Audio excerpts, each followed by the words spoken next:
Good afternoon. How are you? Porsche Cup afternoon. Virginia International Raceway. Should be fun. Lovely track. Lovely car. Should make for a decent combo.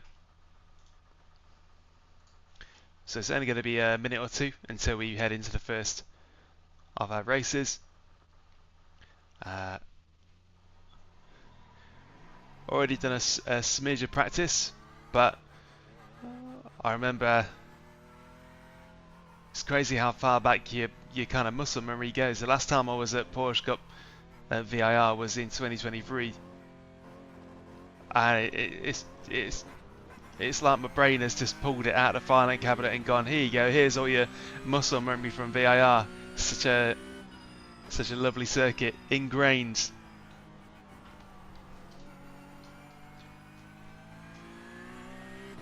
But just let me know if any audio values or levels are a little bit off, anything like that. If you can't hear me, you can't hear the game, and I'll sort it out. But otherwise, if you're tuning in live or later on, then welcome.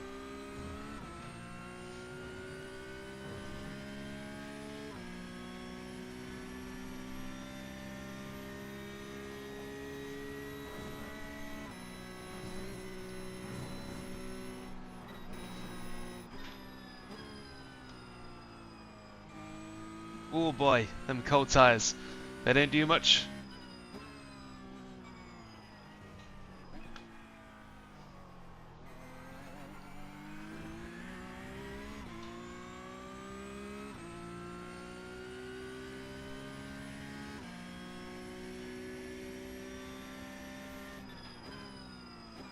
Here we go then.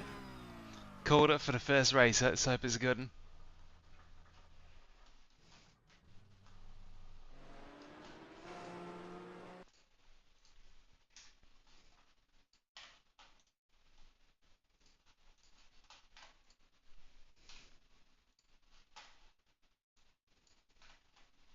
How long have I been on iRacing? Oh, if you just go by when I joined, then we're talking 14 years.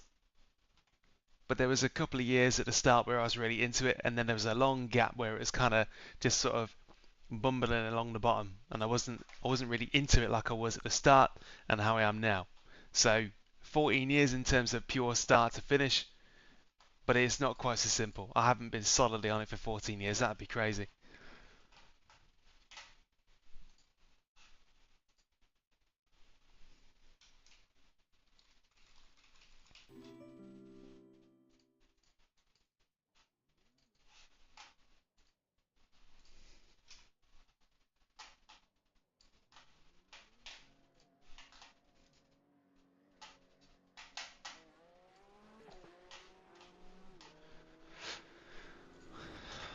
Right, time for a couple of practice starts, I think. I mean, that's what I'm in most need of.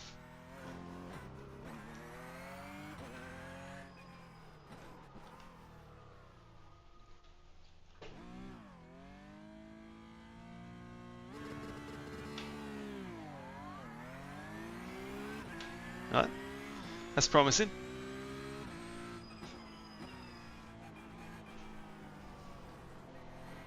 How can you help minimise unsettling the car over bumps? I presume you're talking about the Porsche Cup when you say that, and there is an answer. Generally speaking, let's say you were going to go over a really bumpy section, like you were going to go over some curbs, like the ones that we're about to go onto in a minute.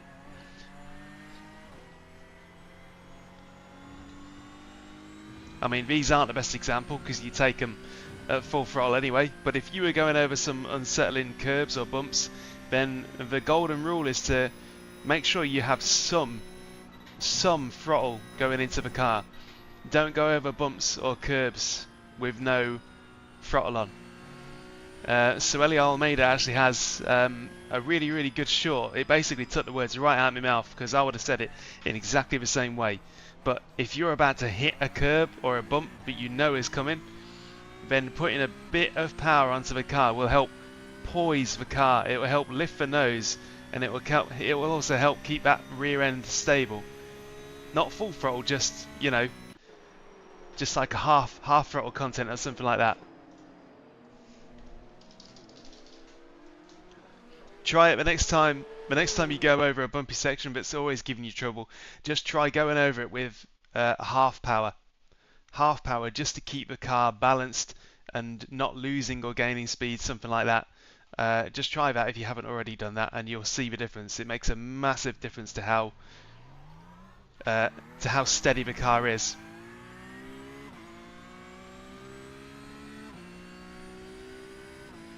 It's easy to think that the car is balanced when you're completely off a throttle, like now, but it's not. When you're off a throttle, you've got stuff like engine braking taking effect, and that will unsettle the car. And if you've got too much power on, that also unsettles the car. So fully off throttle can be just as dangerous as fully on throttle, and somewhere in the middle is where the car will be most stable. And that includes when you do curb strikes, bump strikes, bumpy sections. Hi Hawkin. Yeah, I'm excited for this combo as well. It's really fun, really fun. It's a very aggressive feeling track to drive. Just got to get past the first lap where the tyres are cold. Once you pass that, it's golden. But the fronts don't want to work, the rears don't want to work, nothing wants to work.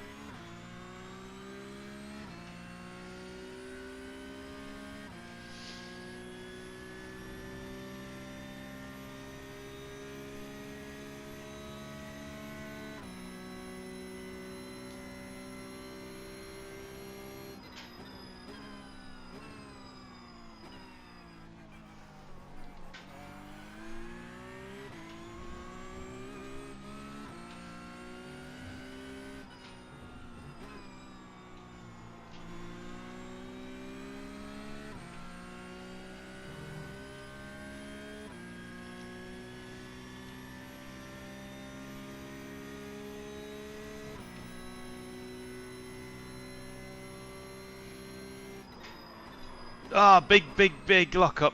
Uh-oh, uh-oh, uh-oh, uh-oh, uh-oh, uh-oh, uh-oh, uh-oh, uh-oh. Ah, we'll be okay. Yeah. Right, note to self, turn one.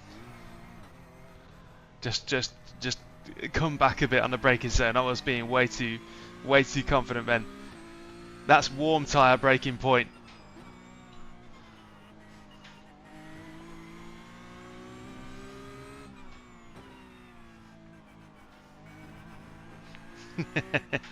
Man, that's the worst corner on the track. Worst corner on the track easily, because the track camber just screws you over. If you overshoot your braking point, you're gone.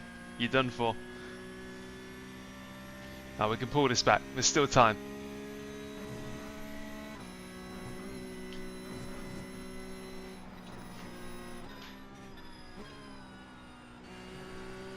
But I just gotta get them tyres warmed up. So it's my own fault for not really doing that in the outlap.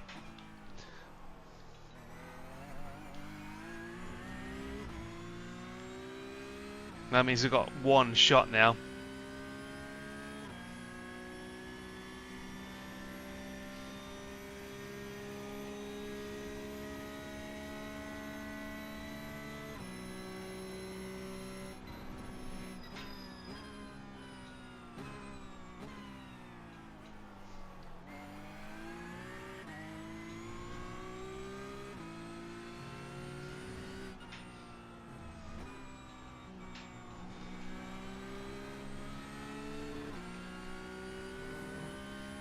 Let's try it again. Hey Dan, yep, still with the active pedal. Still mid-script. Cooking the review.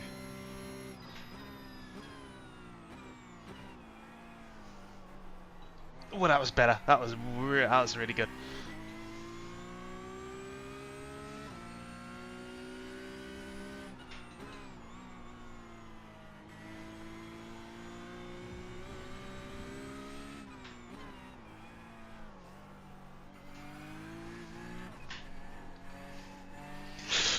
perfect, but better. Serviceable. I can use that. This lap is still on.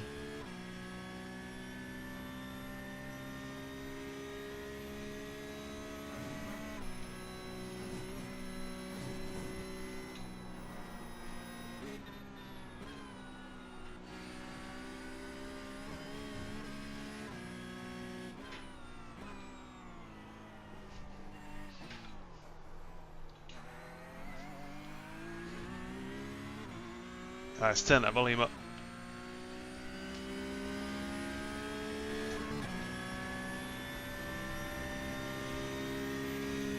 There we go.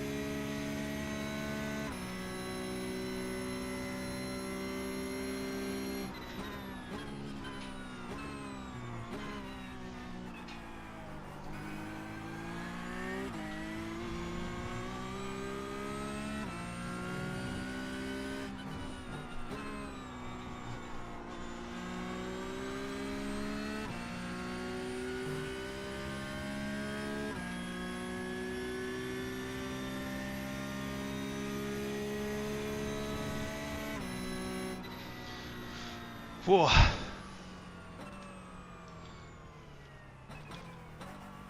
Some whiffed apexes and lines there.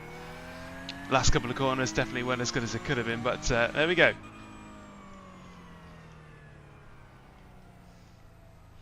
Just means it's going to be an entertaining race.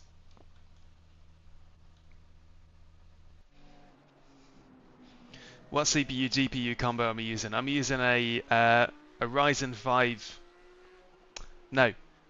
7 5800X 3D, I think, and RTX 3080. But yeah, it ain't always 100 FPS, I'll tell you that. I've turned down a couple of graphics settings recently to try and ease things. Hey Daniel.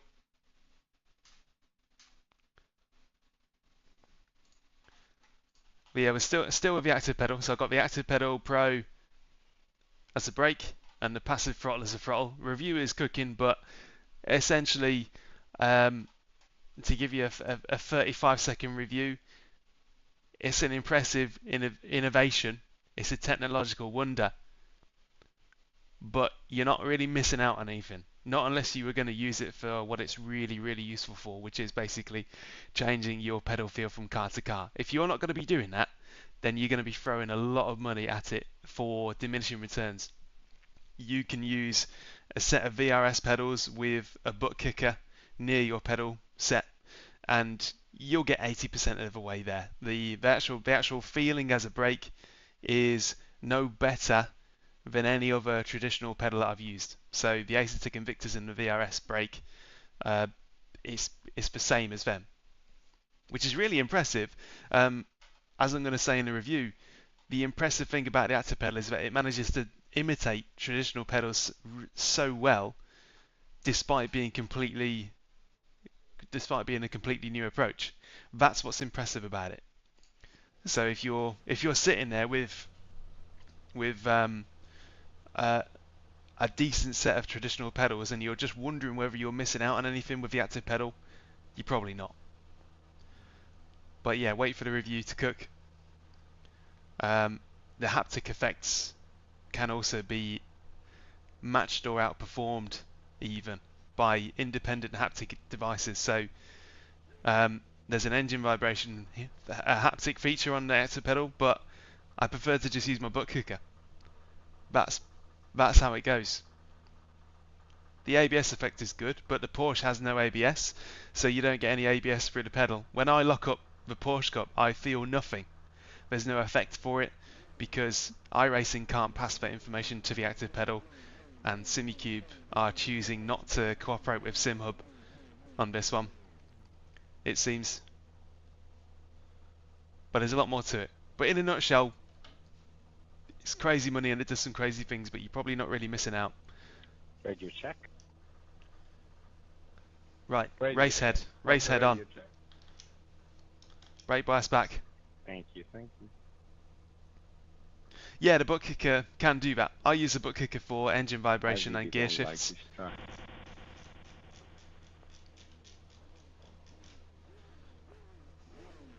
And I rely on the dash lights to tell me if I'm locking up and stuff like that.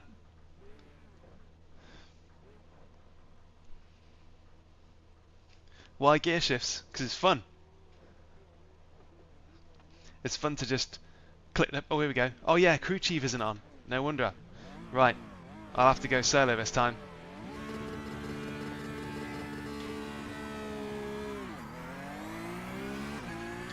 Oh, I got no spotter, no caller. I'm just going to have to rely on my eyeballs.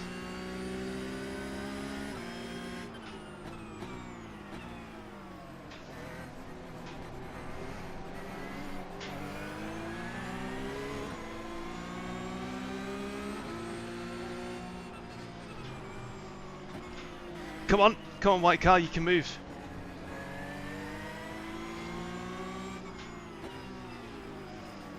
Whoa, free wide.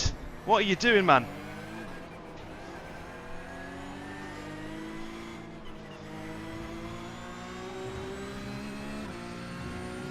We'll get him back. That was a ridiculous send. Fair play. Came off, but my word.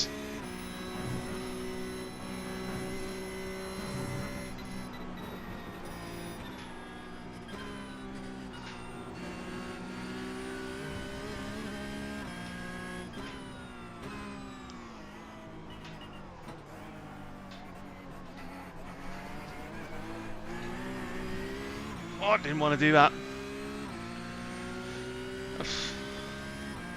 What's the biggest tip to driving the P Cup? A solid prayer regime.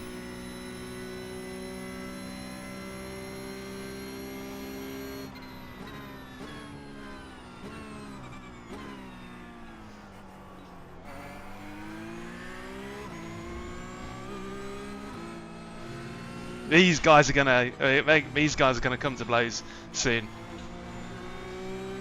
The air is spicy around these two.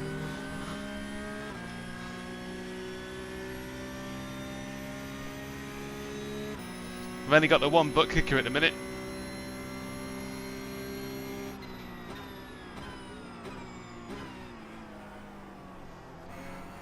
Whoa, somebody's off in the mirror. I love that. Other people's calamities are an inspiration.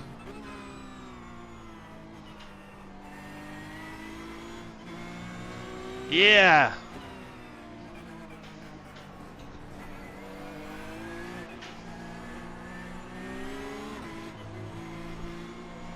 This guy is absolutely crazy.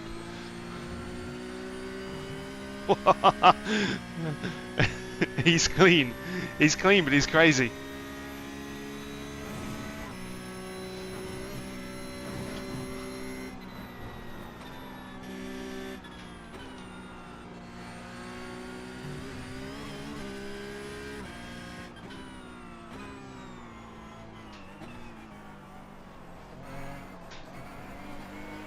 Whoa! Oh, oh!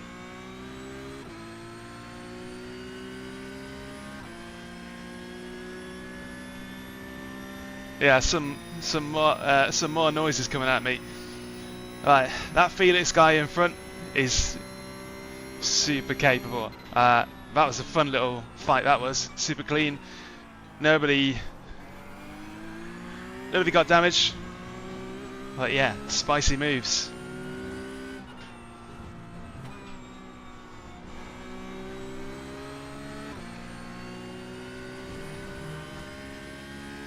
Makes sense that his livery is like bright yellow, like poisonous frogs. So if you touch me, you're gonna lose.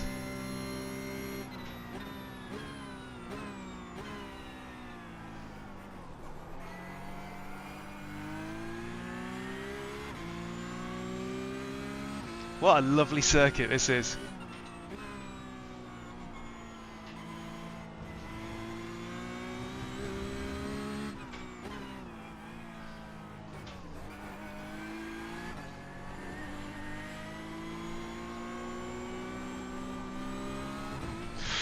Oh,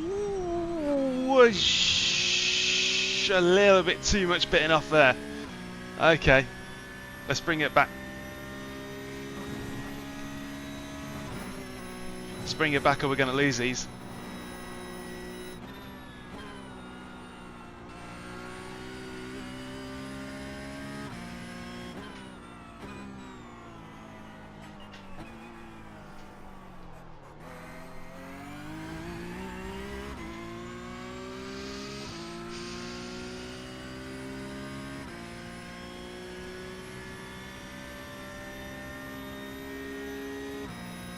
Come on.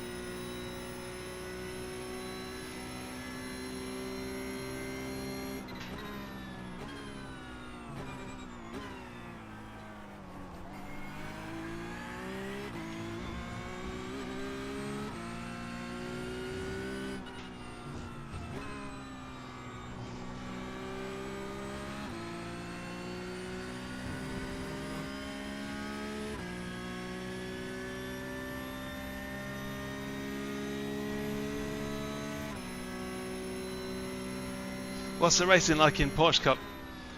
Superb. Wind the stream back about a minute or maybe 3. Wind the stream back by about 4 minutes and you'll see exactly how good it can be. That was a really good start to the race, even though I didn't really gain much, if at all. It was super clean. Tough stuff.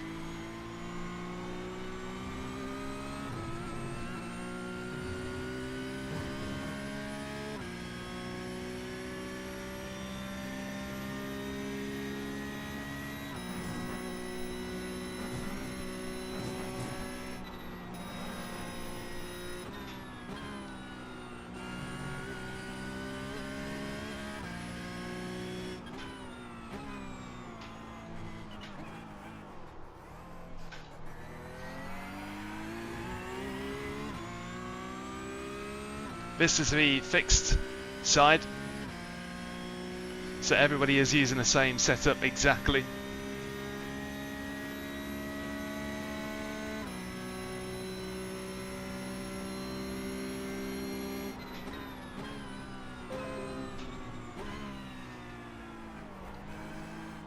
No, let's not finish setting up a device Windows.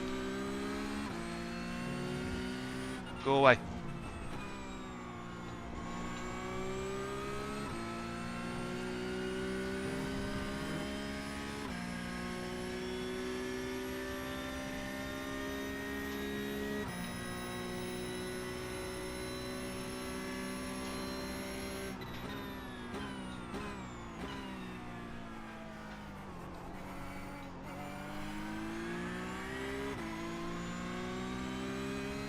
It feels pretty lonely without crew chief, gotta admit.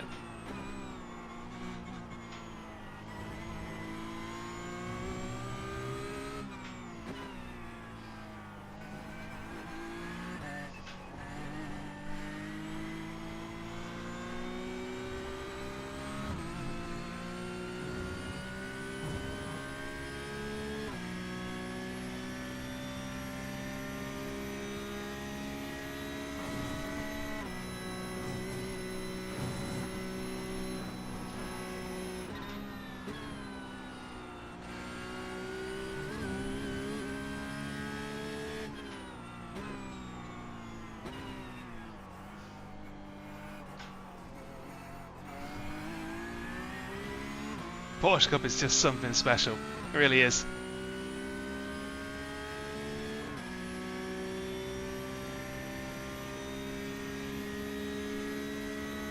Because even if you're on your own, you're still fighting the circuit, you're fighting the car.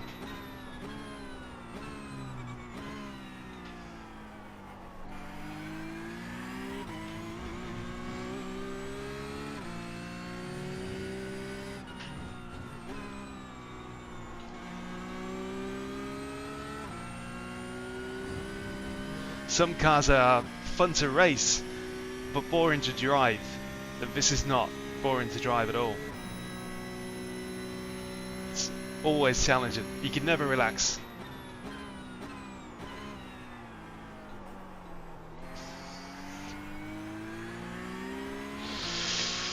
overshot, but pulled it back.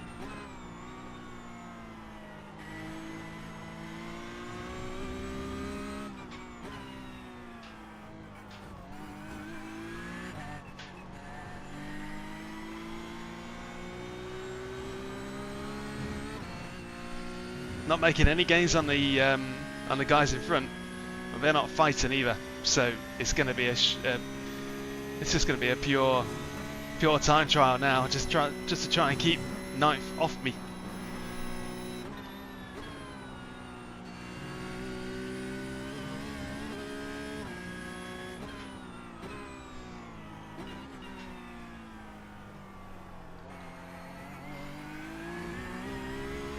And to try and sort of outdo my previous laps. So yeah, I'm 3 tenths up on my last lap. That's what the delta bar is showing you under the mirror.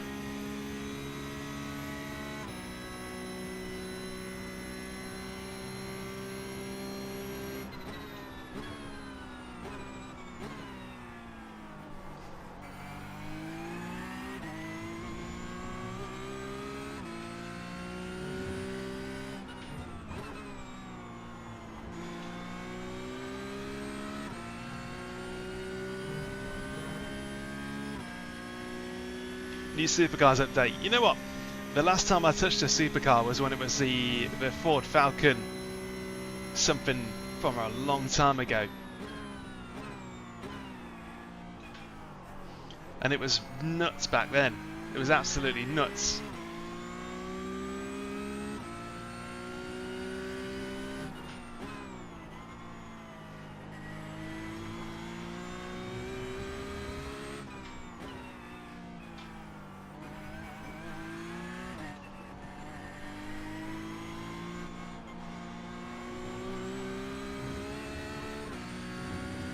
The chances are I may never touch the new supercars just because of circumstance. Were it not for the Porsche Cup, I think the supercars would be a lot more popular, but the Porsche Cup just swallows up all of the attention for an unrestricted, mad rear-wheel drive car.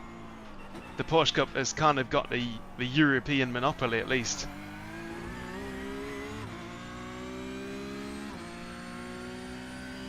One car that I definitely do think needs to make an appearance on iRacing is Caterhams. Caterhams need to be here.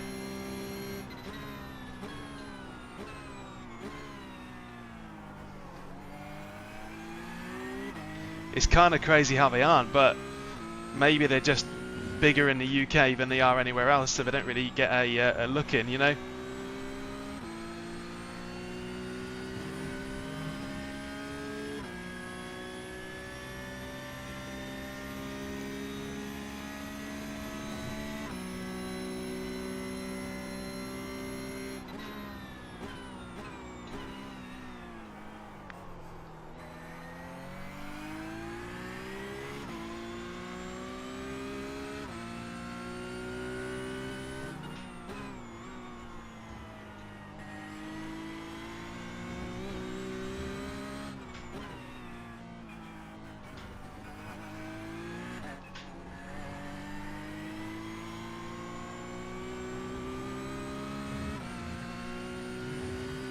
Oh, this is so fun. What a fun track.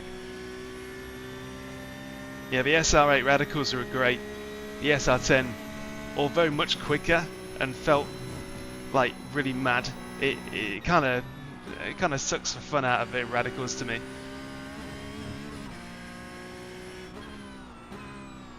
I loved the SR10 for a short time, and then I just kind of moved on to something a bit more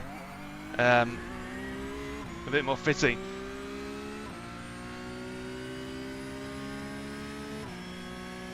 Yeah, manual racing options would be great.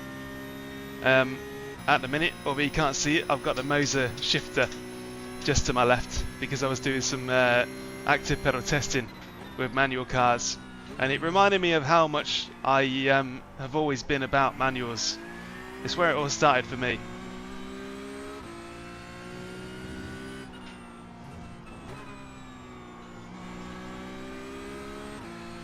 And obviously being a UK bod, I have to deal with a manual car every time I go out. So it's kind of been ingrained in our fabric, but it ain't like that everywhere else.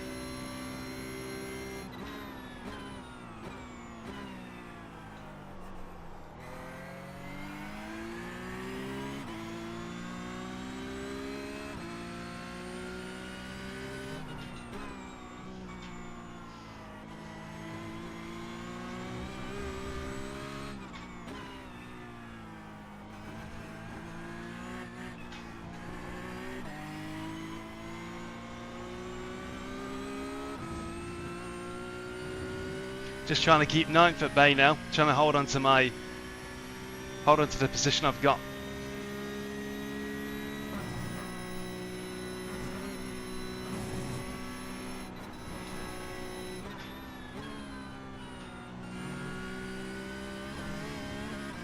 Just enjoying the drive.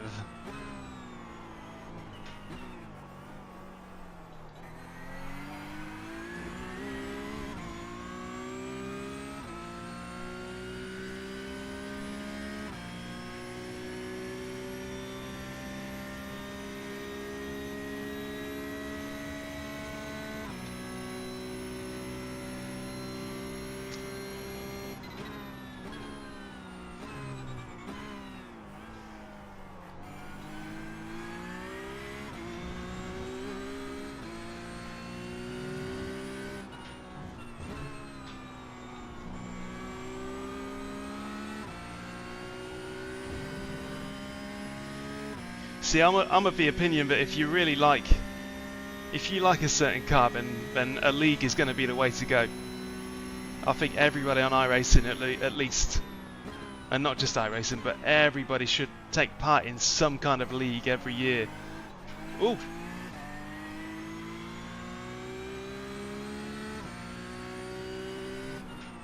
I forgot how much this thing can bite if you stop focusing even for a second.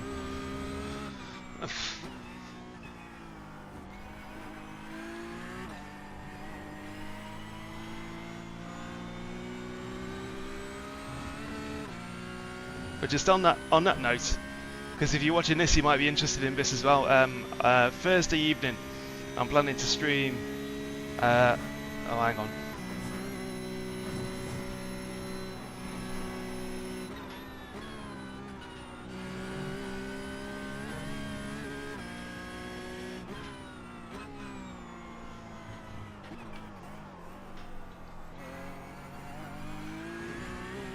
Yeah, Thursday night. So I've been taking part in the Evolution Sim Racing GT3 League the past few weeks. I think I'm about 3 or 4 rounds in now, and there's 3 more to go, but I'm planning to stream that on Thursday night. The round is at Fuji.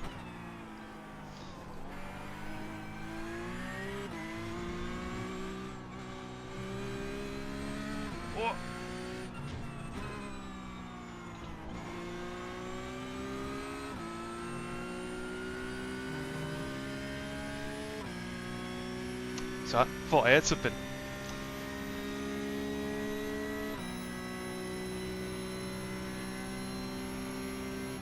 So that'll be fun, and Dean should be back, regular teammate.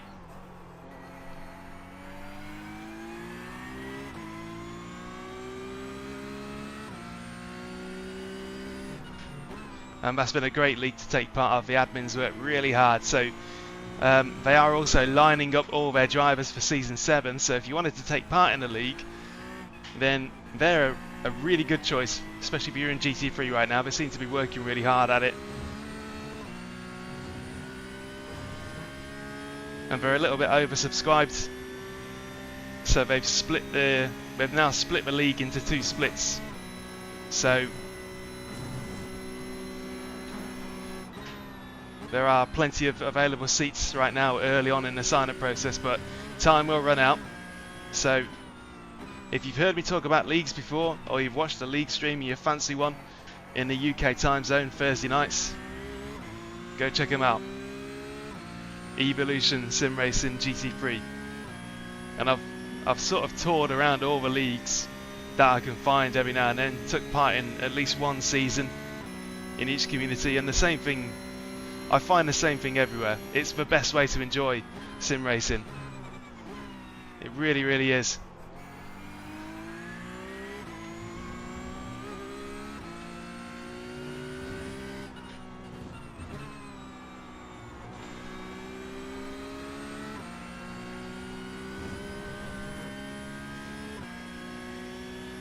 Am I doing good or bad in my opinion? I reckon I'm doing about on par with what I would expect. So this to me would be like a reasonable showing.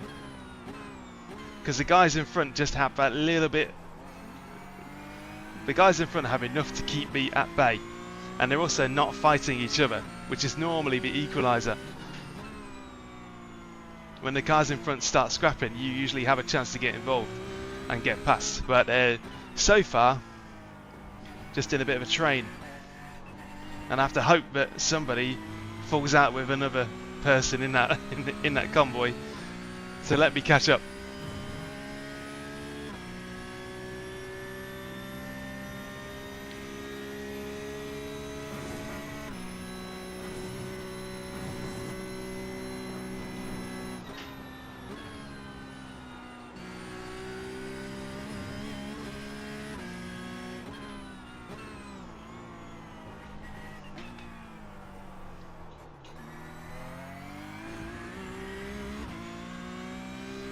Hi Sam's Cast, thank you for the feedback. Feedback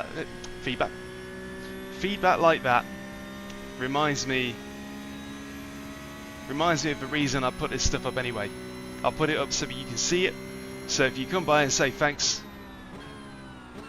then I appreciate that in turn.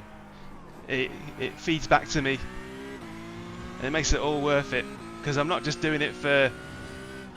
I'm not doing it for an AI audience here. I'm doing it for you people that may benefit from just watching one little video that changes the course of their sim racing fortunes. That's the whole reason I do it. So appreciate you taking the time, stopping by and saying so, and I hope I can keep feeding you more useful stuff.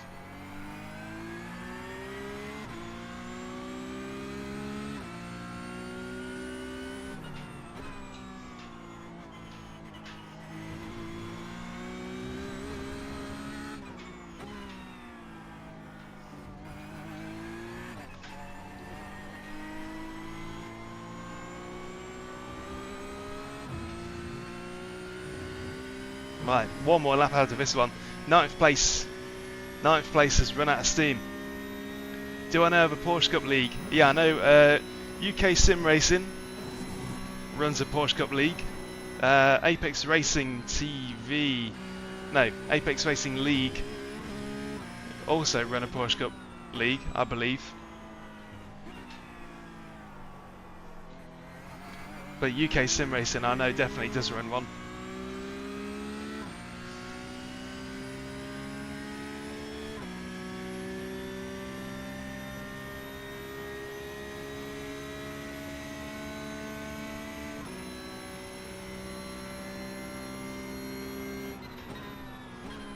Right, next lap is the last, and somebody in this convoy of cars must surely be fancying having a go. They can't just drive in convoy like this to the end. Somebody's going to do something. So I need to be ready. Somebody will do a big send down turn one.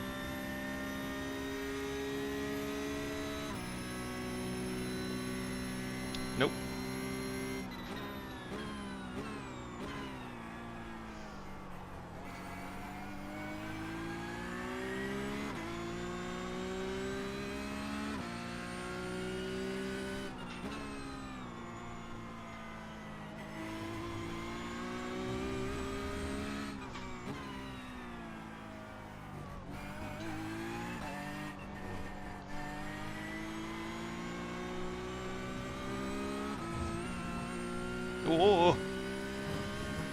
Oh, it's such a good sequence. So good.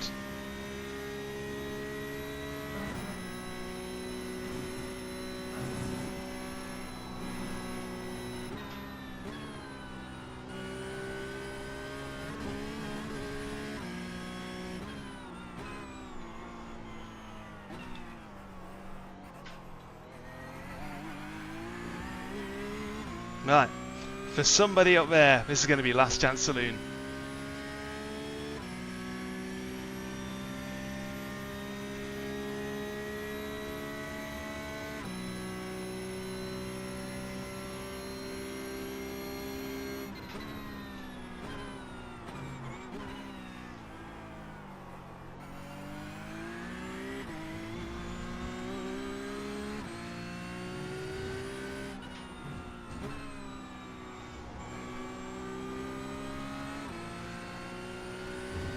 Oh, turned out to be a dud. So, no fights, no scraps, no nothing for the final four. Oh, that was a solid race.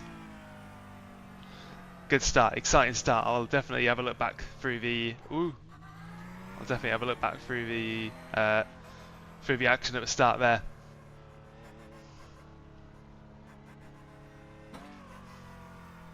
Oh, that was good. That was good. That was fun. That's the secret of Porsche Cup. It's fun even when you're on your own. So lap one. Let's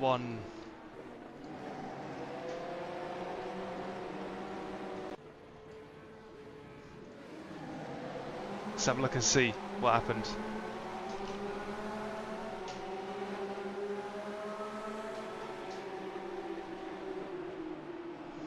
And the chopper view always makes it look like you've got loads and loads of room. In fact, chopper view isn't really the one for this.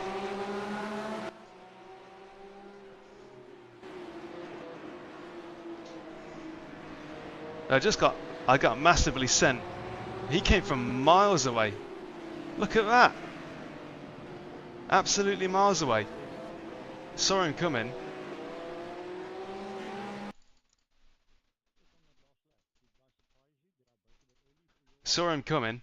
And I thought, okay, I better back out of it. Otherwise, there's going to be damage for one of us, two of us. But lost out as a result of that. But he absolutely shoved his way through.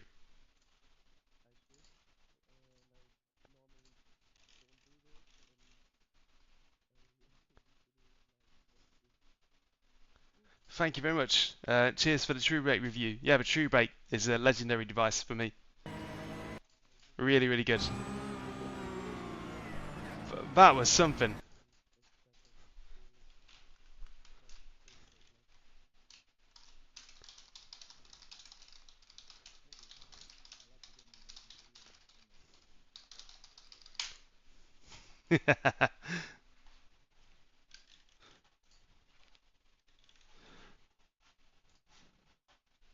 Where's my sound?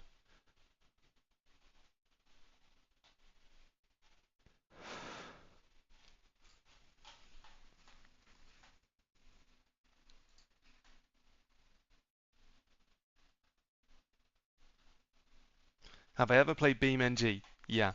Very briefly, I played it, and I got to be honest with you, I really wish that I had more time to explore that because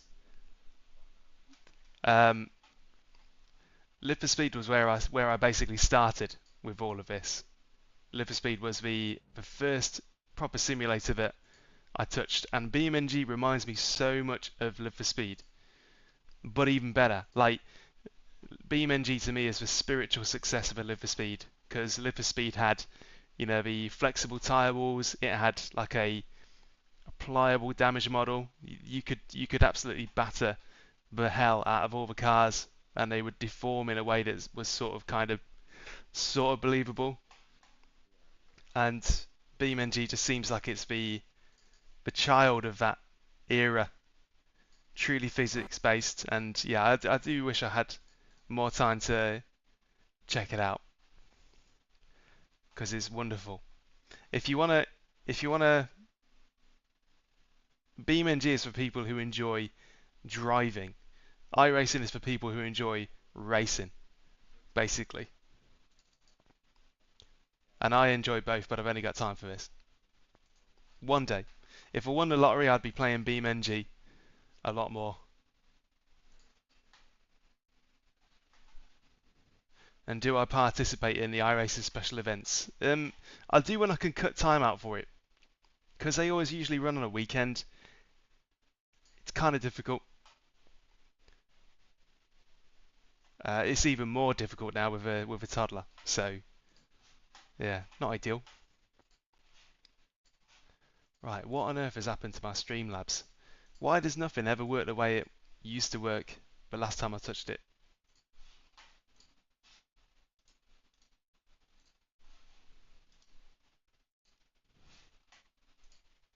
It's terribly frustrating. Right.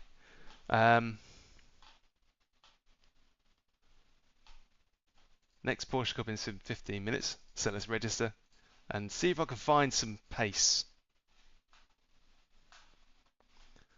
Yeah, thanks for joining for us. Joining us for that first race. I hope that was enjoyable, and I'm sure we got a few more in the tank. I'll be going on this until about, I reckon 3:45 will be the last one. So we've got 1, 2, 3. Got 3 more races in the tank, I think, before time runs out.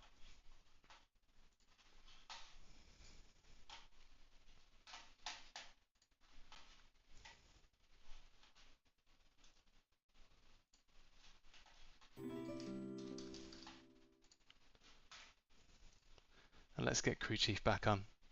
I realise you guys can't see anything here, but my Streamlabs isn't showing me anything. So I've just got to grin and bear it until we load into the session.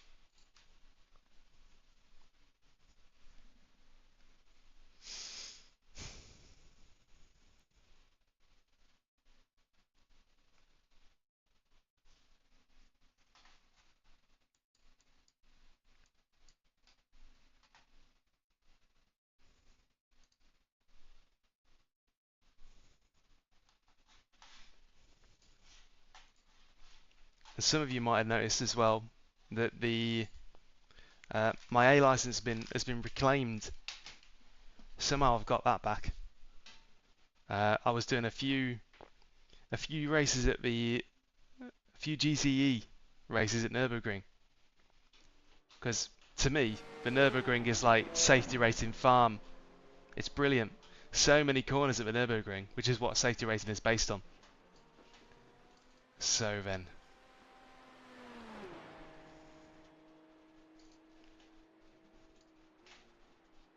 VIR.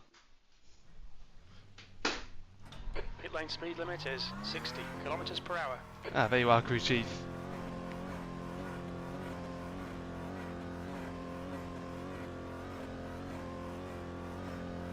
There's a car approaching, stay behind the line.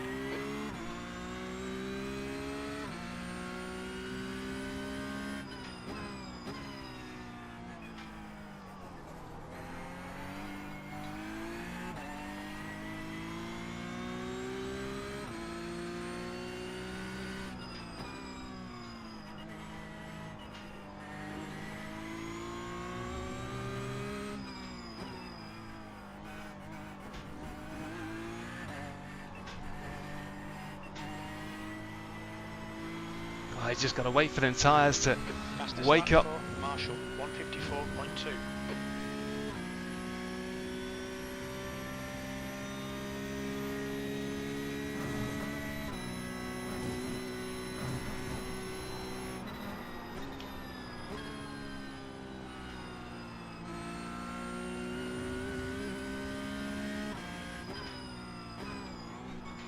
Hey, it's a shame it doesn't rain much in Virginia.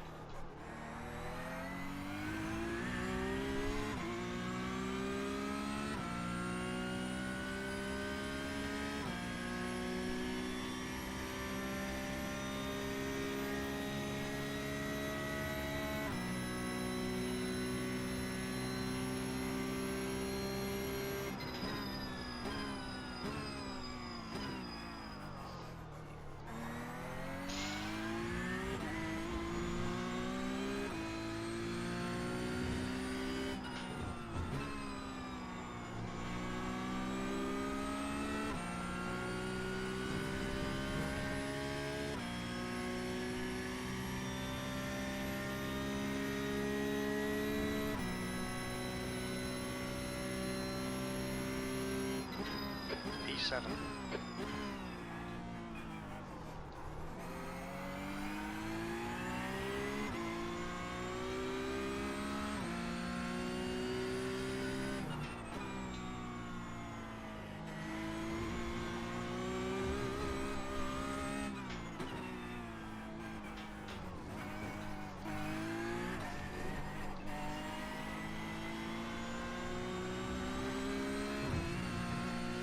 Oh dear. Fastest lap for Marshall, 151.1.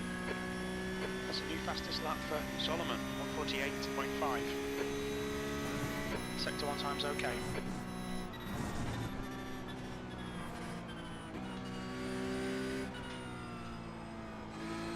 Right side's clear.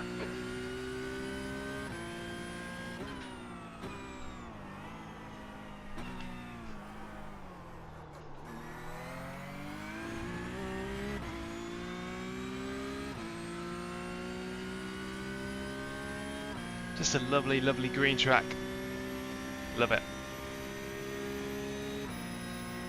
I think I bought Virginia in... Sector 2 is 1.4 seconds. Yeah, I think I off bought the pace. Virginia in 2010. And I'm still using it today. Isn't that value for money?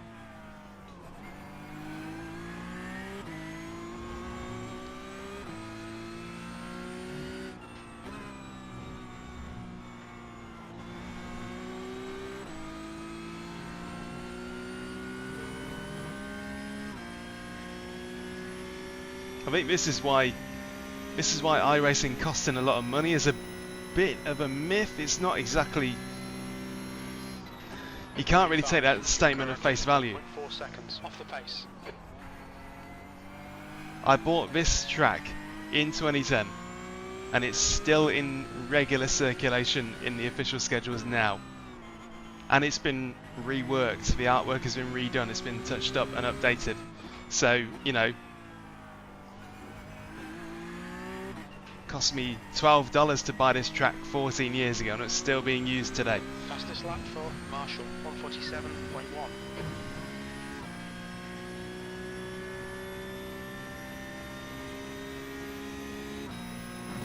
Sector 1 is 0.5 off the pace.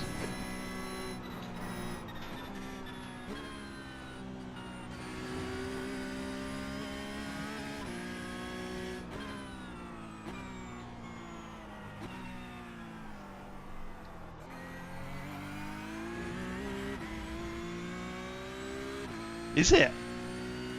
Is it free? Even better.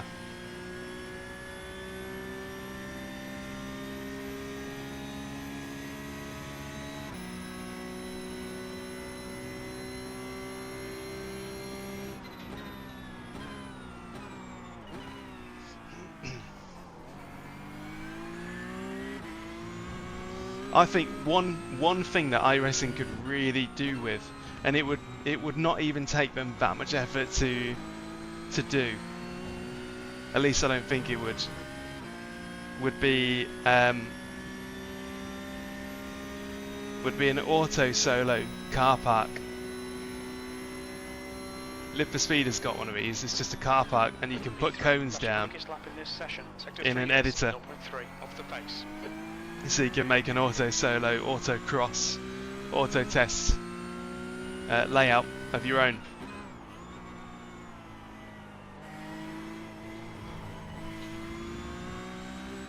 The seat I'm currently on is the GT Omega Inertia Seat. I think it's only available in the UK and EU at the minute, but it's a really nice cheap bucket seat. Real nice cheap bucket seat. Comes with seat brackets and a slider in the cost, and you can get 5% off it using my code. That code is Danny Lee, just to save you some reading. So as far as bucket seats go, this is one of the cheaper ones and it's pretty comfy, but word of warning, 36-inch waist or under. I'm 36-inch waist and I wouldn't want to be any wider, let's put it that way.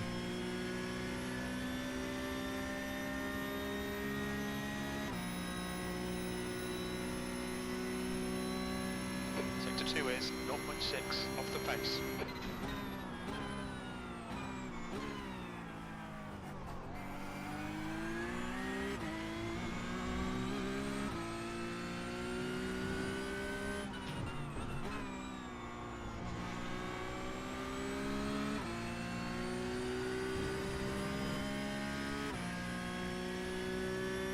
Ah, you're, yeah, my pleasure to put down some reference laps. Go and look at lap 1 of qualifying from earlier for a true reference lap.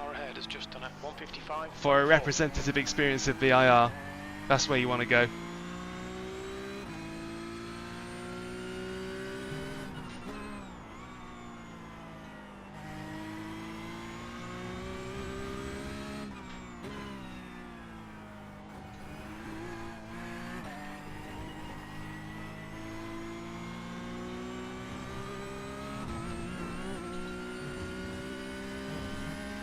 Yeah, that is the lap where I went completely off, straight on in turn 1.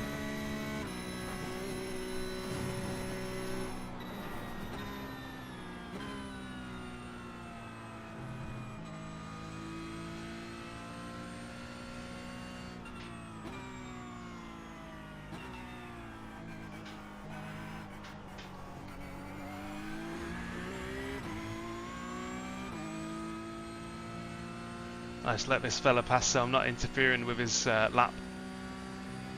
Car right, clear right.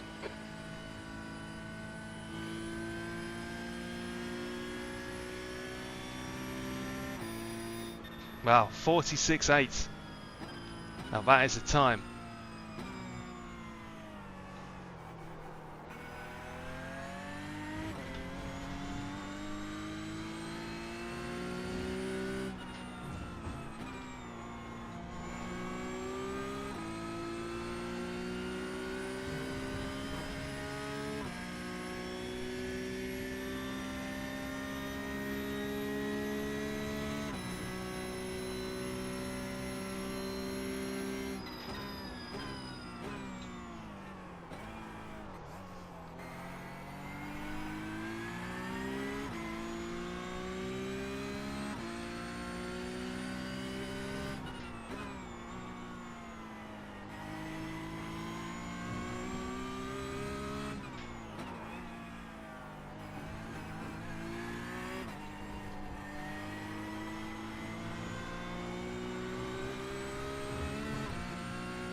You're 2/10 off the pace in sector 1.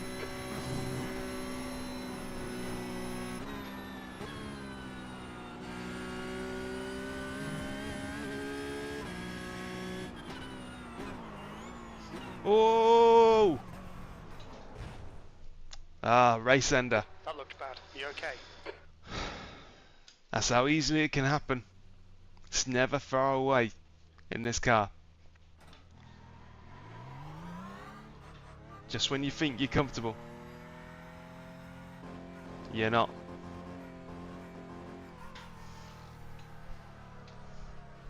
(13:42). Couple of minutes until the next session. Car approaching.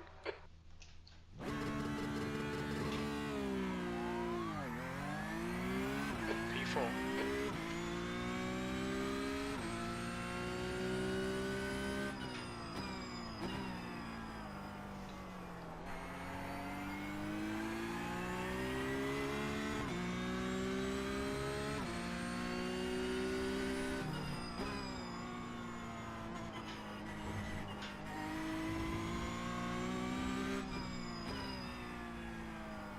What wheel and pedals am I using?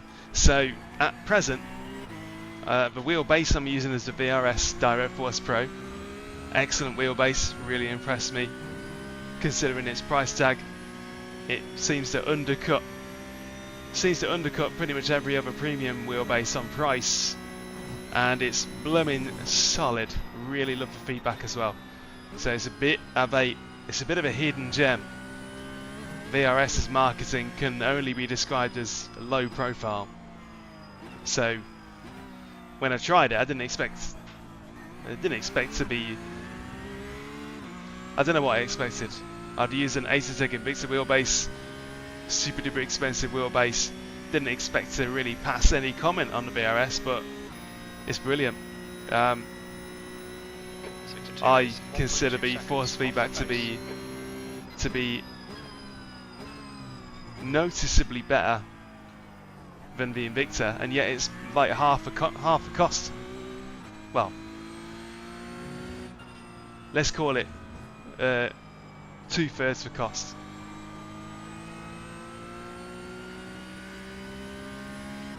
something like that.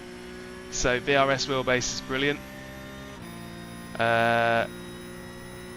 Pedals wise, I'm on the SimiCube Active Pedal Pro because that's a review unit that I've currently got for testing, and a review is in the works, so that's basically what I'm doing this week and probably running into next week. Great pedal. It's really crazy how it does genuinely mimic and replicate really good traditional high-end pedals. So the VRS pedals that I was using before and Acertec Invictus, you can basically have either one with the SimiCube Active Pedal Pro. But if you already have a high-end set of traditional pedals and you're wondering whether the active pedal is like revolutionary, you're probably not going to feel much difference. So don't look at the active pedal and feel like you're missing out mega if you already have a decent set of pedals. You're not going to be blown away by these. But still, cool technology, good innovation. But my god, expensive for what they are. The steering wheel I'm using is the Acertec Invicta wheel. Once again, that was a recent review unit. And I love the screen and the LED lights, something that the VRS wheel that I was using lacks. So it's nice to have a splash of colour back.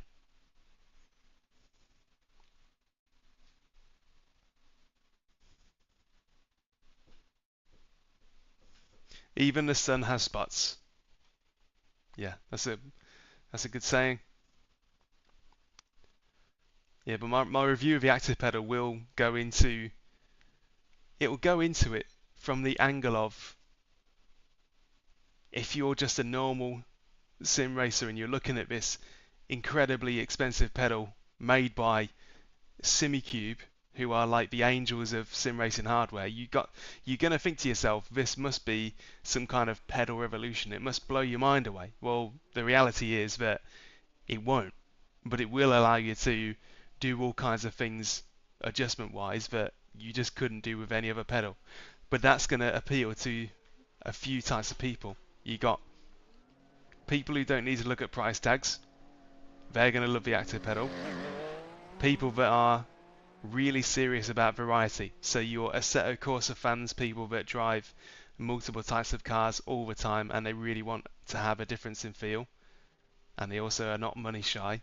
And also businesses. So if you run a demo rig as a business, if you go around with your setup and you want customers to just jump in and try a simulated road car, formula car, prototype car, whatever, you can at least give them something that feels or acts and behaves like one of those cars. But for the average everyday sim racer that specialises in one thing and one thing alone, like Porsche Cup and GT, it's not going to be. Yellow flag, keep your wits about you, mate. It's not going to be game changing for you. It's game changing for some people, but not for everybody.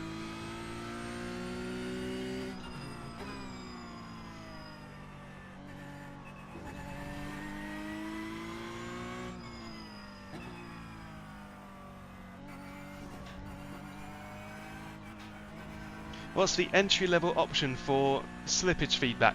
Now, well, the answer is going to be the same no matter what you say to this, but by slippage, do you mean tyre lockups, traction control, rear end braking loose, any of those things? Because my answer is going to actually be the same regardless of what you say, as I just said. The ideal combination. The ideal haptics combination that will give you the most feedback and general experience will be one butt kicker on your rig and 3 Simagic, 2 at minimum. 1 butt kicker and 2 Simagic pedal haptics on your throttle and brake. So 1 each. The butt kicker is brilliant for immersion, like the engine vibration and gear shift vibrations. I hate driving without them. Feels so boring and hollow. And the pedal Your exit haptics looks clear. Stay behind the line. Okay, will Daniel. give you the You're feedback on that you 2G. need Just for had a decent time. tyre lookups, ABS, traction control, and they're done through third-party software called SimHub, which is really powerful stuff. But that's what you'd need, and I reckon that would cost you somewhere in the region of maybe 500 quid for that entire setup. I might be underestimating that slightly.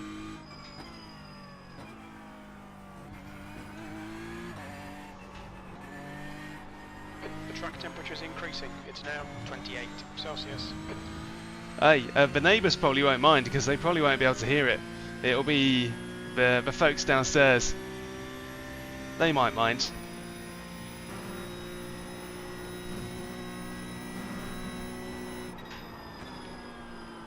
Right, drive like a loony to.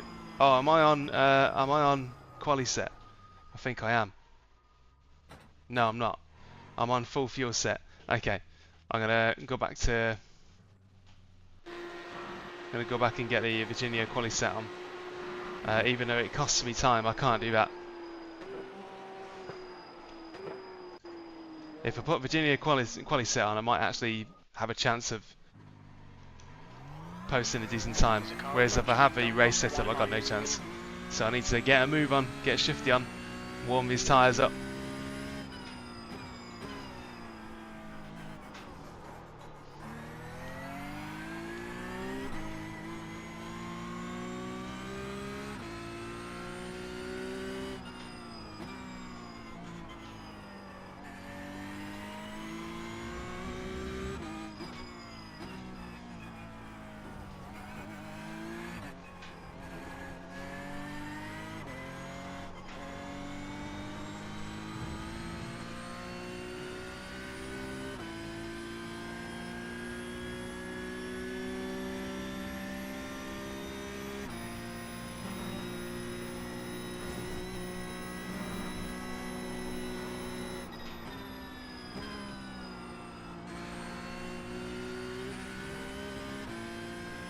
So Kush, you're asking a question about how do you save your tyres for endurance races?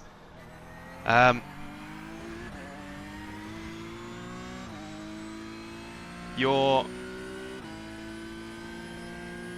answer that, you need to be able to. You basically need to be able to identify if one end of a car is suffering extreme wear, or whether it's just all round. Like, I'm presuming you're talking from experience here. Or are you going into your first endurance race and you're just worrying about saving tyres? Is that it? So, here's my question to you. Do you find that the car just loses grip over a stint? Or are you just preempting it? Are you just asking it in advance of your first endurance race? The leader has just done a 146.3.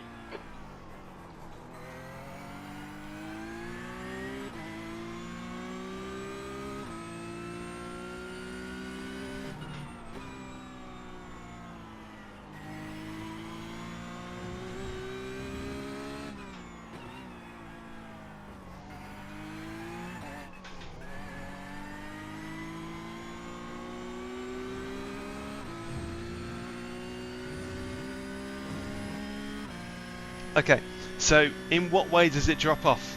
Do you find that the car doesn't want to turn corners anymore? Or do you find that the back end just gets really loose? So which one starts to happen to you? Still valid. There we go. I thought I was going to get an off track then.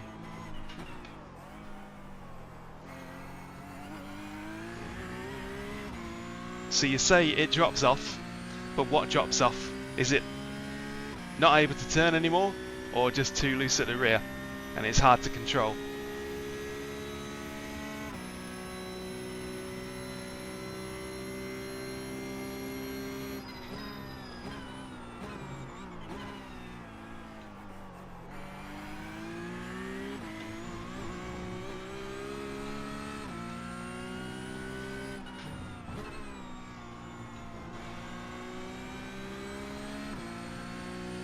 Oh, it seems like a good quality lap. Okay, so the rear gets loose. And what car are we talking about as well? The guy behind has just done a 147.3. What car are you referring to here?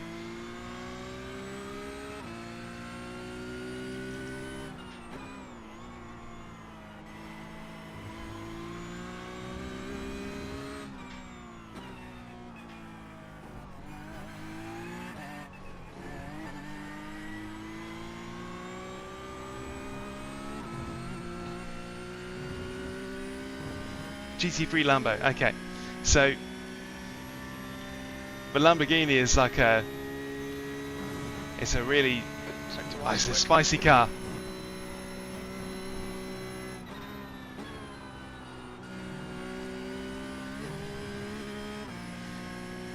But if it keeps getting loose towards the end of a stint, you may need to run a bit more downforce.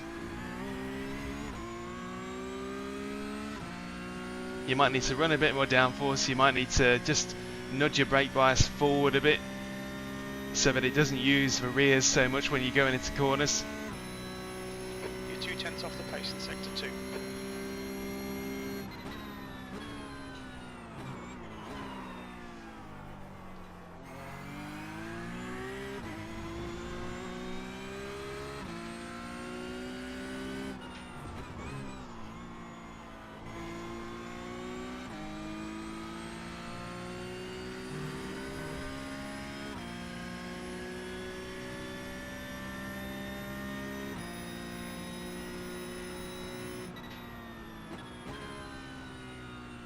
You're now 1.7 seconds off the pace.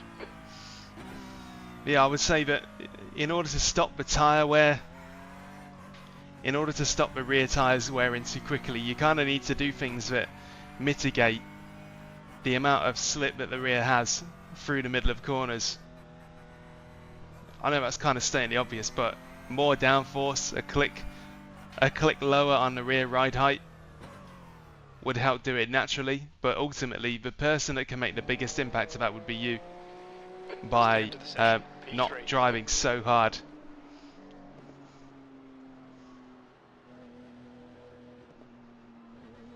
And if the rear gets loose on corner exit, just you can also just tweak your traction control. Traction control is not just it's not just a restrictor. Traction control can actually be a big benefit. So if you let traction control the rear acceleration earlier in the stint, you might lose a bit of time, a little bit of time. But if it means that you avoid the instability later on in your stint, then it'd be worth it. For reference, last Thursday's league race, which was at Watkins Glen in the Mercedes GT3, which is like rear end loose as anything. The rear end on the Merc is just loose. That's just the way it is. My traction control was set to 2, which for the Merc means it's basically nearly turned all the way up. So traction control can be your friend if you start to tweak it and use it.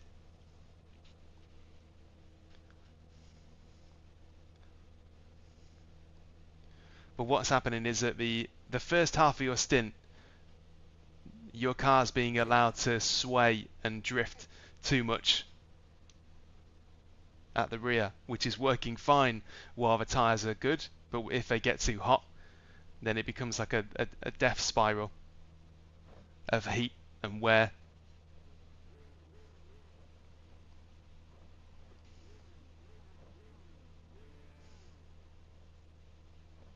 But you can also control it by just calming down a little bit in order to save it for the rest of the stint. Laps. The track temp is 26 Celsius. Here we go.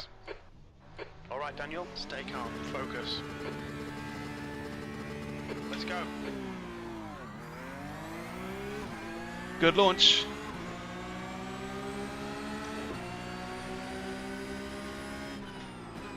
Left side. He's still there. He's still there. Come Come on. Clear left. Car left. Clear left.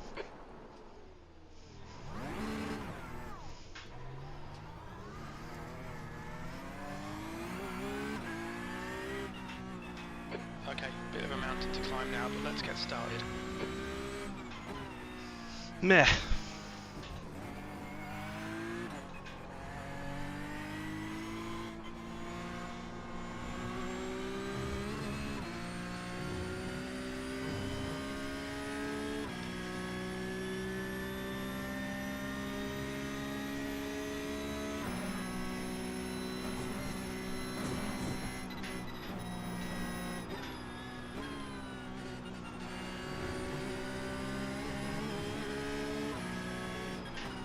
Car left. Hold your line. Clear left.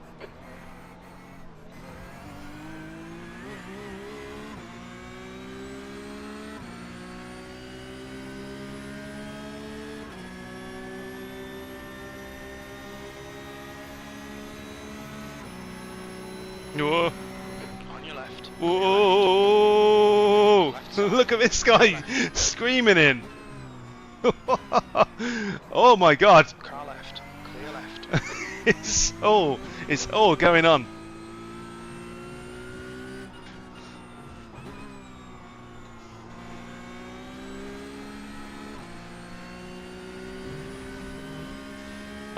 Who was it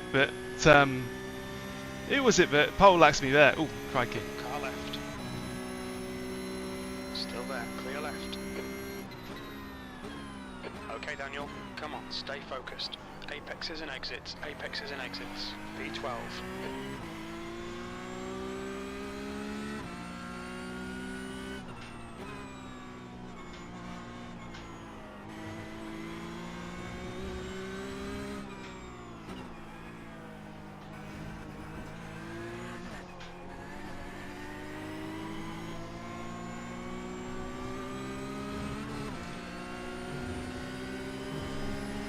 On your right. Still there. Still there. Right side's clear. Nice one, mate.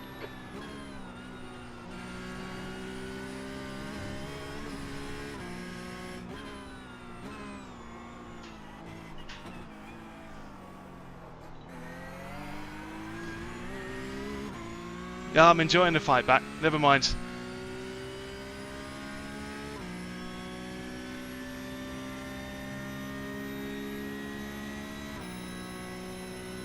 At the end of the day, just gotta wait for the replay, because it did feel like I was just drifting out eternally.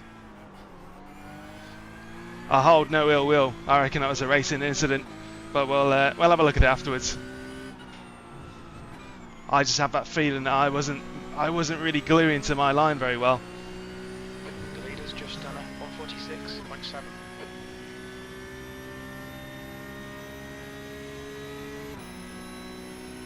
Could be completely harmless racing incident. V11.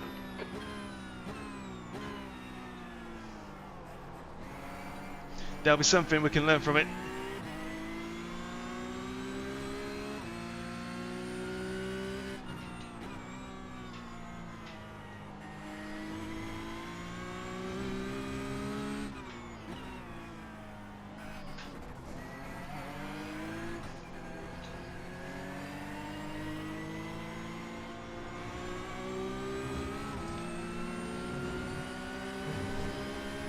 Right side. Still there. Clear right. Come on, Daniel. Nicely done.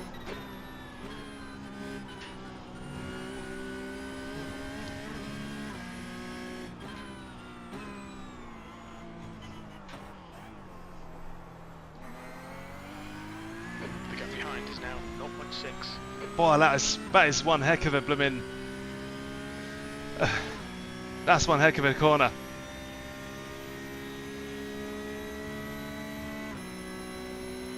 Don't be distracted. Defend your position.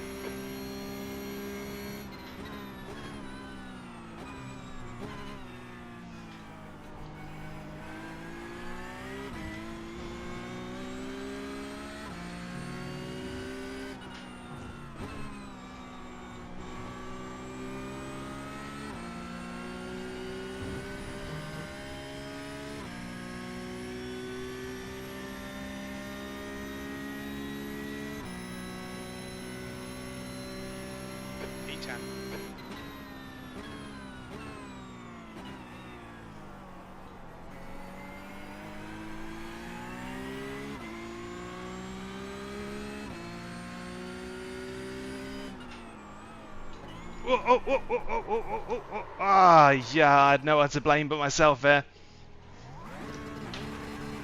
No one to blame but me for that one. Oh, all that hard work down the drain.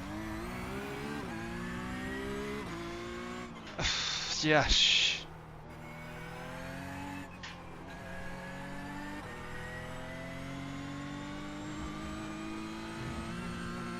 Did I mention I got my A license back?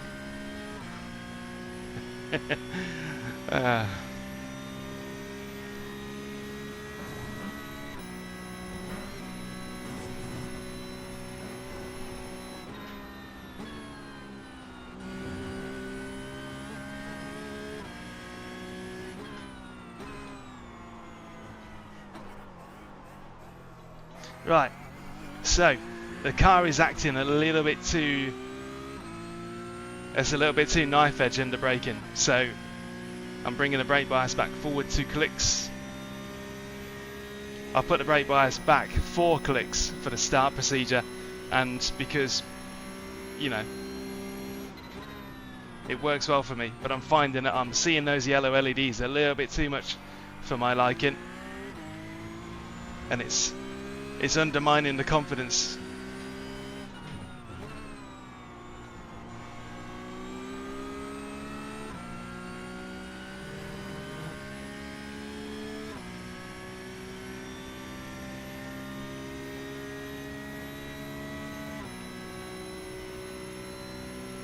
P16.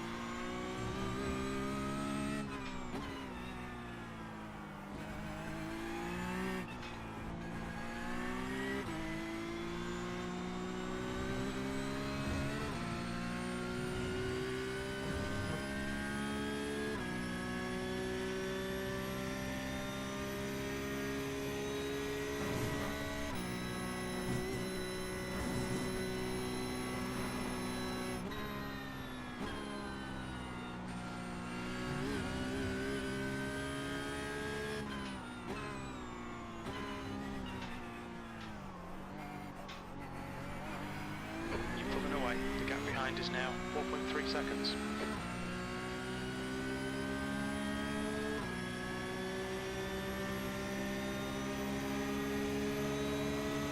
Car right. Hold your line. Hold your line. Clear right. Nicely done. Oh! Car right. Good Clear lordy right. lord. That was an everlasting lockup there. I only had my little toe on the brake pedal and it was still going.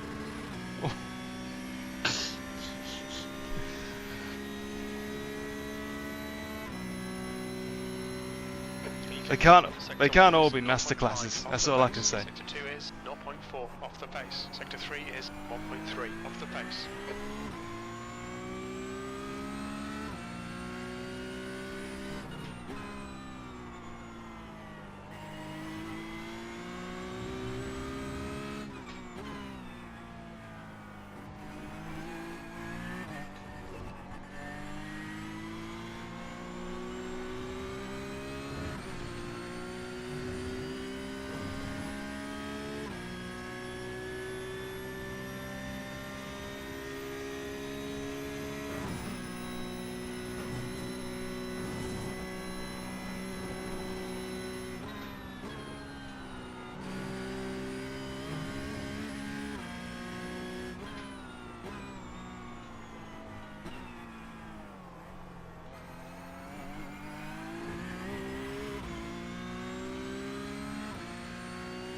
Oh, that spot in the windshield, that's going to be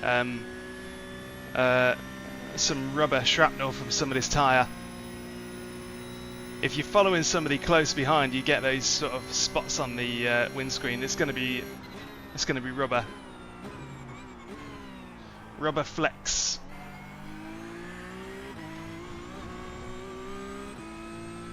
Come on, still got like 8 laps to climb back up. It is now 1.3 seconds.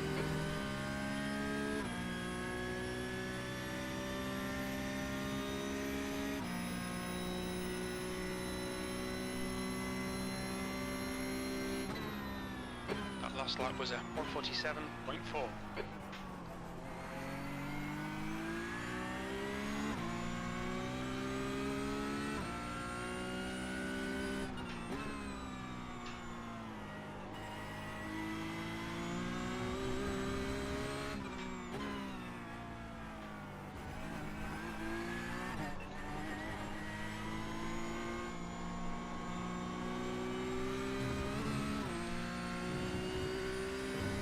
Right, let's give me something to aim for. Session last lap.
Left side.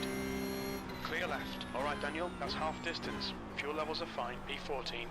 That was a 147.5. Good pass, well done.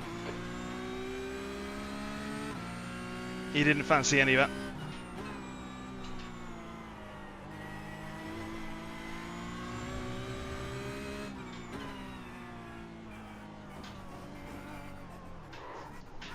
Oh!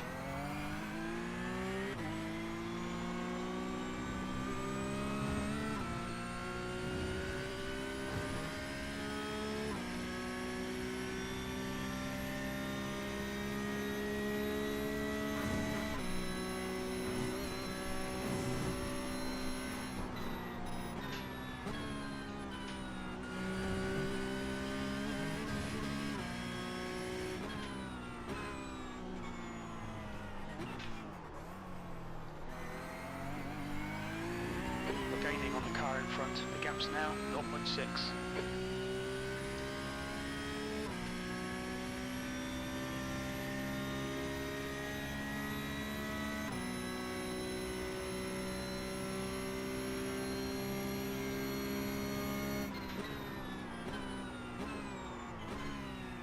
That is the scariest braking zone of the whole lot.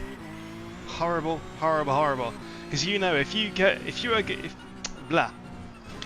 go over the crest of that hill, having not slowed down enough, you're done for. You're cooked.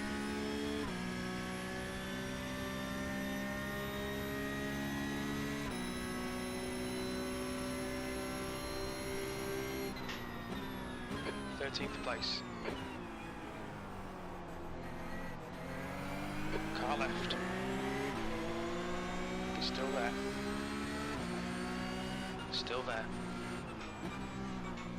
Still there. Oh! Still there. Clear left. Woo! Oh! It's still going! Clear left. Oh, that was brilliant.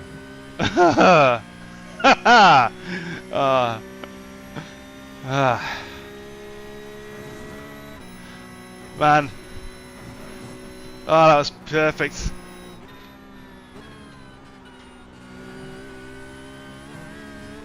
I laughed. I cried. I punched the air. Oh, that was brilliant. Yeah. Ah. It's all downhill from here. You're pulling away from the guy behind. The gap's now 0.9.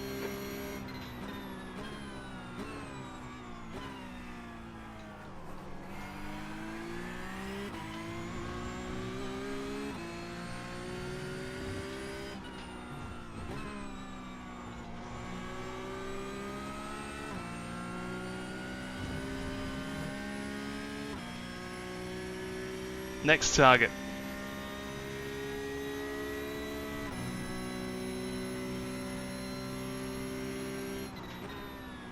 B12.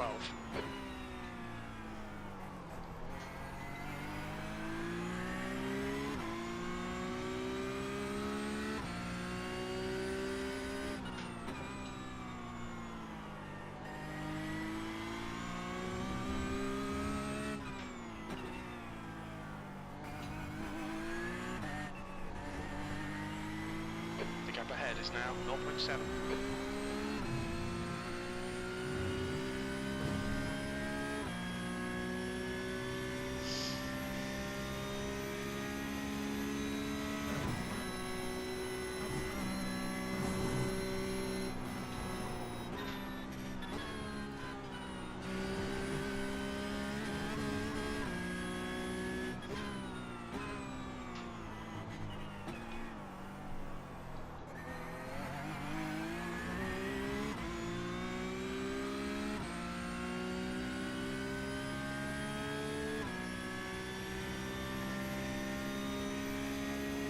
I'm almost back to where I was.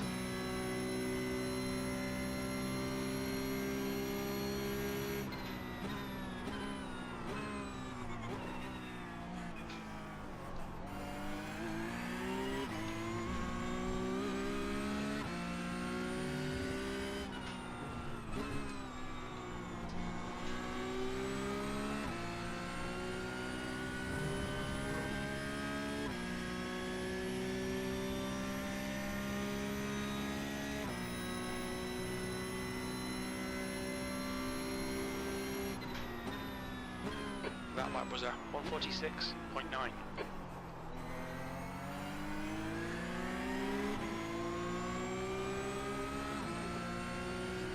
Whoa. Right. Clear right. Come on, Daniel. Push, push. Ah, I push. didn't fancy Get this fighting guy. that. That's a bit of a shame. Good stuff. Keep it coming.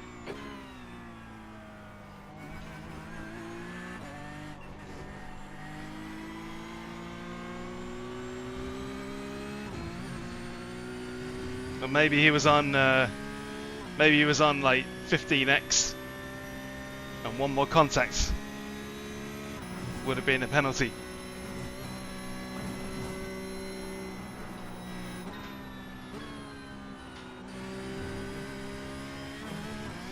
This has been a very entertaining fight back though.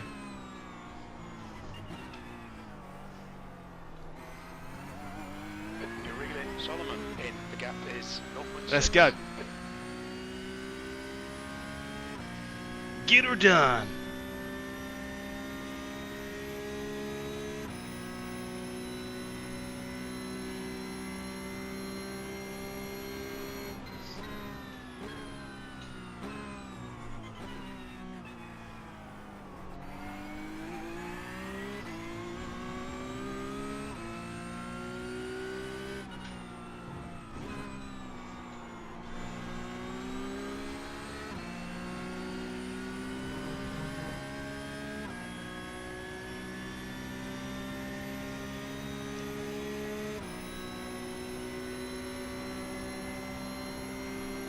Car left. He's still there. Clear left. 10th position. Nice one, Daniel. Great move. Keep it up.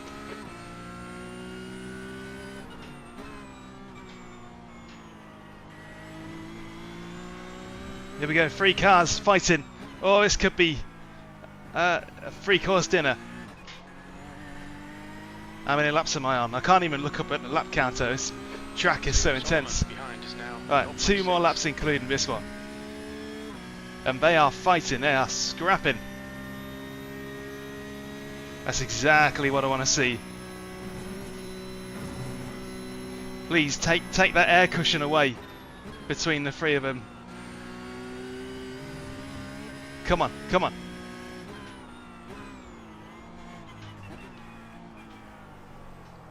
Something entertaining is going to happen here. Defend hard, make them work for it.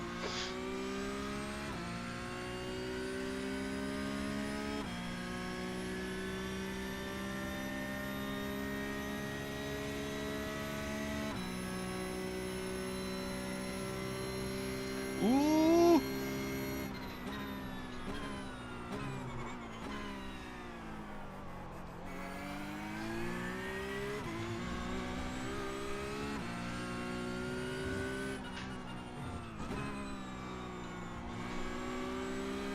The gap in front is now 1.2.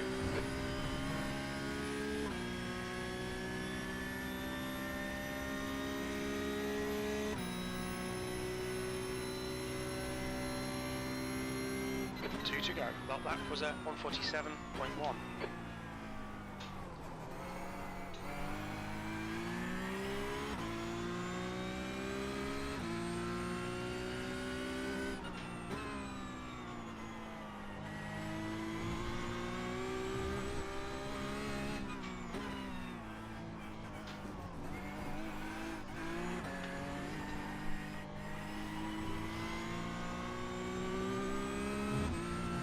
Oh, a bit too scrappy through there. Blooming sliding through half of that first sector.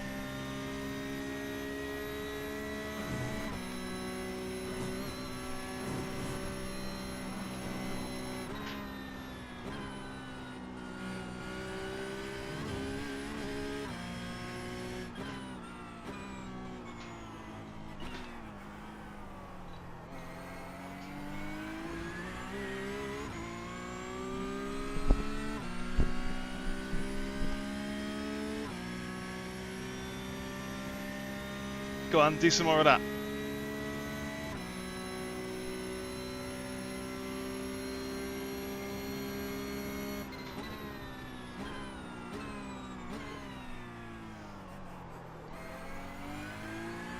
Clear left. Oh, a freebie, I'll take it.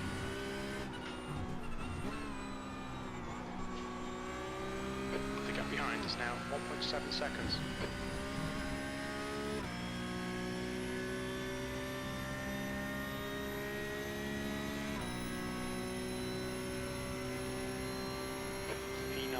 One more to go.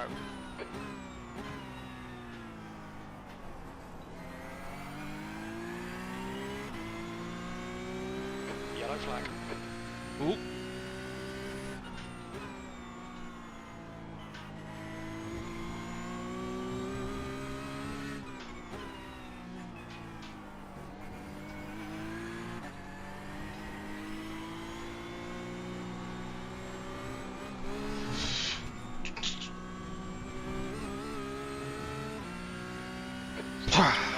Please, Daniel.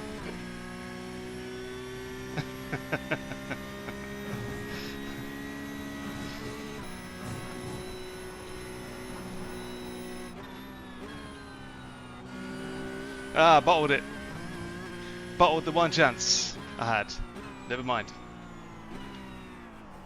Oh, and so did he. He's gone. Left side, clear left. Look at that.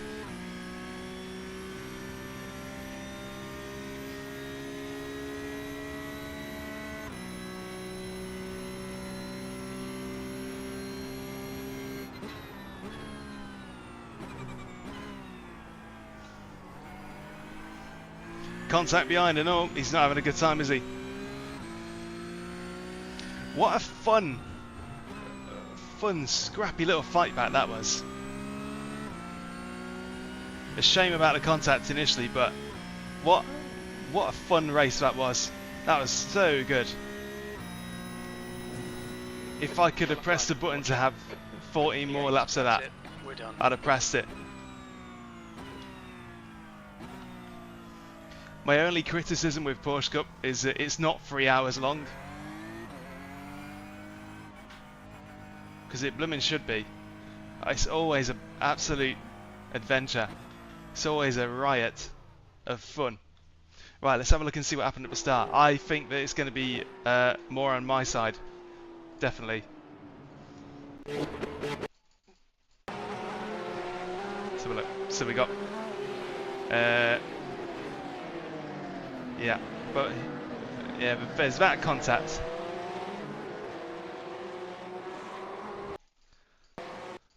Yeah, I'm basically unwinding. I'm unwinding. He also has a little bit of a squirrel.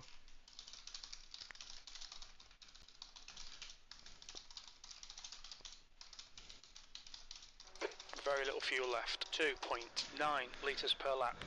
No hard feelings, really.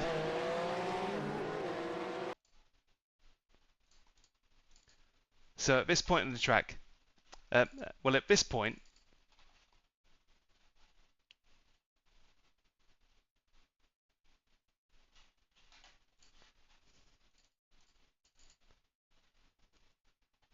there's probably also an element of minor netcode as well there, because the iRacing probably assumed that he was going to still carry on knocking into the back. Sometimes it's actually easier to look at it from someone else's point of view.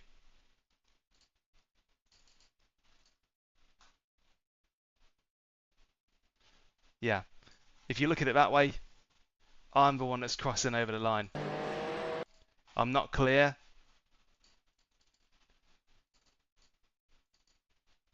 And my distance from the road just keeps growing and growing and growing until eventually we cross over.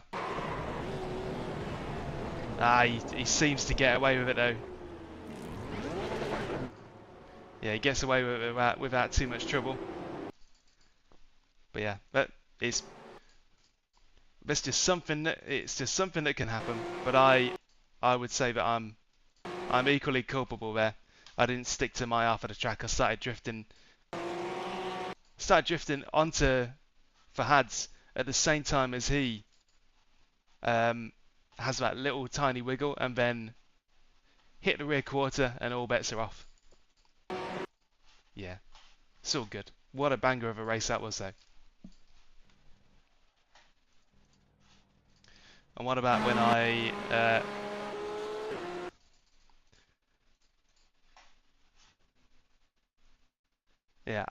at the time of the accident, I felt like I was more concerned with staying out in front of Fahad rather than just keeping control of it and staying on my line. So it was that greediness that kind of got me. Wow, a lap in the 46s. How did that happen? That must have been a good lap.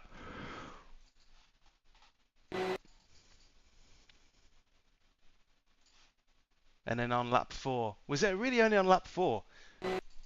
It felt like I'd been driving for half an hour by the point this happened.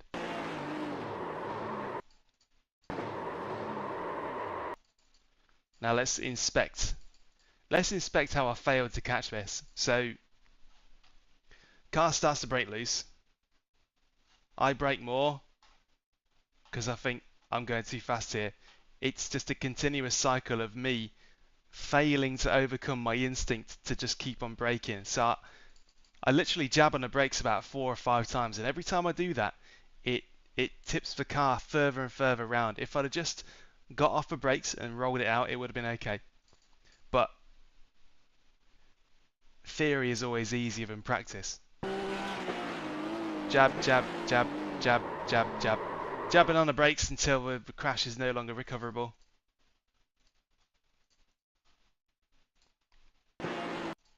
And it wasn't like I was going too fast. If I'd have resisted that second little dip of the brakes, so another dip, car goes round further, another dip, car goes round further, and then it's just gone. It's gone then. In that situation, I needed to over. Yeah, I noticed talking. I saw your bumper sticker. Nice to cross paths on track for once, even if it was only in passing. Yeah, this crash was basically just me failing to overcome instinct. I could have just opposite lock, stayed off of brakes, maybe put a tiny bit of throttle on just to stabilize the whole thing, but yeah, it was just too far gone. I couldn't fight my own mind on this one.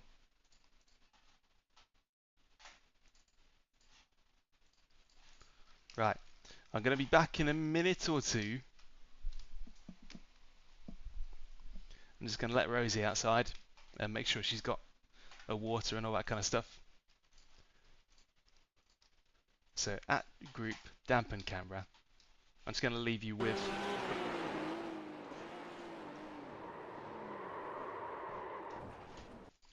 also, this is how you can get like in the replay mode, if you want a camera that kind of looks after itself in a way.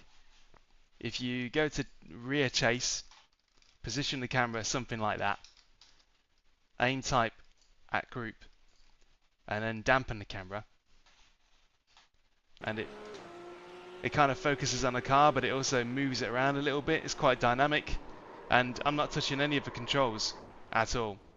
When you have an incident like this and the car's not pointing the right way, then it might trip over itself, but otherwise, when you're actually doing laps in the car, it kind of makes it feel nice and smooth. So I'm just going to pop out for a minute or two and check Rosie Dog's good.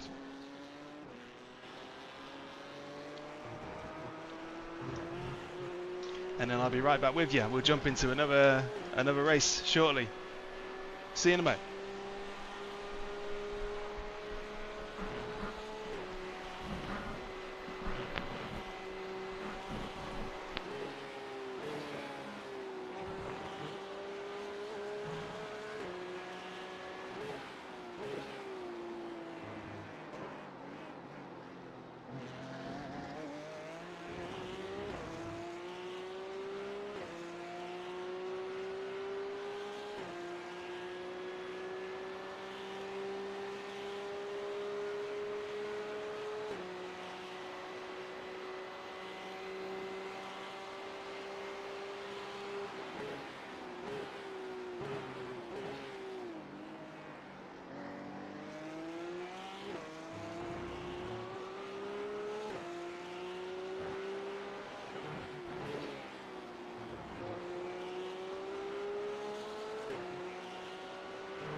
There we go. Let's save that one. Some great races there. And back over to the fixed side. So the 245.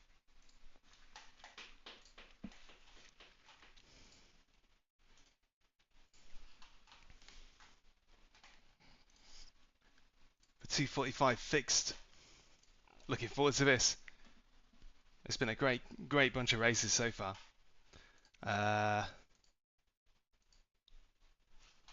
Safety rating's starting to look a little bit bruised.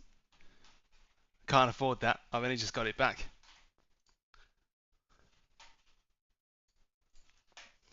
Need to be careful for the next one.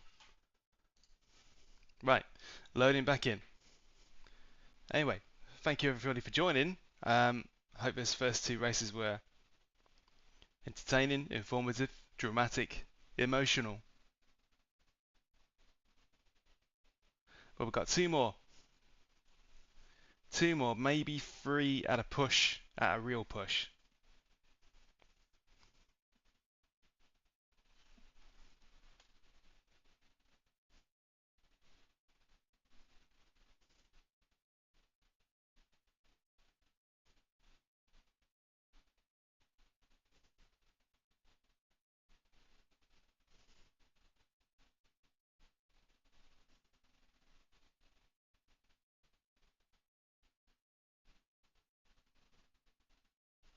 So let me know how you're all doing. How are you all doing and what are you all doing?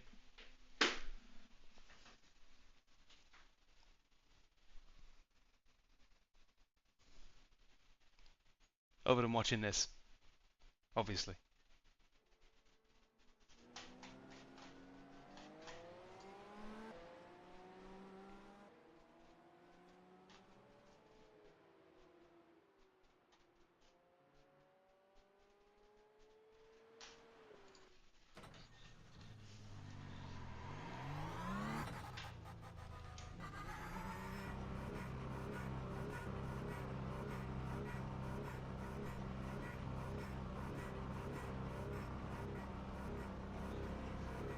There's a car approaching. Stay behind the white line.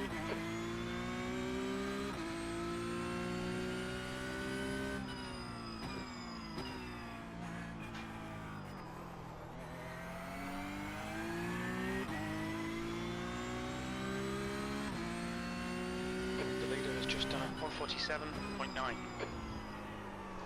Oh man, history repeats itself.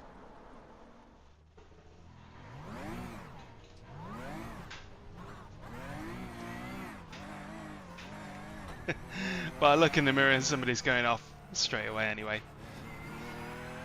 In sympathy.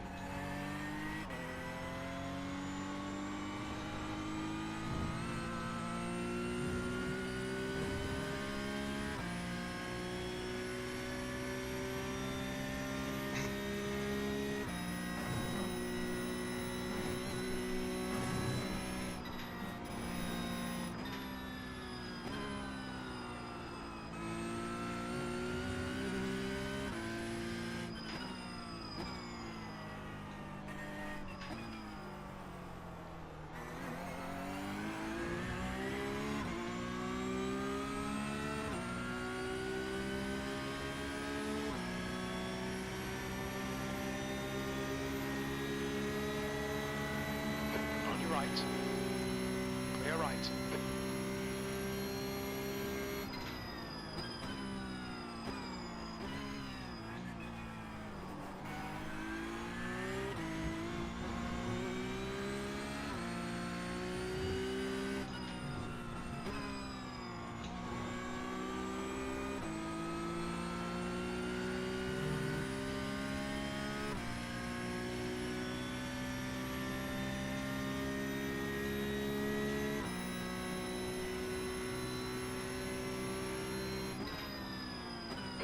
First.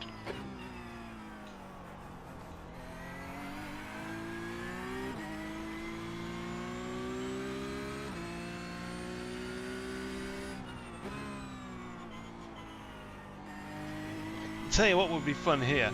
Rain.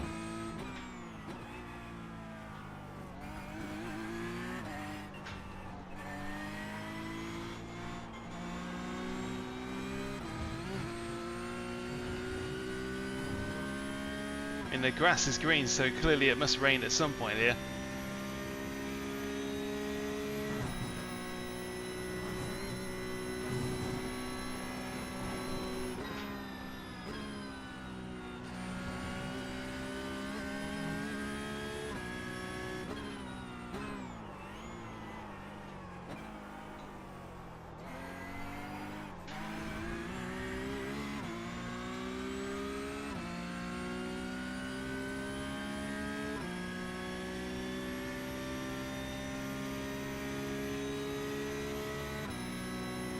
Left side, clear left.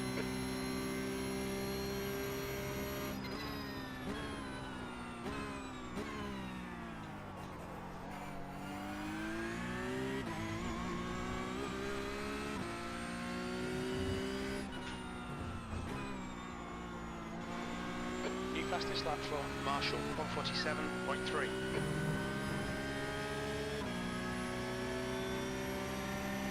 Car left. He's still there. He's still there. Clear left, P2. Left side, clear left. The guy behind has just done a 147.9. Look, I'm not a malicious person, but I gotta laugh when I see people going off the track. I would expect to be laughed at too, to be fair. Because I'm a sucker for slapstick. When you... Whoa! Okay, maybe that was instant karma coming to get me then. Slow down if you don't want a penalty.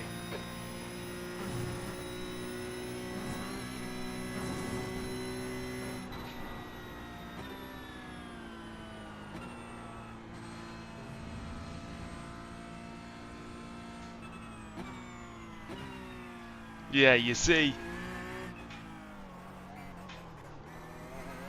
Other people's calamities are an inspiration.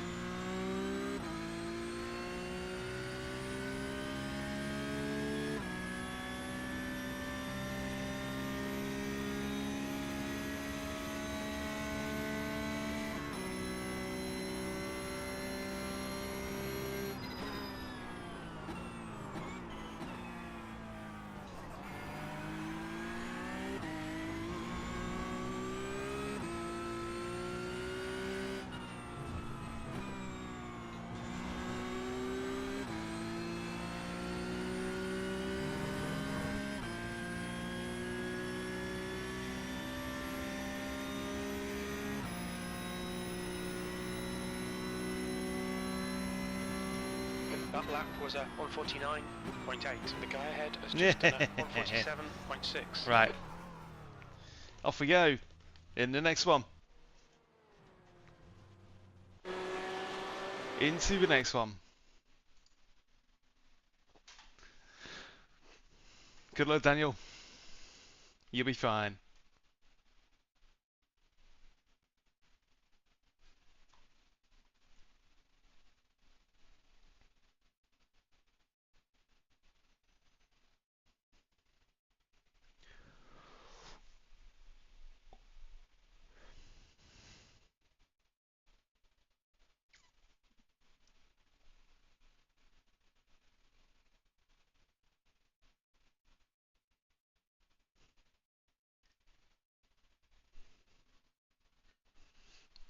Yeah, meet you in the grass, Hawking. Checker flags out. Because that's where we're both heading. Yeah, I believe this is a fixed race.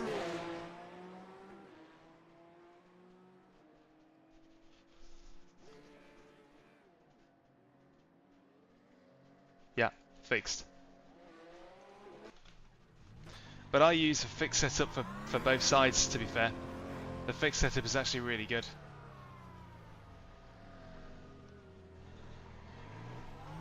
There's traffic on the exit, keep it tight.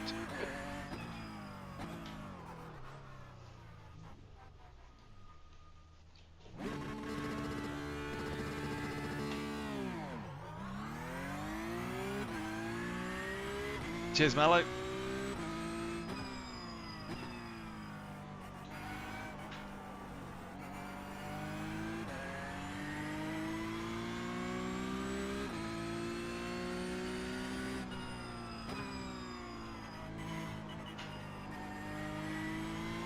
Best of luck, Hawkin. Did you not beat me in that other race, or am I getting my wires crossed? Because obviously I had that in, I fell to the back of the grid twice, and I didn't see your bumper sticker. I didn't see your bumper sticker at any point after that.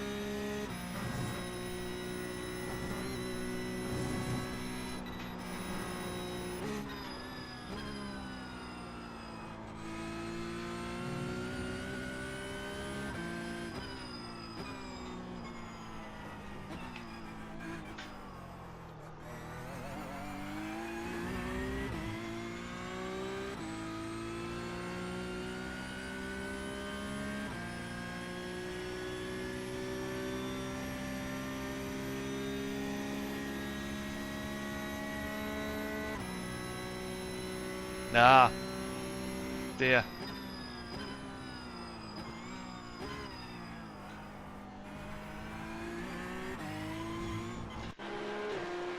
Well, there we go.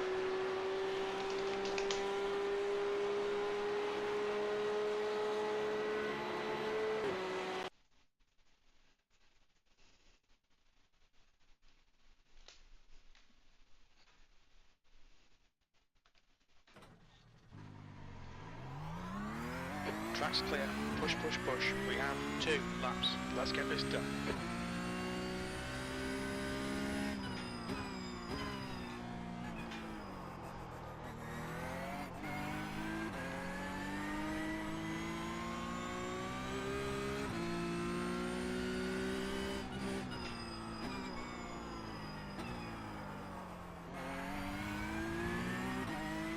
Now I got to get these tyres activated. They're so poor.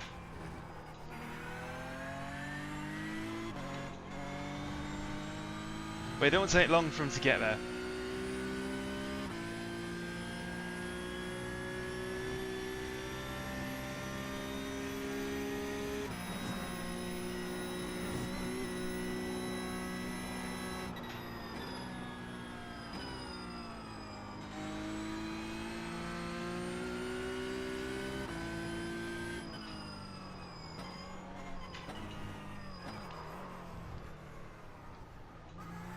Let's try not to go off track.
Right, nearly a 10th up on the all-time best that I've previously done, so that's promising.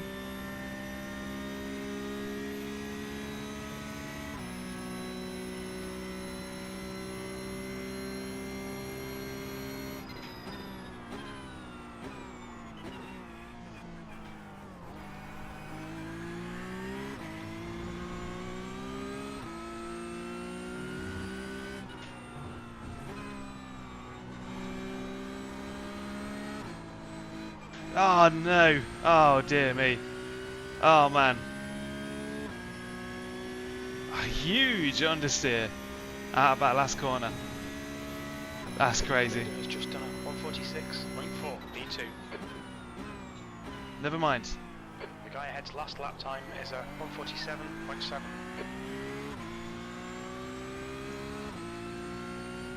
The leader's just done a 146.1.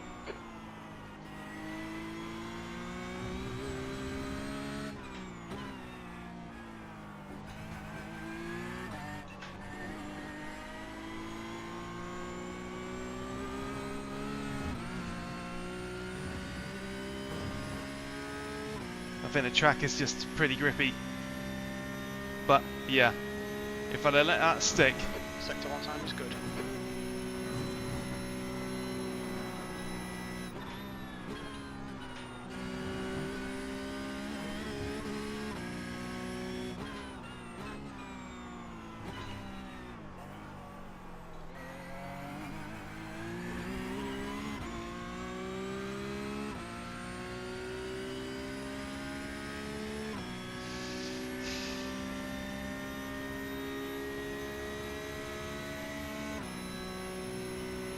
Sector 2's 2/10 off the pace.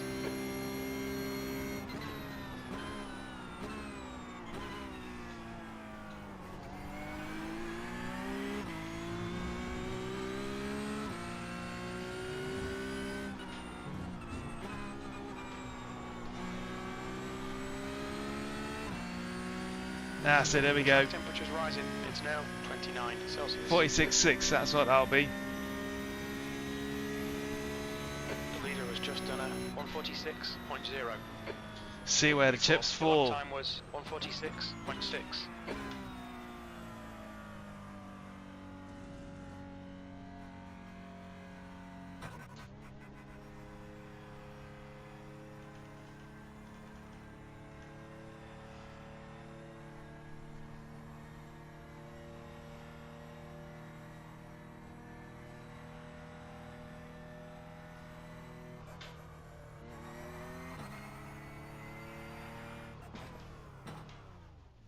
Happy with that. Feels decent. Minute and a half to go.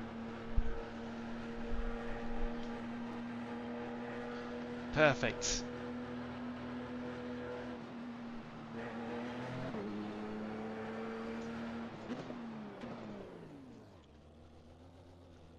Still fifth.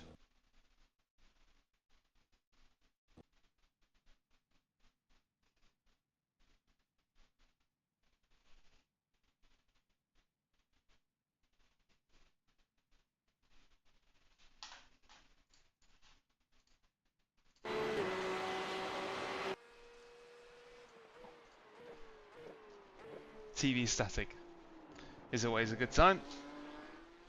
Hello H.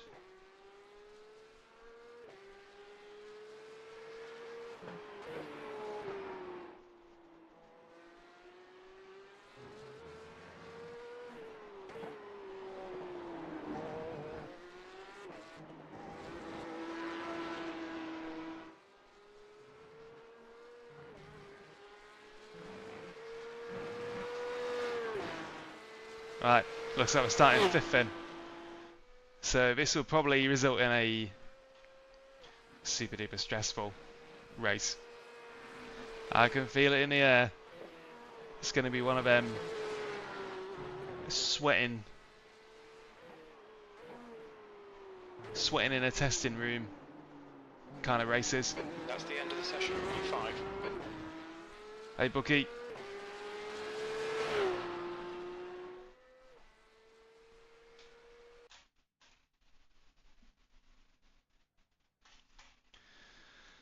Reasonable jump to go from MX-5 to Porsche Cup. I would say do GT4 in the middle, definitely. Do GT4 in the middle. That will get you more used to the kind of the way that Porsche Cup feels, because Porsche Cup does actually feel. This is going to sound mad when I say it, but it does actually feel like a GT4 without ABS and TC. So it's got a lot more, it's got a little bit more power, yeah, but it does still feel a bit GT4-ish. So yeah, definitely MX-5 to GT4 is the natural next step, and then to GT3 or Porsche Cup.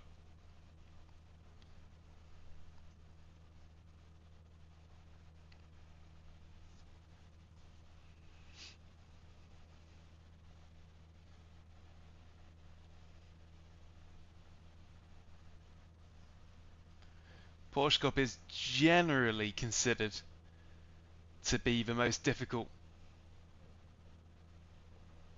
of the sports car side of things to drive. I might be wrong. Supercars might be worse, but for the popular series, this tends to be the one that people say, if you can drive this, you can drive anything.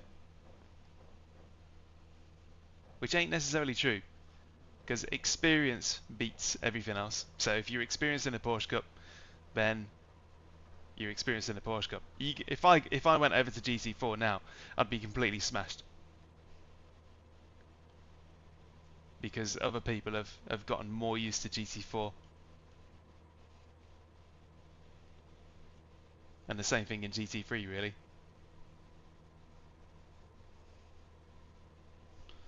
Oh boy. 14 laps. Here he goes. Temp is 29 Celsius. Get ready, time to focus. Green, green, green. Good start from 6th. Not sure what I'm going to do about that. Car left. Hold your line. Clear left. Other than try to avoid doing the same thing I did last race.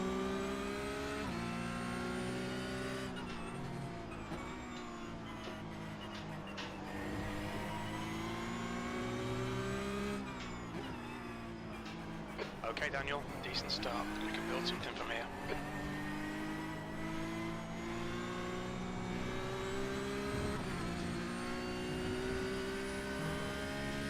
Good. Fairly drama free.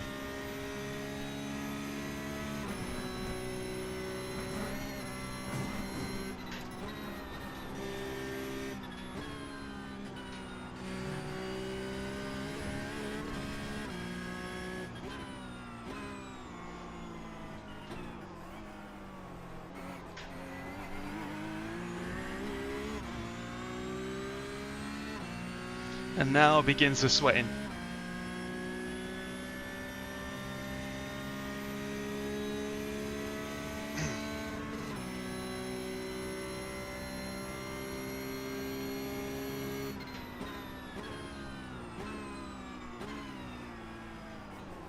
Oh, he's gone. At least he didn't take anybody out.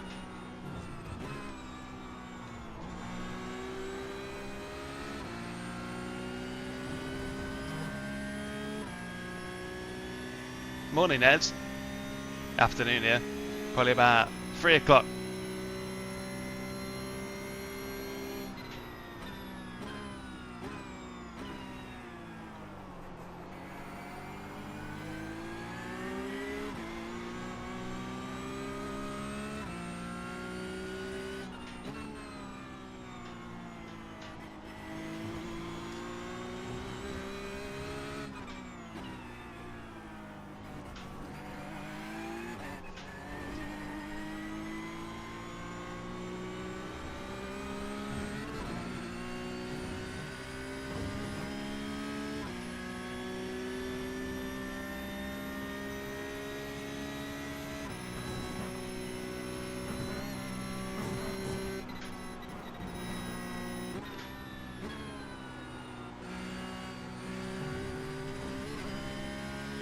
Whoa!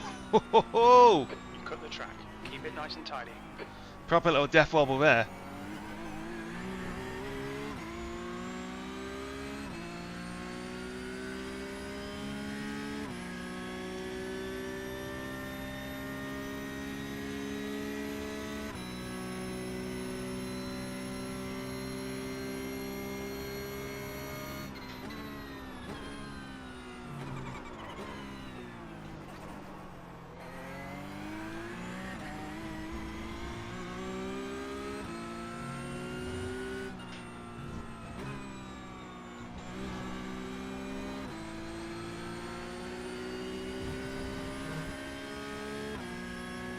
A new challenger.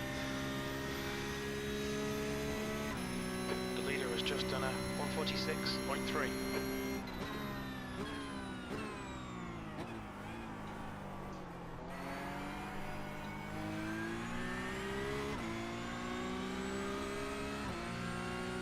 Car left, clear left.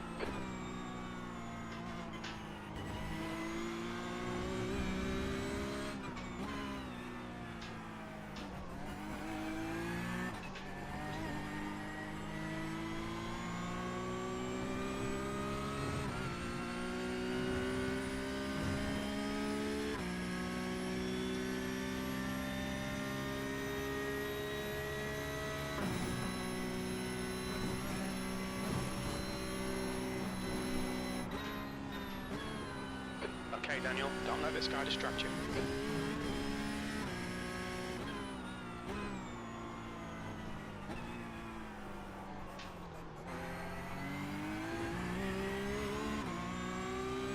Yeah, this is it.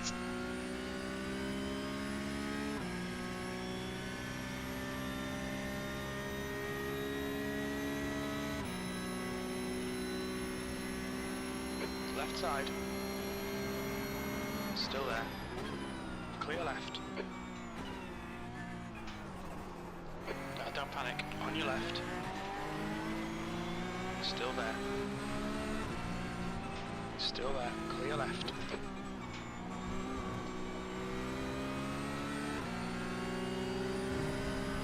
Whoa, here we go. The leader's just done it. 146.2. P6. That's the fastest lap of the race. You've just done it. 148.0.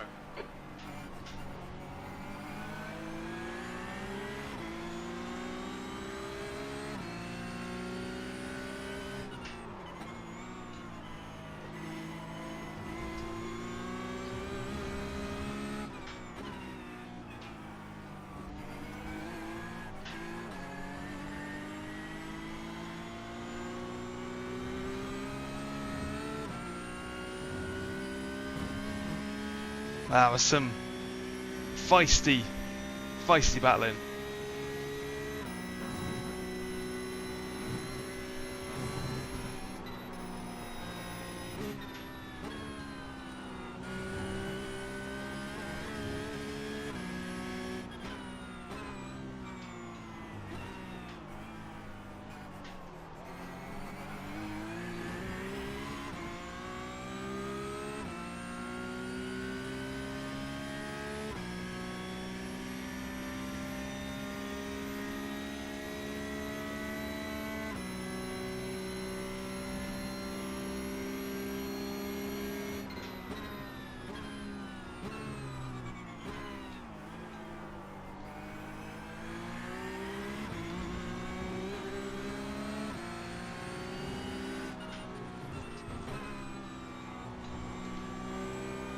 Okay, Daniel, stay close. Wait for him to make a mistake.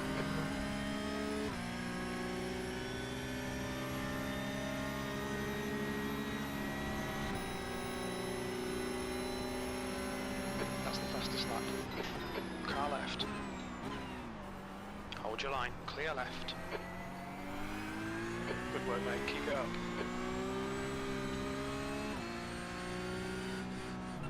Car right. Right side's clear.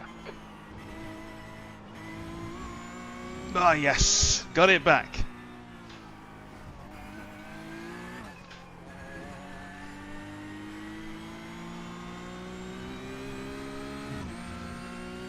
Nice. That felt good.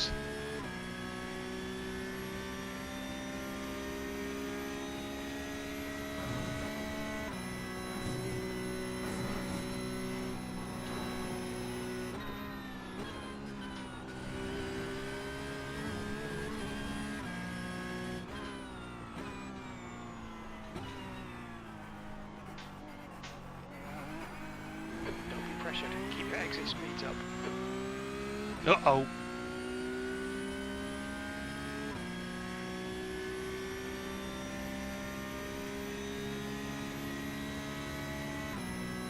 Uh-oh.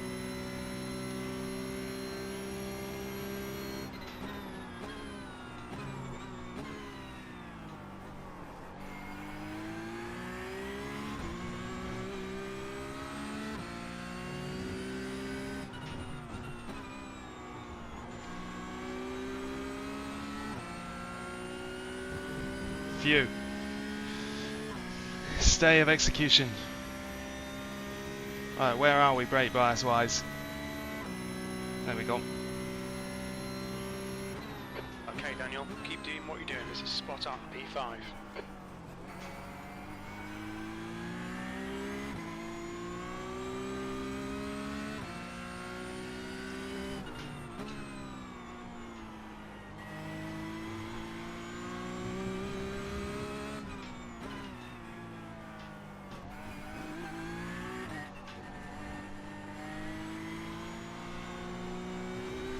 The gap to Marshall behind is now 1.0.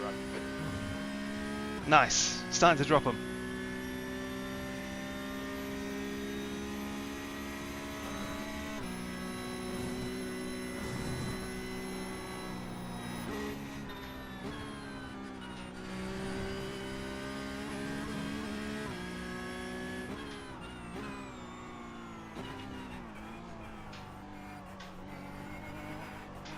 You're gaining on the guy in front. The gap is 0.6.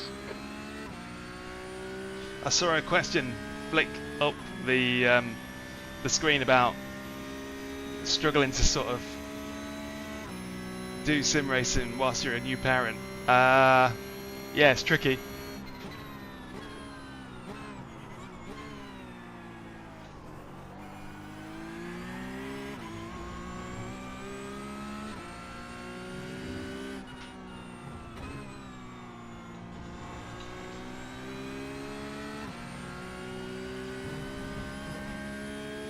I find that nowadays scheduled stuff is tricky. Like arranged scheduled stuff is still tricky.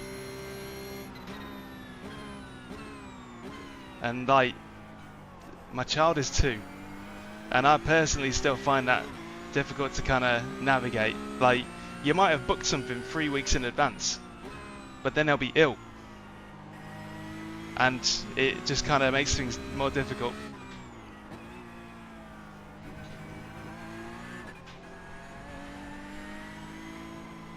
It's like if you make an arrangement to do something, you just have this feeling in the back of your head that's like, yeah, cool, we'll arrange something, but you just know that something's going to come up.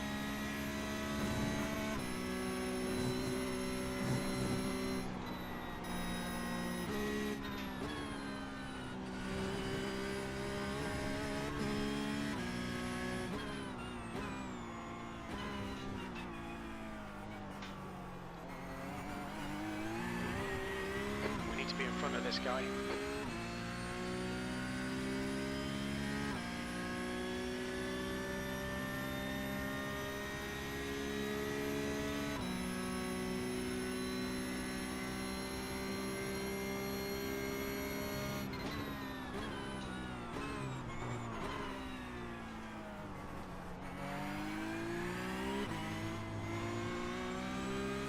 Come on, let's hunt him down.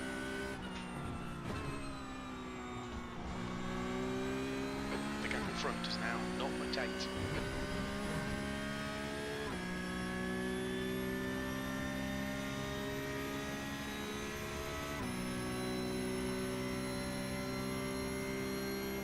That's half distance. Fuel levels are fine.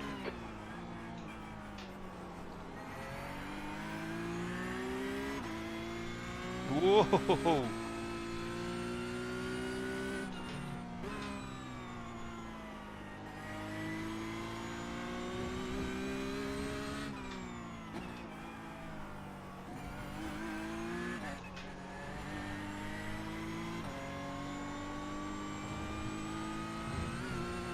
Well, I'm going to start using fourth to try and control that corner exit traction there. I think that will help out quite a bit.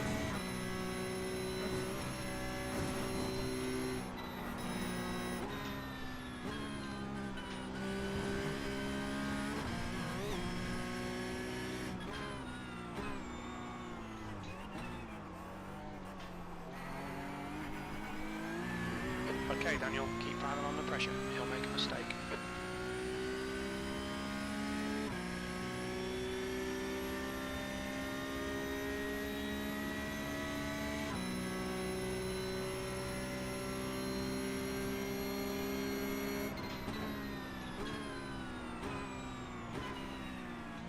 right side. Whoa! Where the heck did he come from? Don't let him get away.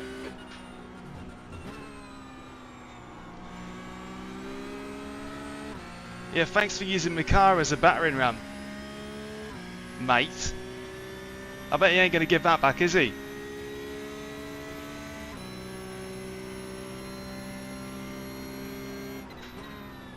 Sixth place. Dirty, dirty.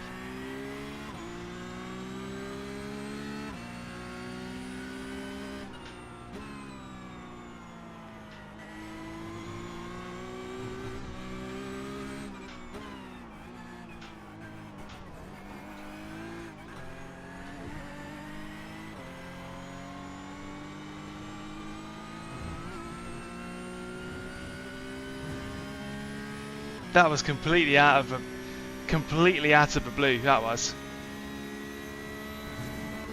There's no way that was a legitimate overtake.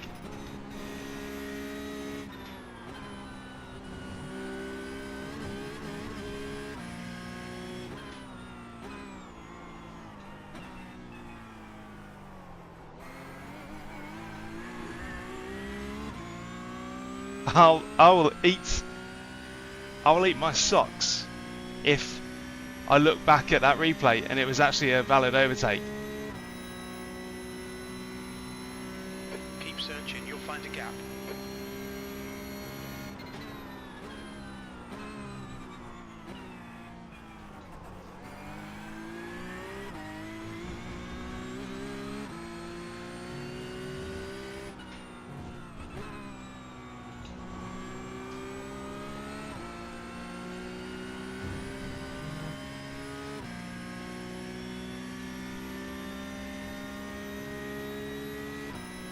That will be a very intriguing replay. Your lap time was at 1:47.6.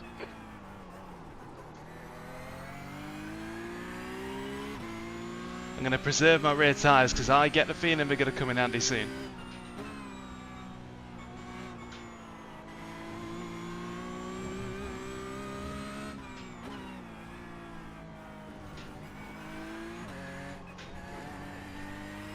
The gap in front is now 0.9.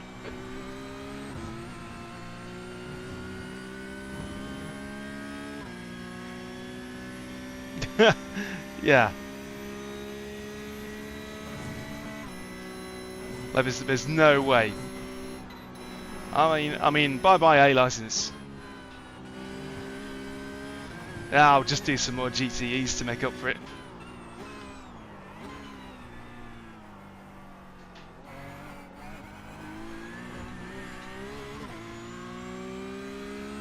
There's still 4 more laps.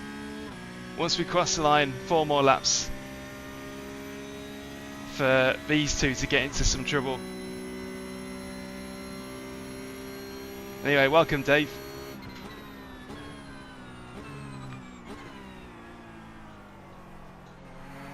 Car right. Clear right. Look at him, he's a menace.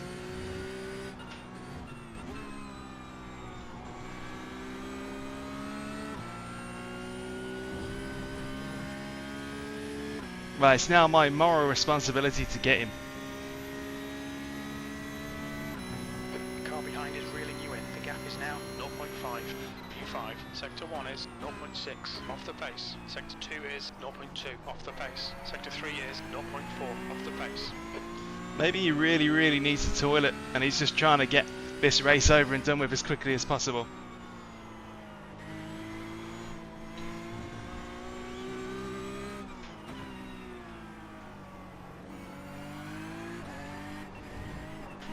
Oh, Right, no! hold your nerve, just keep it smooth, no mistakes. Yeah. Give back the time gained.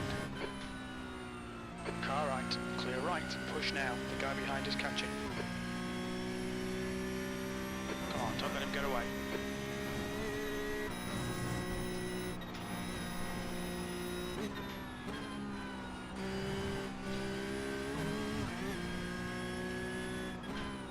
I tell you, every time, it's never boring. It's never boring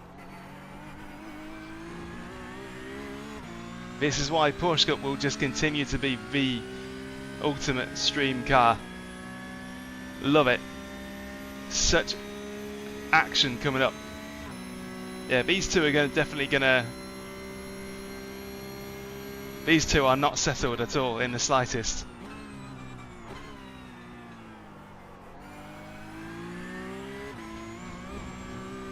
It may actually be a blessing in disguise that I got that slow down.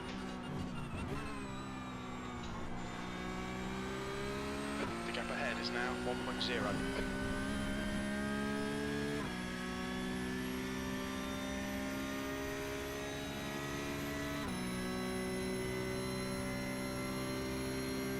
P6, that lap time was 148.4.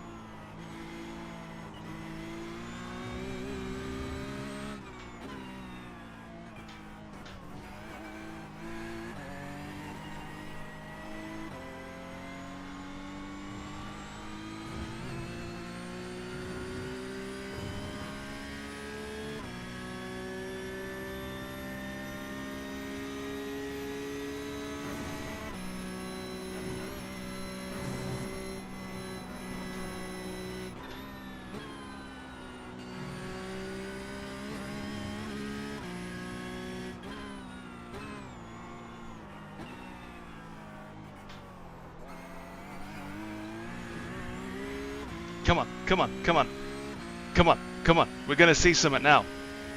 We're gonna see something now. The excitement. We're gonna see something. Come on. No, we didn't see anything.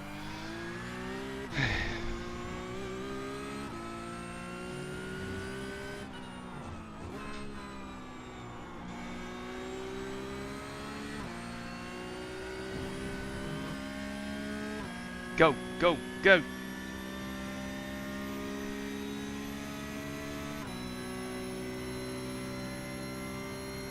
2 laps remaining. Ooh!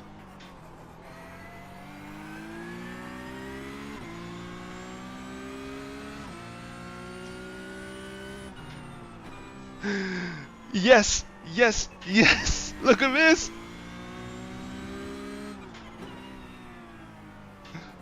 Look at this. Marshall is gaining on you. The gap's now 3.3 seconds.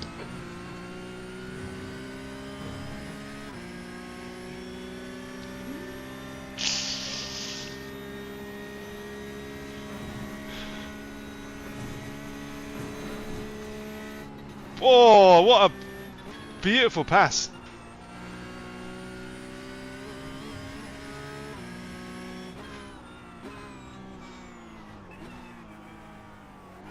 What's the chances of him staying there?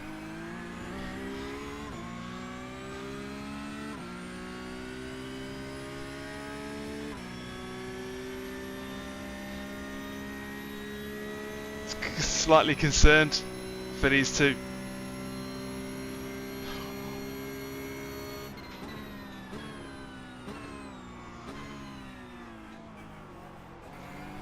Left side.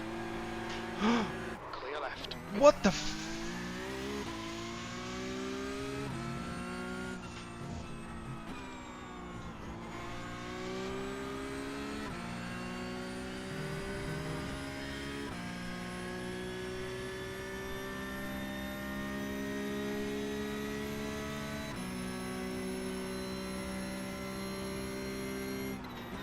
P5.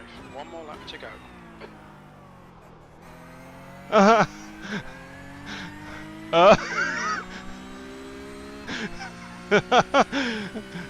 I can't take this.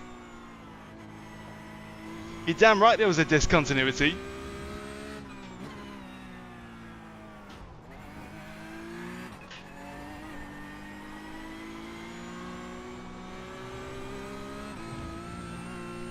So anyway, yeah, that That orange Porsche clearly picked up too many incidents, and The gap's now 1.3. the hammer of justice came swinging for him. So at least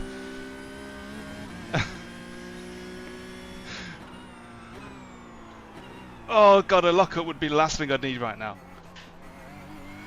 That was really something. That was really something. Yeah, the orange Porsche clearly hit 17 incident points and had to park it up. Got a drive through. Oh, I don't know if I could have took any more of that.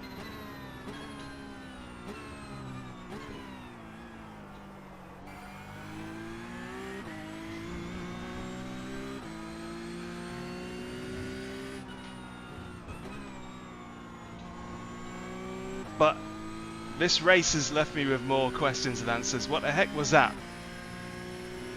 I heard the USB noise, and heard the USB noise, and then had a freeze, and that happened last Thursday. Last Thursday at Watkins Glen, I had 3 solid freezes that were just like that. So a bit odd. A bit odd. The only thing that's changed is I've changed to more memory. But there you go. Wow. What an absolute... That was crazy. That was crazy, crazy.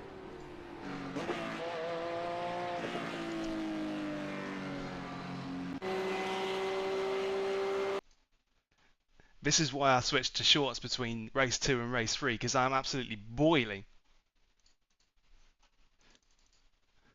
That was crazy. So where did it all start happening? Okay, so fella gets past me fair and square. Gets past me fair and square there. No problems. Yeah, yeah. Well done. You know, solid. And while I'm behind him, I do the old thingy bob. I don't think there's so much loose cables. I think there's too many cables now. I think there's too many cables in my PC at the minute. So I might do a bit of a cleanup. Yeah, I might do a bit of a cleanup soon. So take a look at what I do here. Far chase. So I'm behind him. I've got the slipstream, and I'm gonna overlap him before things have really settled. So I back off the throttle a little bit, and I just want to see what he does.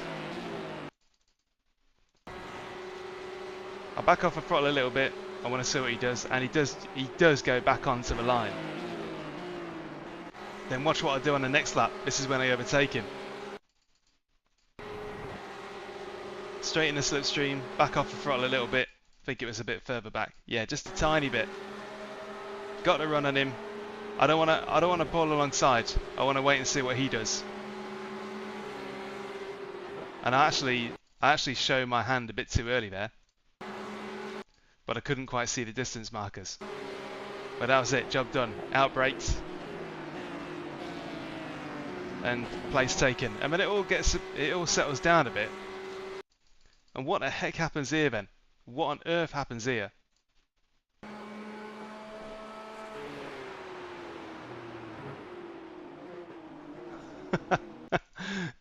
That's not even close. That ain't even close. Let's have a look, see what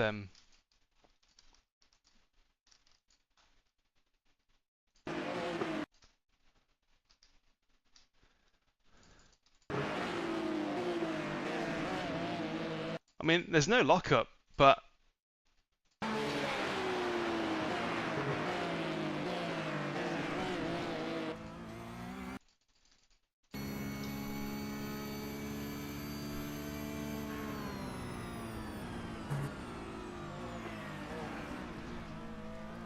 I think he just reckoned that move was on. I think he just thought that was on and that he had the right to do that.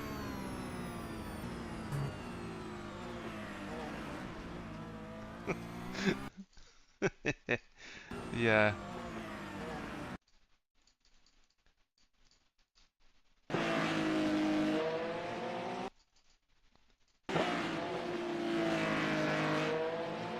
Crazy.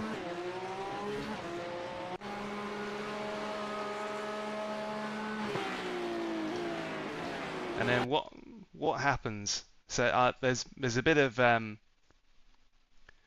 fisticuffs between these two.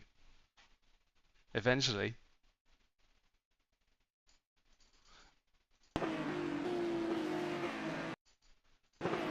I tell ya, yeah, he doesn't care, does he? He's coming through.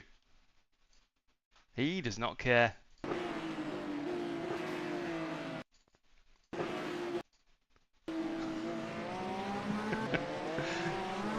He doesn't. He does not give any care. So I'm going to get the slow down and have to drop back behind him again, once again. So where's the beef? Show me the beef.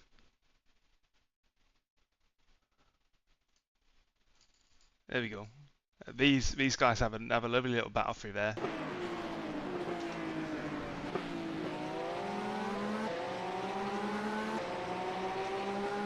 Side by side, nice and cordial.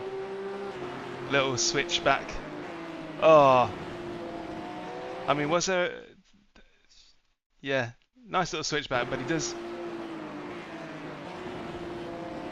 does find himself in a disappearing gap there.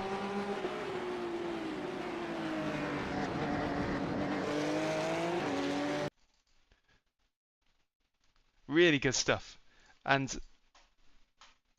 I just get that feeling. You know, when sometimes you watch how people race, you just get a feeling that somehow. So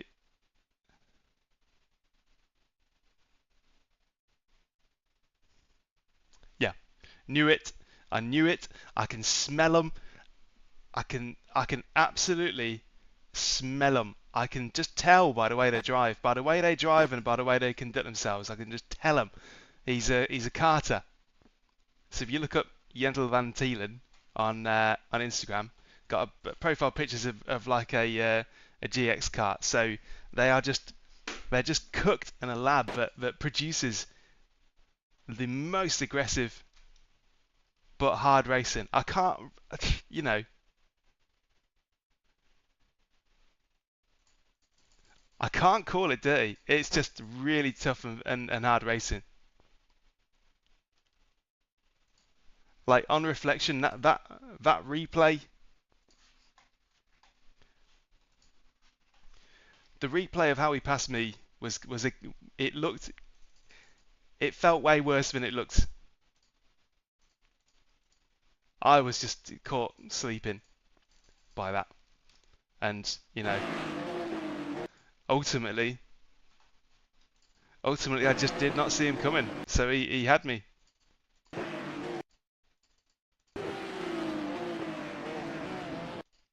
Yeah, it might be a dive bomb, but it's not the worst thing ever. Does your mirror field of view not trick you into thinking of further away sometimes? Sort of, but 99.9% of the time, I'll be aware that a car's behind me. But he was just so far back. He was a million billion miles away. Is that the distance to which you think an overtake would happen? So I'm looking in my rearview mirror and thinking, well, he's miles away, and then all of a sudden it's just.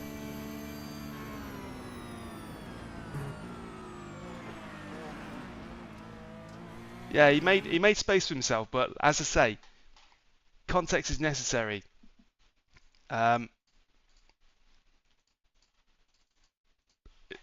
It got into place.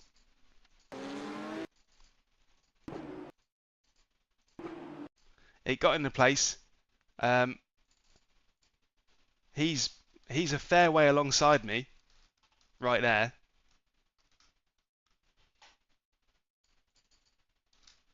This is what I mean.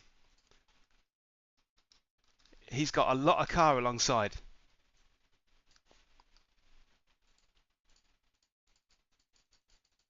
And I am the one that's on the trajectory that squeezed him. I'm not saying it was I'm not saying it was a clean overtake at all, but it was an overtake. It was still an overtake. Oh, I've lost it now. Ow!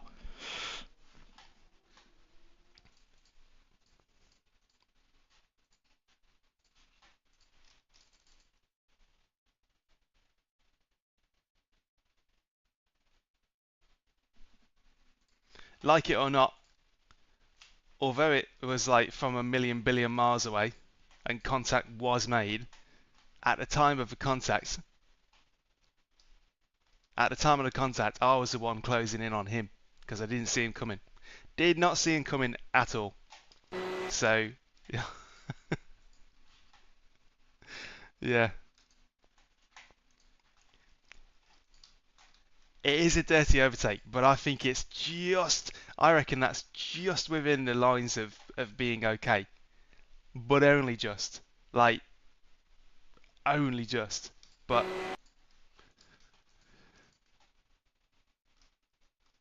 fair enough. We'll let uh, the court of public opinion decide. If I hadn't been there, he would have made the turn. Definitely, he would have made the turn. He wasn't going off track with that. I can vouch for that. Let's look back at it because this is interesting. Where does he make the overtake? There we go. So lap 7.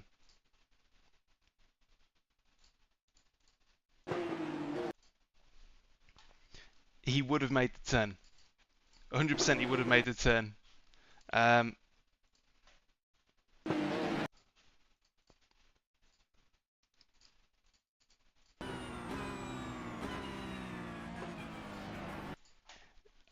Yeah, Malta actually went into that pretty timidly, I've got to say. So, both things can be true. He definitely would have made the corner. It only looks like he's coming in steaming hot because we're actually going around it pretty slow. Let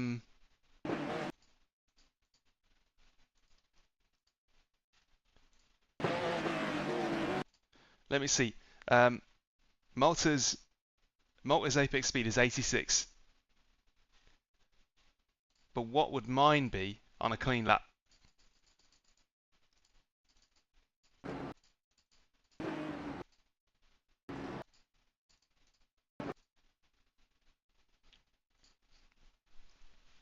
Let's have a look at that again.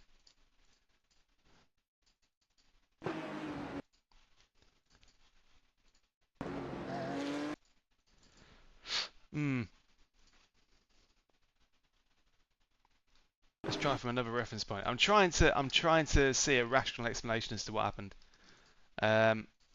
So when the nose is in line with the tyre wall, it's 98 kilogram, 98k. Yeah, as a karting driver, I can say that is what most overtakes look like in karting. That's why somehow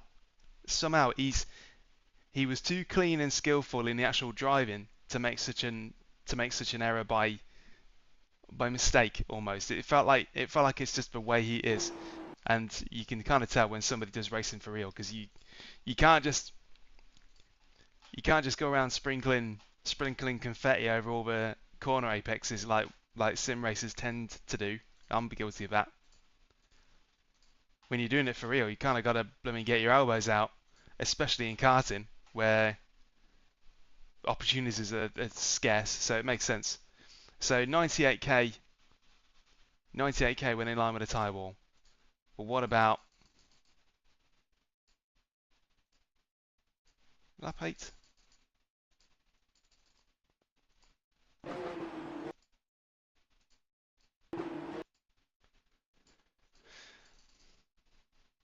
It's hard to tell. But 98k, going 98 kilometers an hour, 2 car lengths away from the tyre wall on the next lap. That's why it seems like he's just coming in hot. He ain't. We're just going in slow, if you ask me.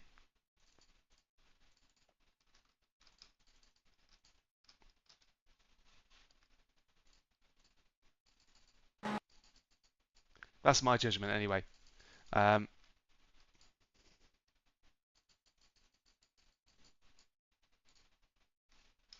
Yeah, Malta just went in a little bit gentler that lap, and Yanto just came up on us like a blooming steam train.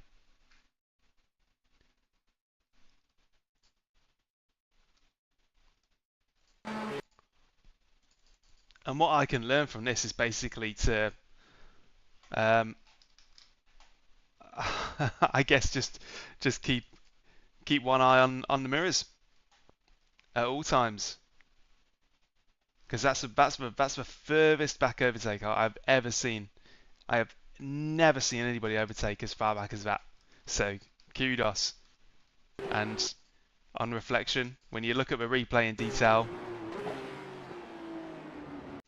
oh, hang on, that's the that's not the lap he did it on.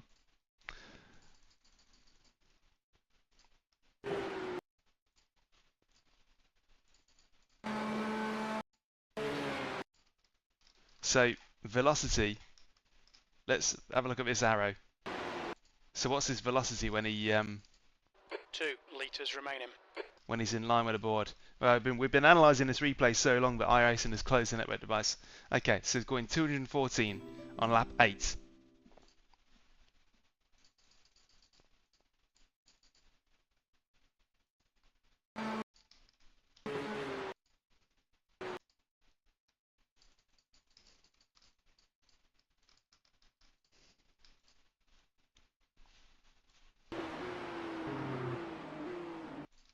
Yeah.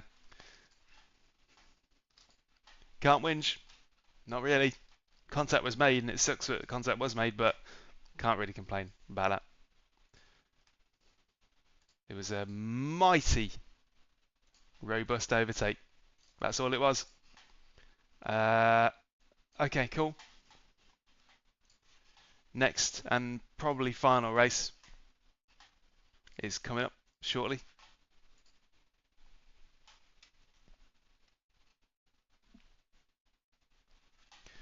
Just goes to show though, at the time,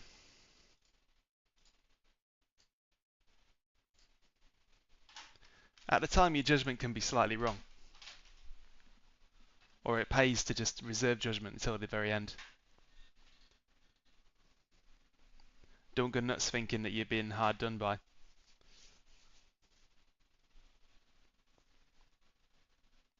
Good to hear, Hawkin. That was a great race for me. Very, very fun. Very fun. Loved it. Is this the hardest car in iRacing service?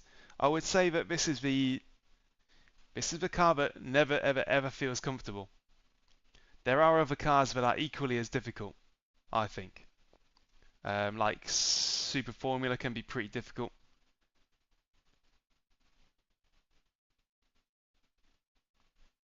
Yeah, Super Formula can be absolutely solid.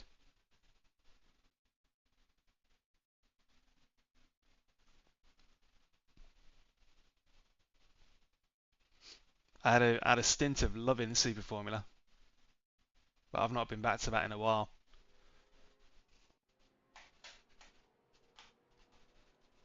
I think the problem is that when you drive something like the Super Formula, it feels so fast that it kind of feels like it isn't real.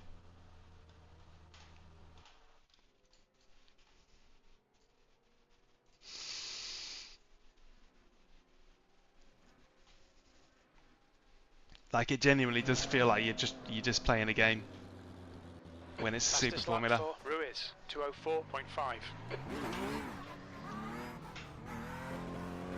Car approaching, watch your mirrors.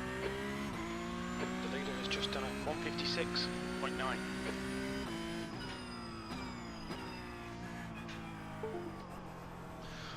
What is that? What is that? I don't like that.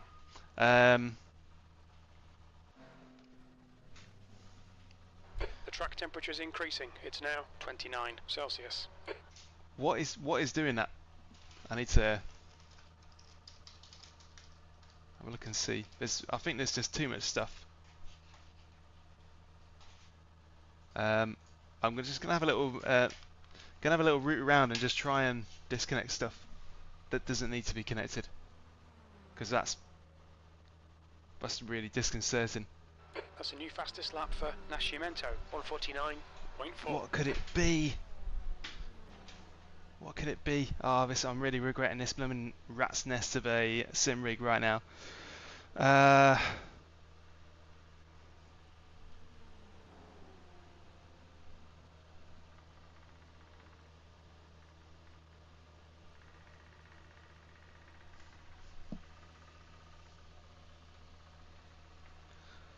take that out. What else?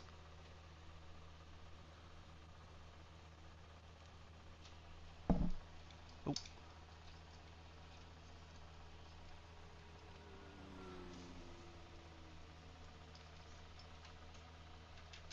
Take that out. That's the Elgato stream camera thing that I haven't got around to figuring out. What else we got?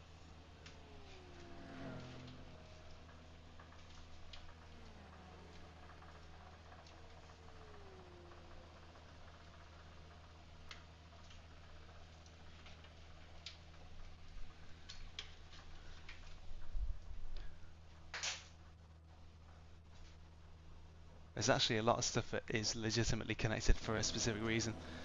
Oh dear.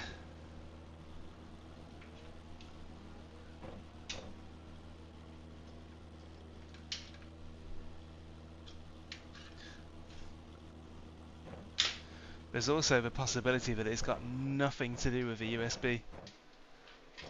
New fastest lap for Nascimento, 149.2.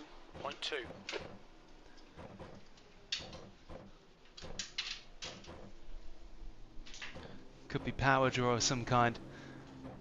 Oh, race.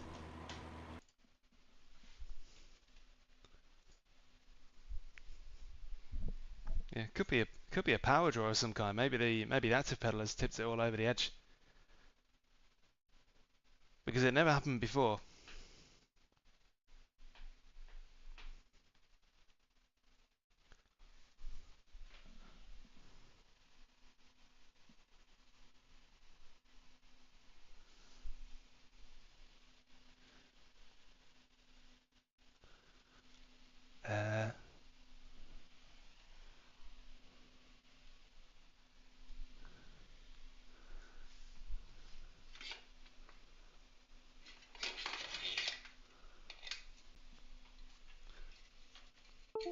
Yeah, take that out.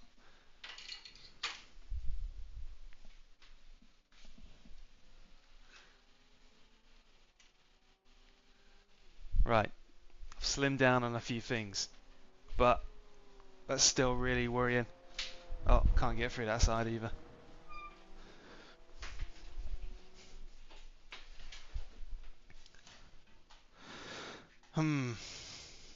Yeah, so just got to cross my fingers. Just got to cross my fingers there and hope that it all works out. There's traffic behind.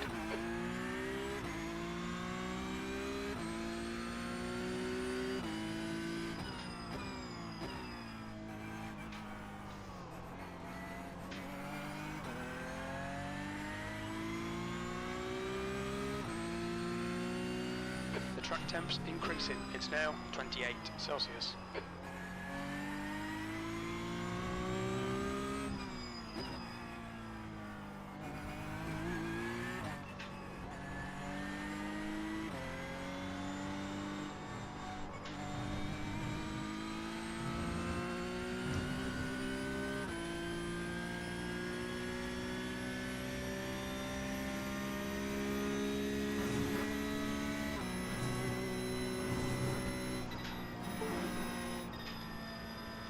What is What is going on? What is going on?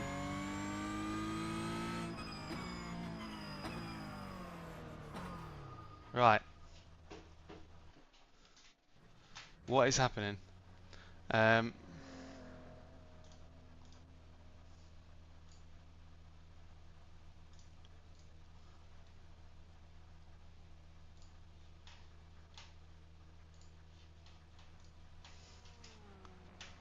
Can't be doing that. Can't have that happen. No way.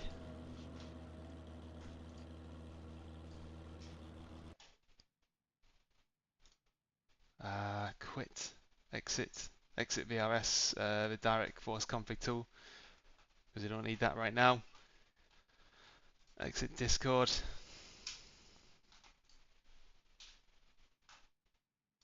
Exit Trading Paints. Nah, don't need help.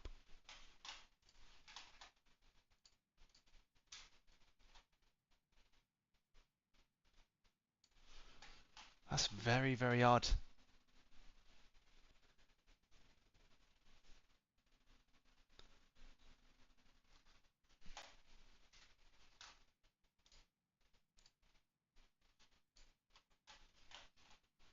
Yeah, GeForce Experience was on. I'll have to see. Take care, there's a car approaching. Okay, Daniel, we've got 2 laps to get the job done.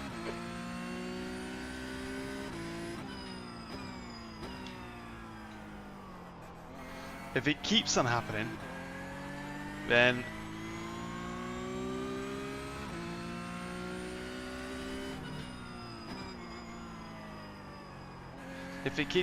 then I'll try. I'll switch back to the VRS steering wheel. I mean, it's going to be a bit late now. Just going to have to hope it doesn't happen again.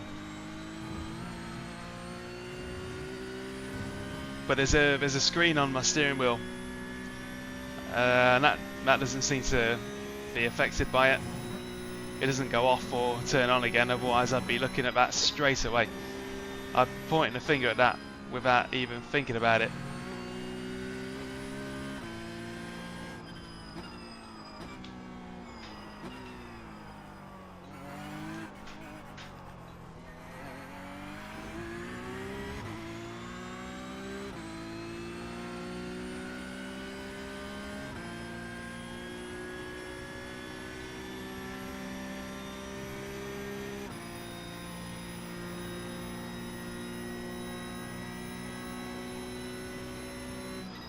I'm currently using the 80-second Victor wheel, using a third-party USB cable.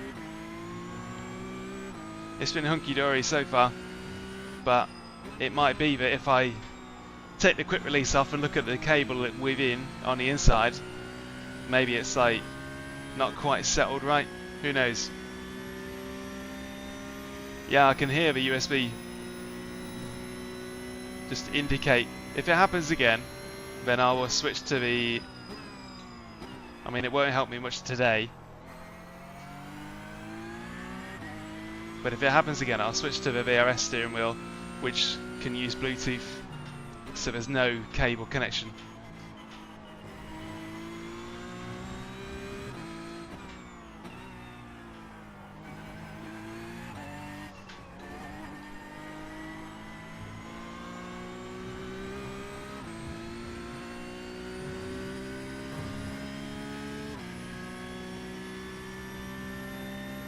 I don't like playing detective though. I played detective for 14 years with a career in IT. I don't want to do that again. I'm done detecting.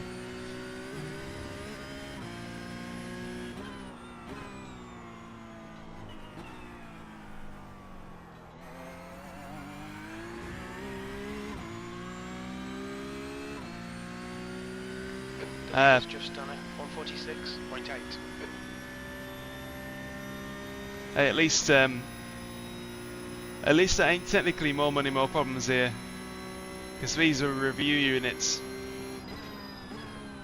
That's the one good thing about that.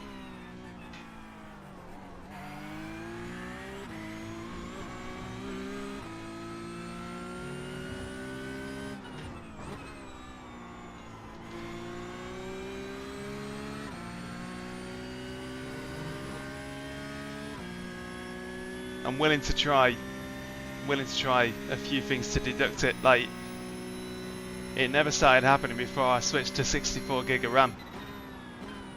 P6. So, do I have a faulty RAM module in there somewhere? Maybe. Who knows?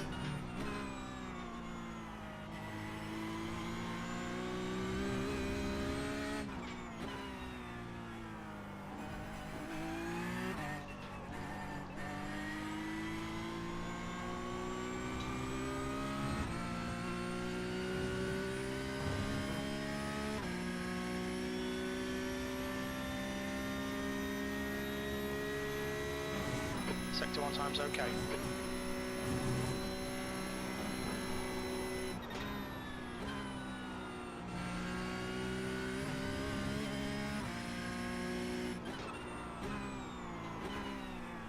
Oh dear.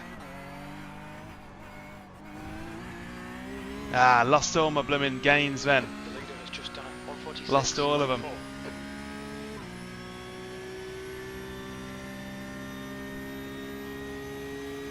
Using a VRS DirectForce Pro Wheelbase.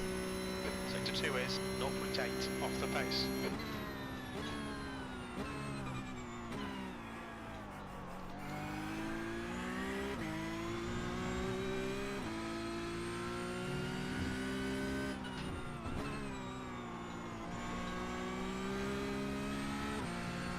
That's still going to be 2.5 temps up, but what could have been easily in the mid 46s with that one. Never mind.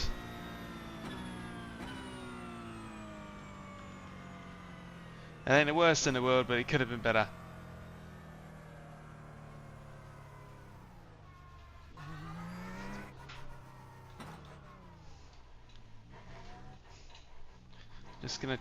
Just gonna wiggle this cable a little bit, see if it's anything to do with that. I mean, that cable's fine. The cable's fine. It's gonna be something a bit more. It's gonna be something more annoying than that. I just know it.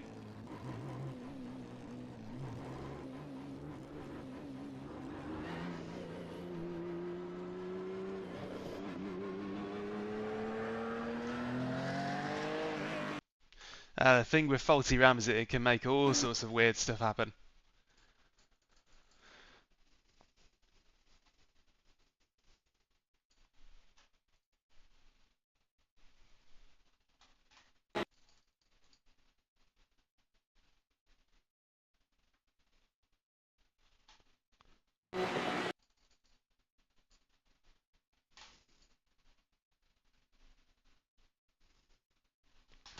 Looks like he's putting a 6 on the grid so far, 7th. Damn. And must remember to switch to the full race set. Right, last race of the stream is coming up. It's been an absolute bunch of bangers. 7th position. Brilliant racing so far.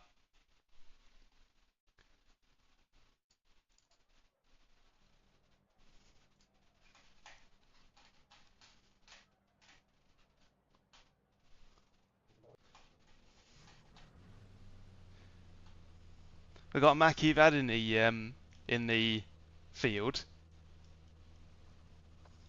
but he's using the wrong blooming. He's using the wrong account.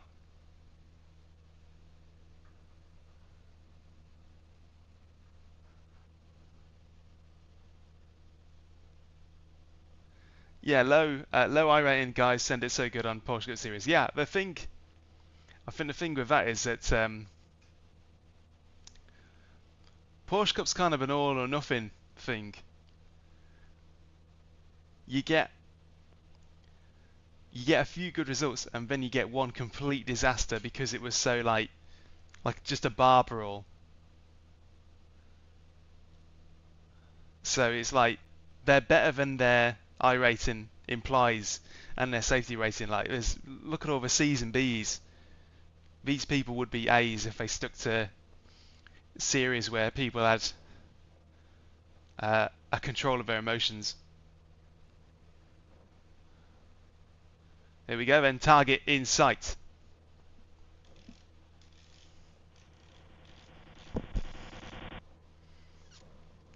Target 14 locked. laps. P7. Here we go. Alright Daniel, here we go. Go, go, go. Whoa!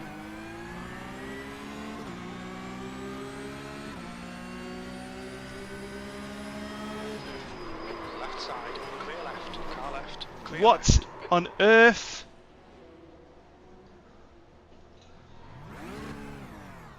Car right, clear right.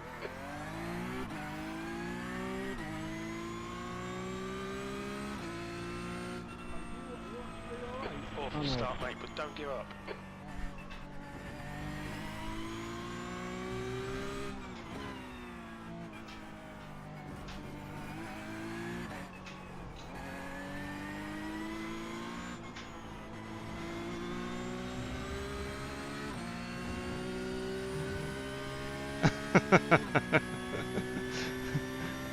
Well, now it is really from the back.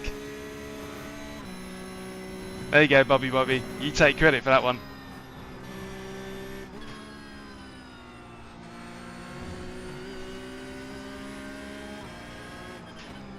Car left, clear left. I don't think he had any clue I was there. Which is his fault. But, yeah, that's rubbish. And the regen that I had to contend with after that was unbelievable by two people.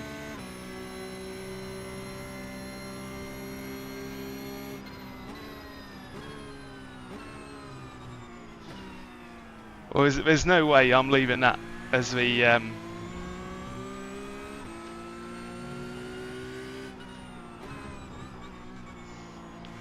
it can't be left there.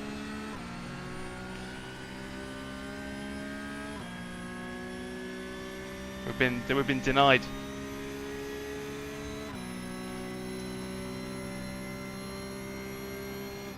th place.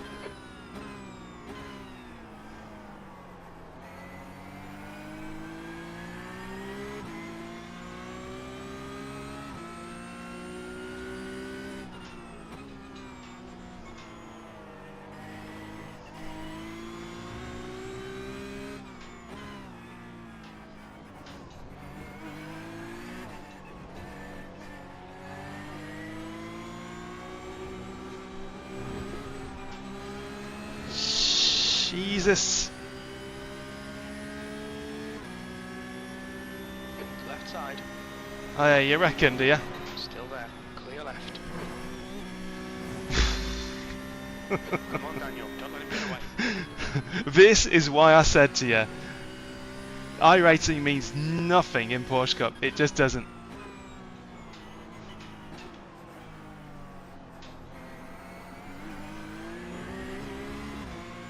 iRacing means nothing.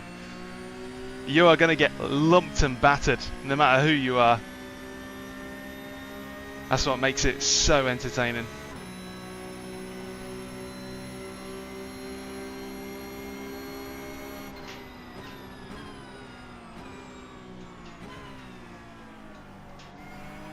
Car right, clear right. On your right. Clear right.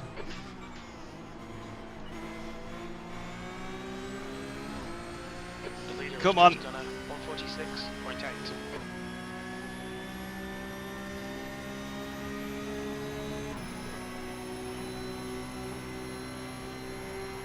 Sixteenth place, car left. Hold your line. Oh! Whoa! Yes! Delightful.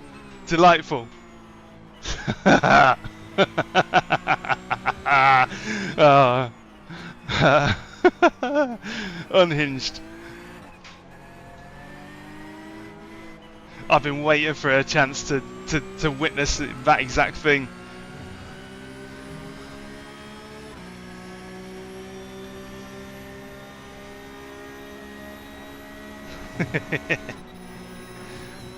That's great.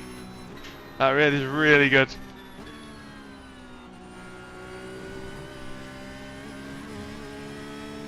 And he's off. And I'm off. We've had a cut warning. Oh, for God's sake, man. Come on! Let me live.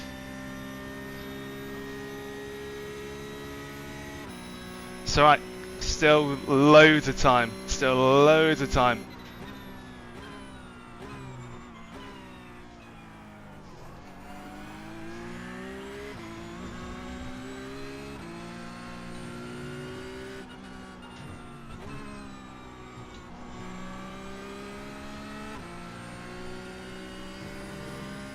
Ah, that was great. That was so funny. This will not happen in any other series. The gap behind is now 1.4. P15.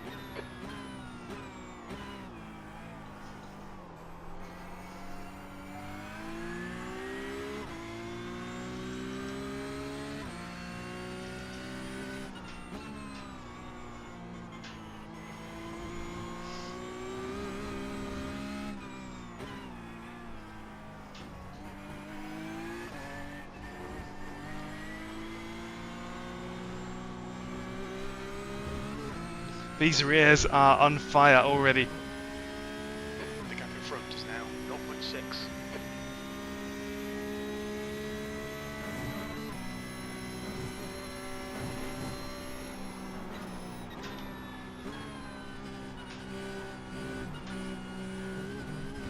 Oh! We've gone out of track limits. Keep it between the lines.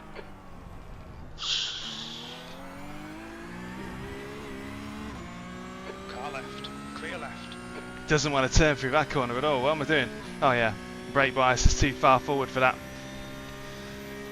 Need to sort that out.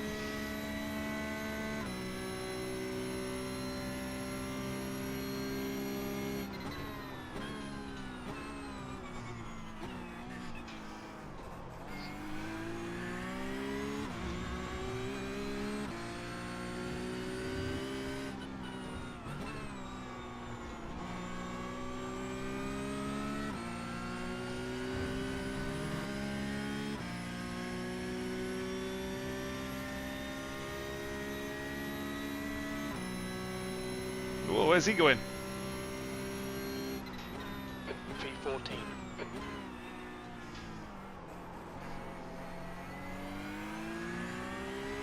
The track feels kind of green. The rear's stepping out pretty easily, especially on traction and turning.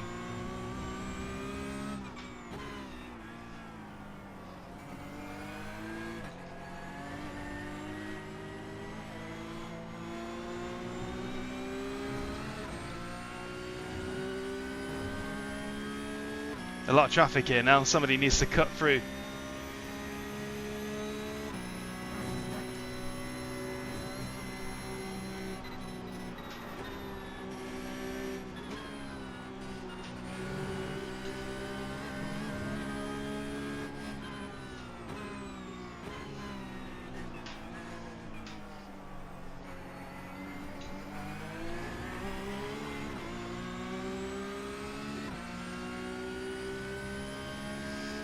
Can't believe we've got 10 more laps of this.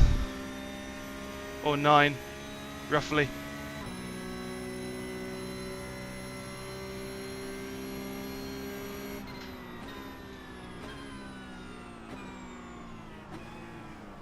Oh my god!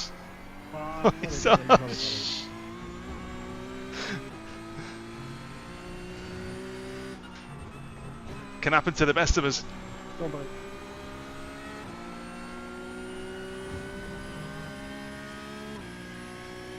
Ah, there you go.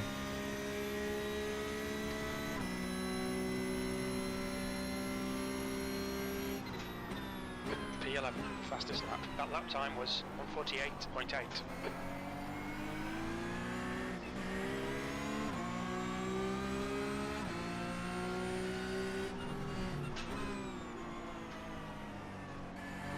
Car right. He's still there. Right side's clear. Well done, Daniel. Good pass. Eyes front.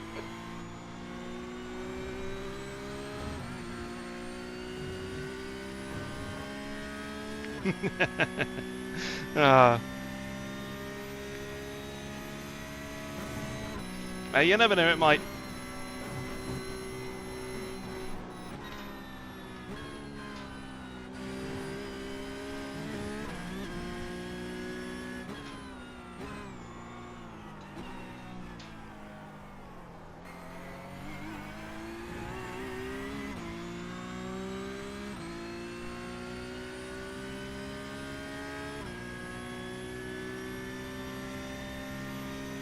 Well, with iRacing, the thing to remember is that I bought this track.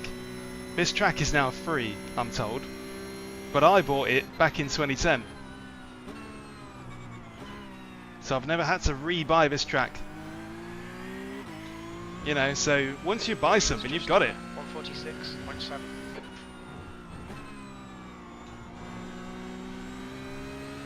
Don't be intimidated. Keep him behind you. I bought this car back in like blooming. When was it released? Good few years ago. P10, fastest lap.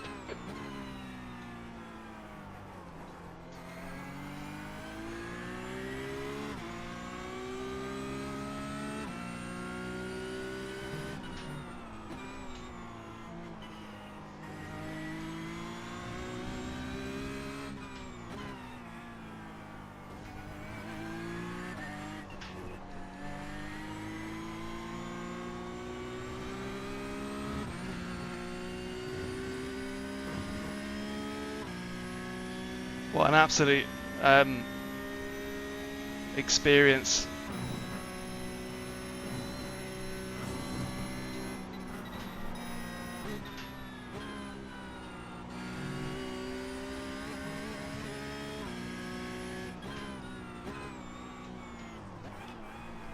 Whoa! Whoa, whoa, whoa, whoa, whoa, whoa, whoa, whoa. Ah, that's got him, he's got a run on me now. Hello there.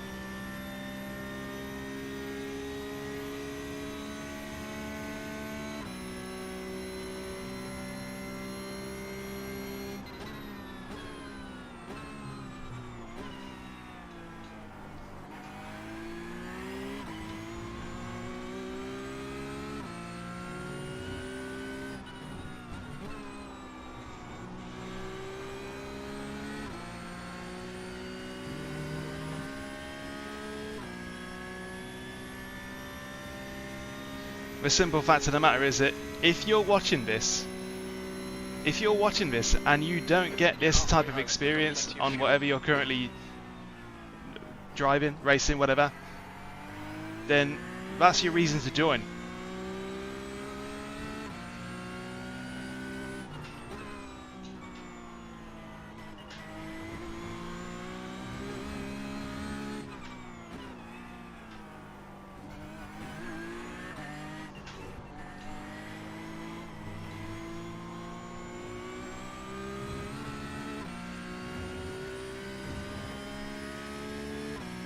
The amount of people that comment on videos and that and say, yeah, if you tried this in such and such, you'd get smashed off a track. Well, yeah, you probably would, because this is where most of the serious people trying to take it seriously will go to race other people trying to take it seriously, because that's when you get the best kind of quality of races.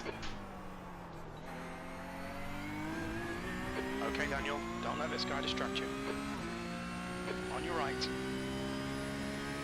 He's still there. Still there.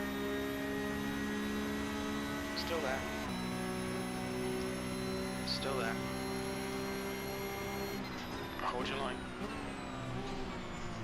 Hold your line. Right side's clear. Firm but fair.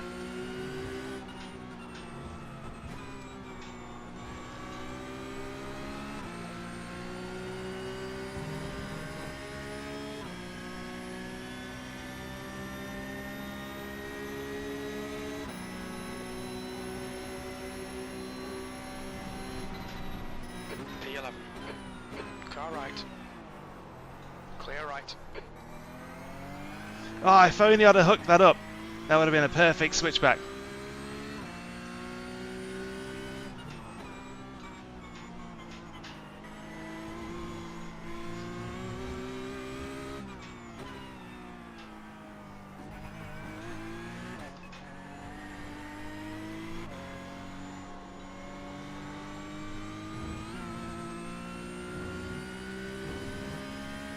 And he's off.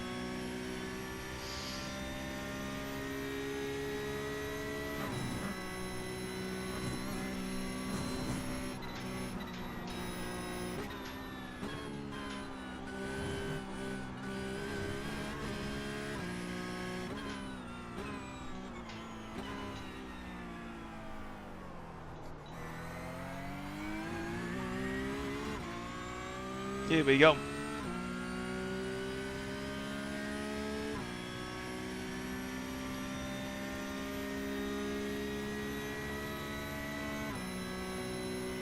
The gap ahead is now 0.8.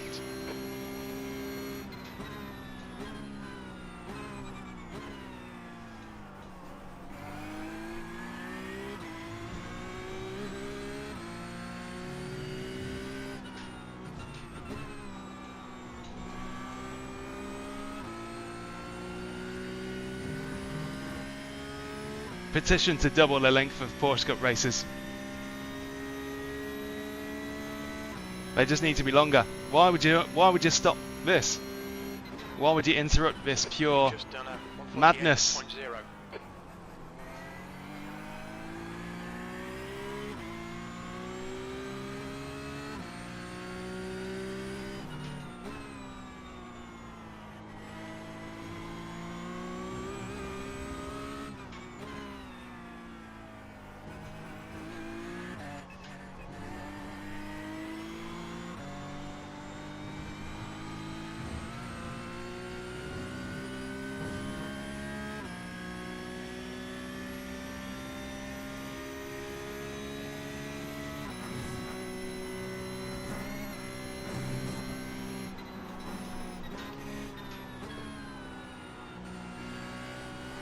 And he's gone.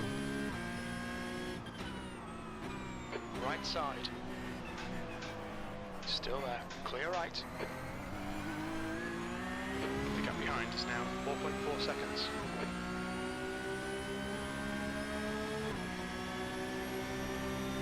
On your right. Still there. Still there. He's still there. Right side's clear. Push, push, push. We can get. And he's gone. Yes! I can't believe we've got. I can't believe we've got two of them. Two of them in one race. Perfect. Oh, that was buttery.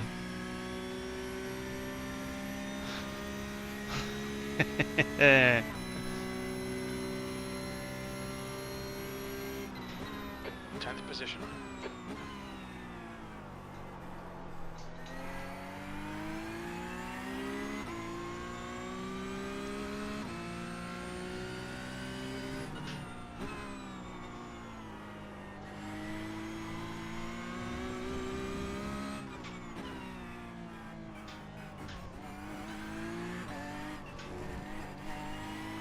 The gap in front is now 1.0 seconds.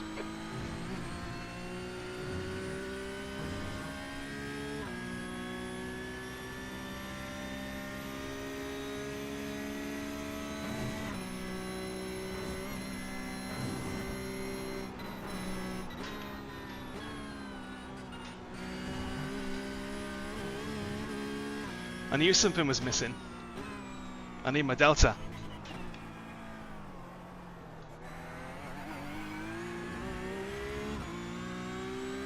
There we go.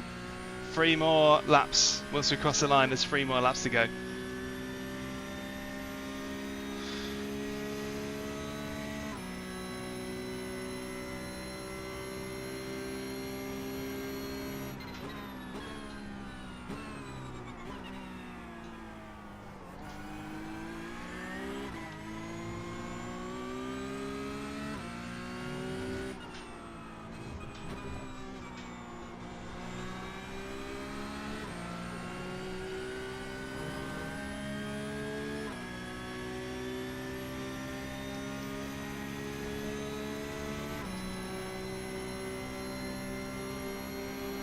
was 147.4. That's your quickest lap in this session. Car right. Clear. Oh, it doesn't work when I can't cross over. There's someone else off in the weeds. This is madness. This is going to be a mad couple of laps. I can just tell. Look at this.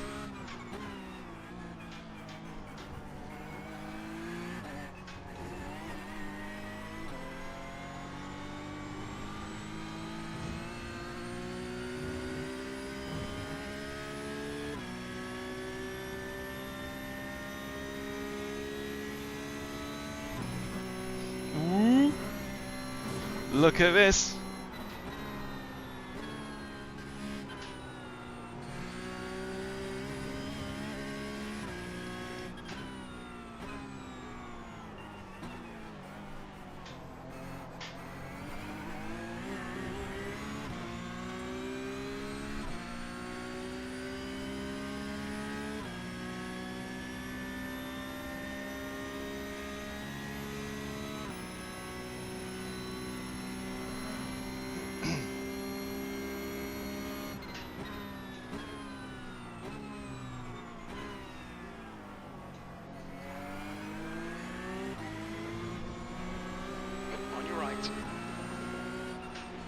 Hold your line.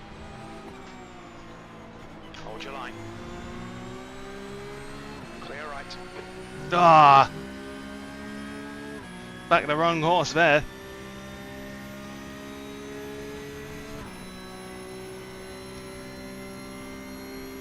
E9, 2 laps left. Sector 3 is 1.1 off the pace.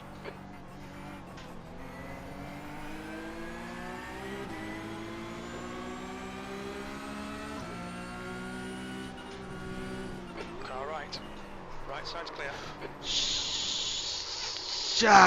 Tell me I didn't murder him. Nope, looks like I'm alright. Looks like I'm okay. Ah, man. That's karma.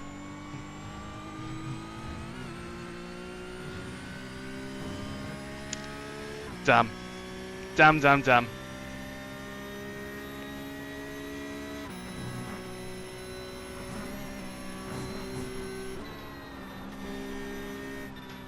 The Porsche Cup giveth, and the Porsche Cup taketh. But that is why I had to do a lot of hard work rehabilitating my safety rating after a lot of Porsche Cup. This guy in. The gap's now 0.5. See what I mean? What a brilliant, exciting car this is. A bit mad.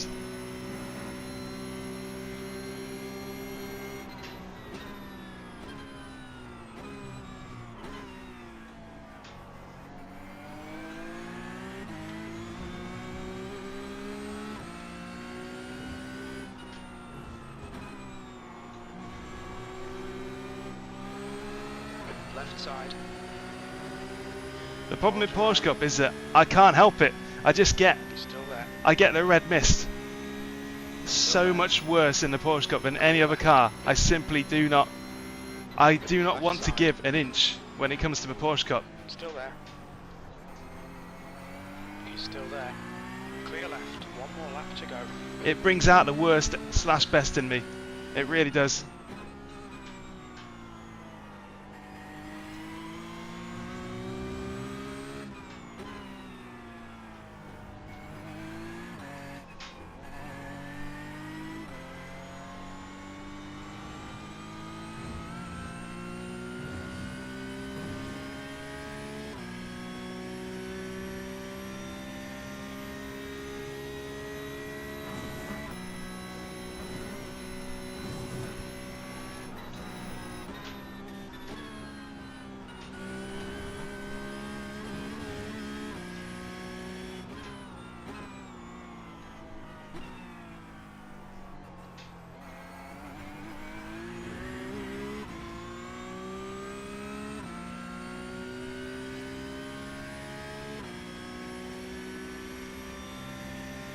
$13X, good lord.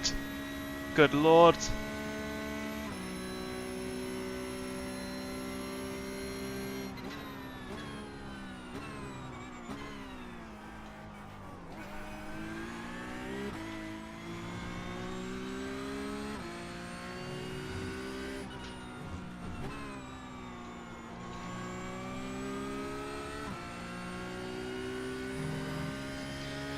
Whoa. Yeah, no USB disconnects. There you go. Red flag. Oh my god. E9, that's the end of the race. Bad luck, mate.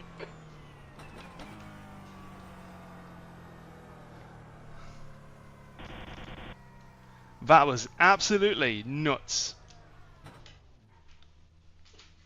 At the start, it was some of the worst I've ever seen.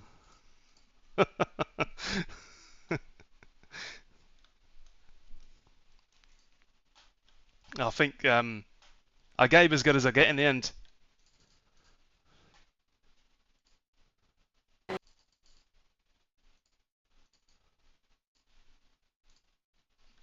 Bruno, sorry about the 4X.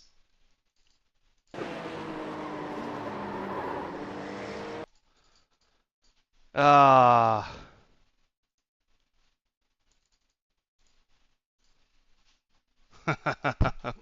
That was incredible. You know what? Let's just see. Have we got time to squeeze another one in? I think we do. Oh yeah, turn one. What happened there?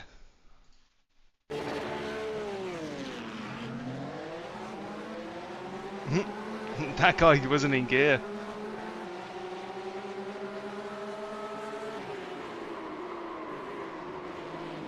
Ah, that's all.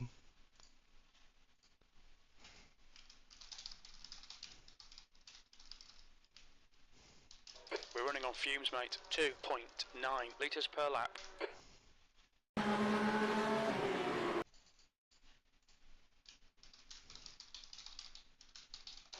Very little fuel left. 2.9 litres per lap.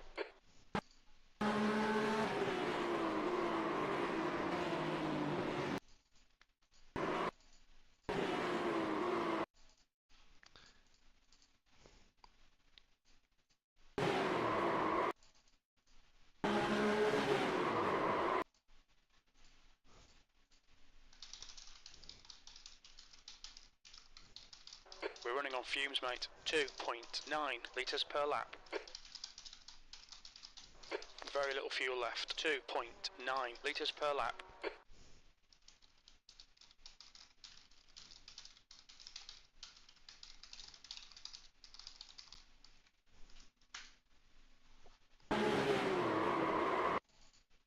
All that happened there was all that happened there was that Arnold, he doesn't know I'm there. He doesn't know I'm there. It all closes up. He definitely does not know I'm there. I think in the confusion of the start, considering that he also jumped a few people, his spotter's going to be saying car left, car right, clear left, clear left, clear right, car light, and all that kind of stuff. So he probably thought clear left. His spotter would have said car right, car left, clear left, and then he's just forgotten about the right hand side, and he doesn't know I'm there. And that was the exact moment I went to put my brakes on.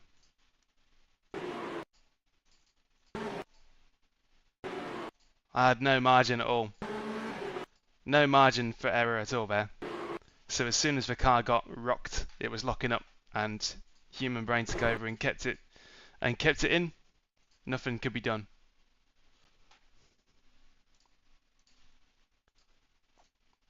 That was so crazy.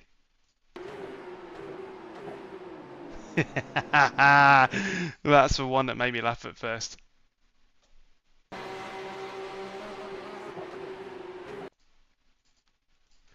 Yeah, I reckon we got time for another one.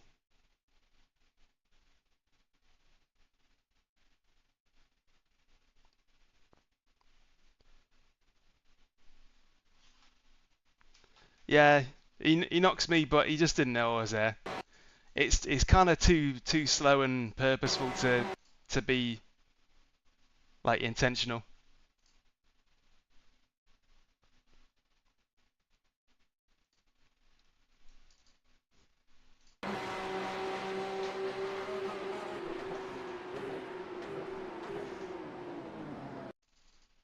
And this is good. I like this. So what's happening here is I'm basically I'm trying to scare him into extending his braking zone, which he does. Oh, I pressed the wrong button.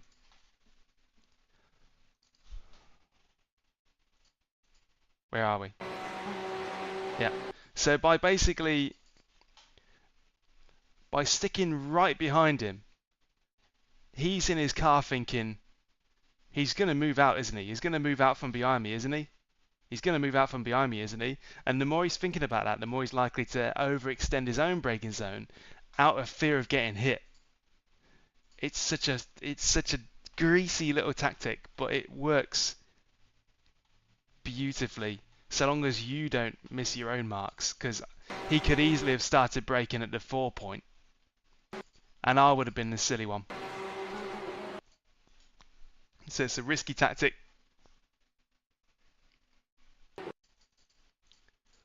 It's a risky tactic, but it worked here because his braking point is between the 3 and the 2.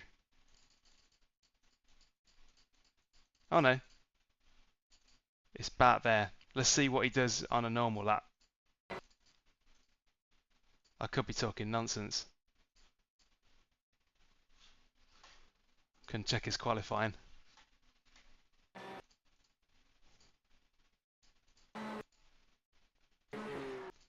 You get the picture. Because that's what would happen to me if somebody was doing that to me and just hugging the bumper into the turn 1 braking zone. I would be looking for an escape route of some kind, or I would miss my own braking point. So that's what happened there. Oh man, unlucky what happened to you, Dave, because I was looking forward to a great little sort of slice through the field. These 3 Porsche Cup races have been absolutely nuts today. No, 4. That's the 4th one. I'm going to do a 5th and final one. I think I've got time. Yeah, I do. I've got time to do a 5th and final one because I'm just having too much fun here. It's ridiculous. So, what happens here?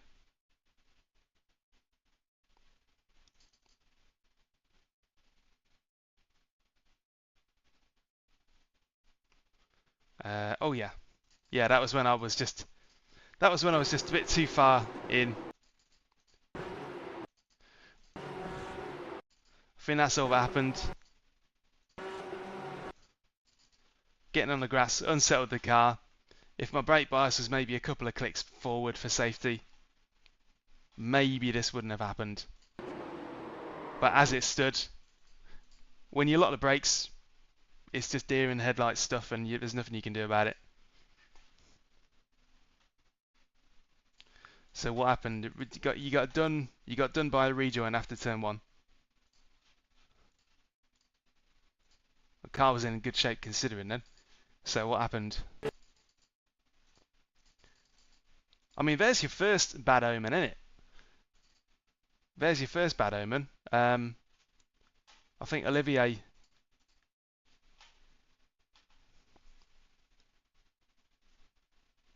wasn't shifting into first. He was just stirring his cup of tea. How did he not get absolutely bashed?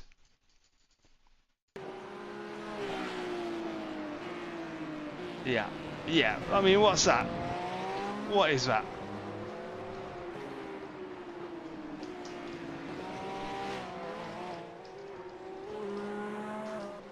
Car didn't care though.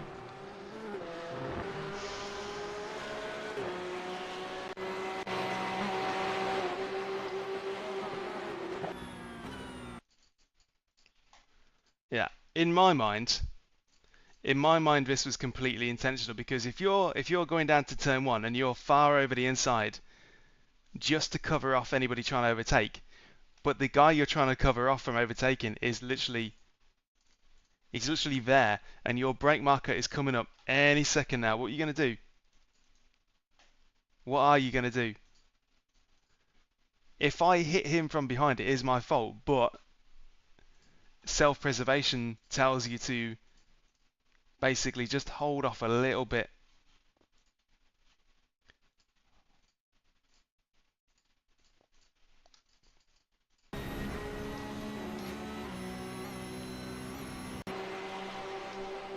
Oh yeah, and while I'm on the subject, 1634.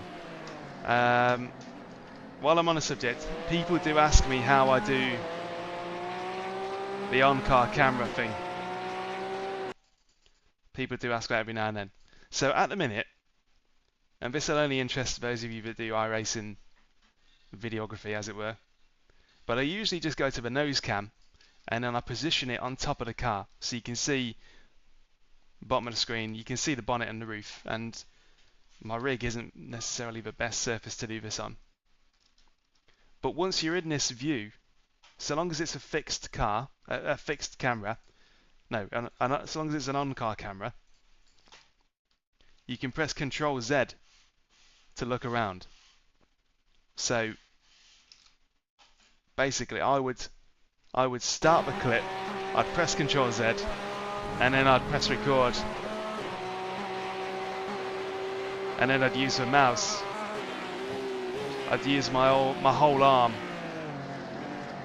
I'd use my whole arm to do it, and maybe it would take 1 or 2 takes because I realise I run out of room on the desk and I run out of because I have to basically take my keyboard and mouse, not the mouse. I have to clear the whole width of my desk behind me to do this effectively. Otherwise, you end up sort of having really jerky camera movements. So I have to turn the sensitivity of the mouse right down, and then I have to maybe do a couple of takes. But that's how it's done. You can do it on any camera, including... Yeah, you can do it on any camera, including a TV1 camera, so you could have like all sorts of stuff. Anyway, let's register for the next one. So the next one will be the last one, but it's been so much fun so far that I just don't want to stop now.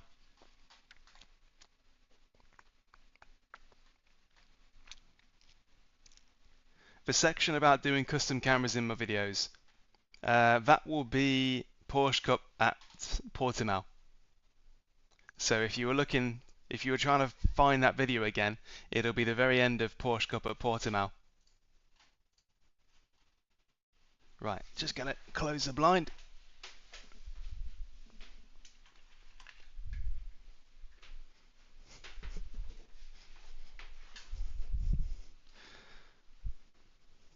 Yeah, I remember, because it's I remember doing a little sort of video shot on the section of track where you went up the hill and to the left.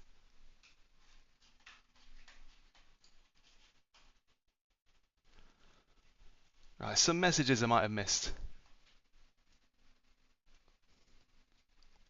Yeah, there's so many things I should really chuck into a video, but my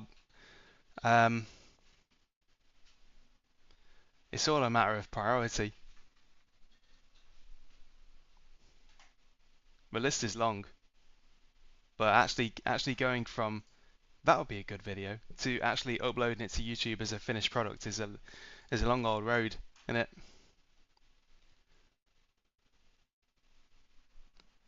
Hey Rosie.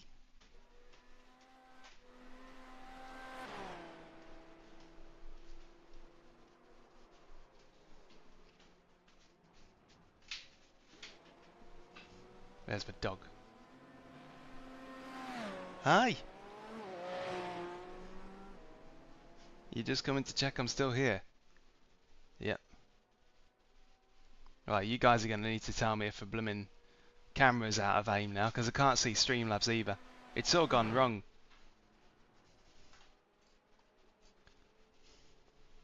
I think that's just about right.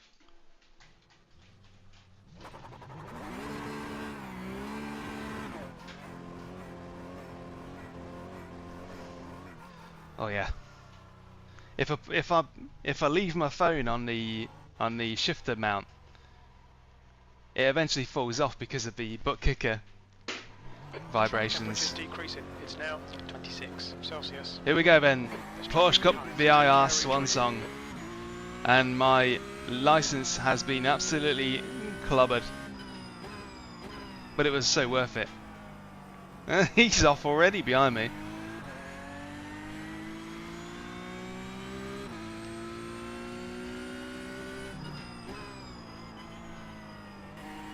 It's just a perfect track. Perfect track. Really is.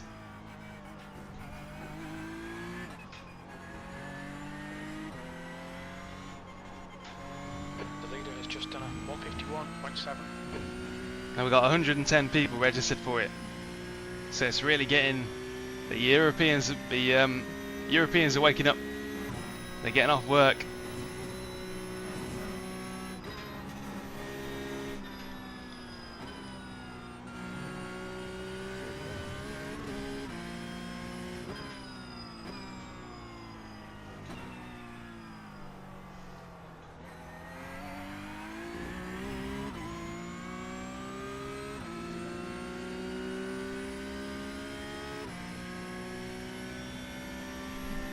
But yeah, as a consequence, no more weird USB disconnects. So maybe it really was a GeForce experience doing that. There is an update waiting for that, so maybe it's been fixed.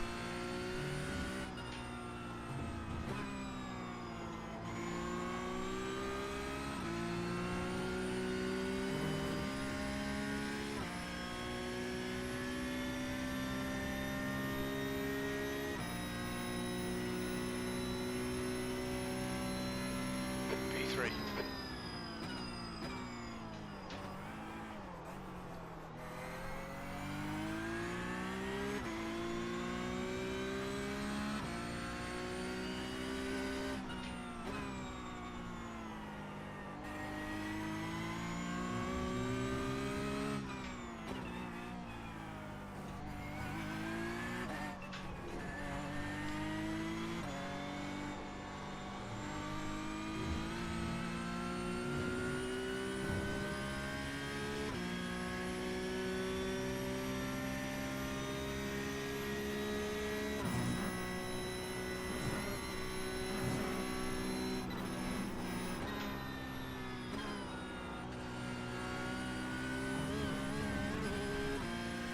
That's just so addictive. This is a perfect track for this. It really is.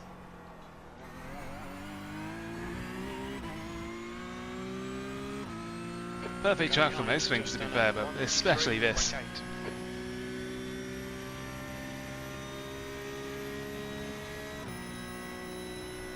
guy behind has just done a 152.8.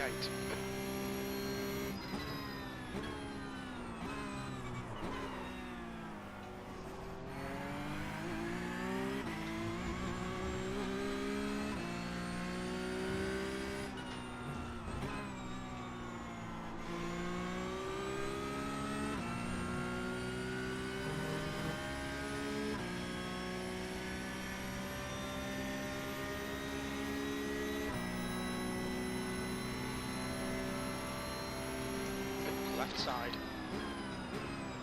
Still there. Clear left. Your quickest overall. Whoa.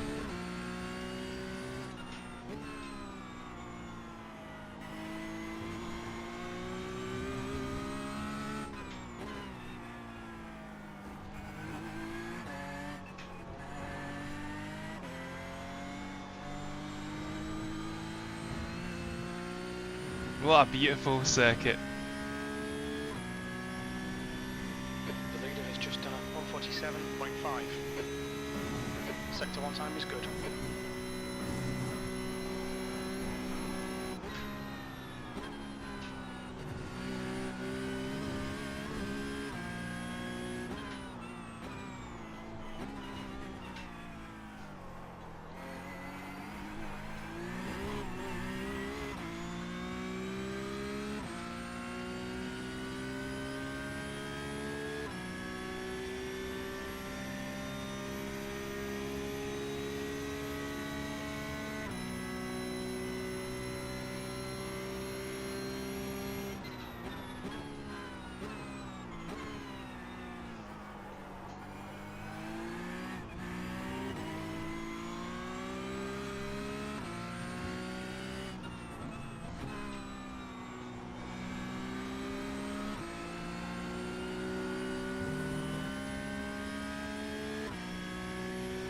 guy behind has just done it, 148.6.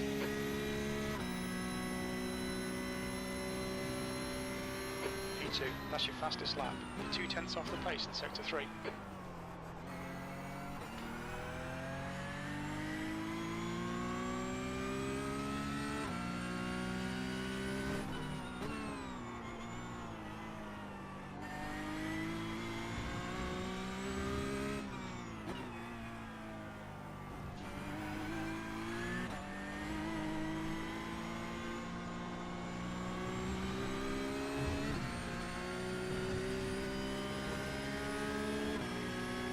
Car left, clear left.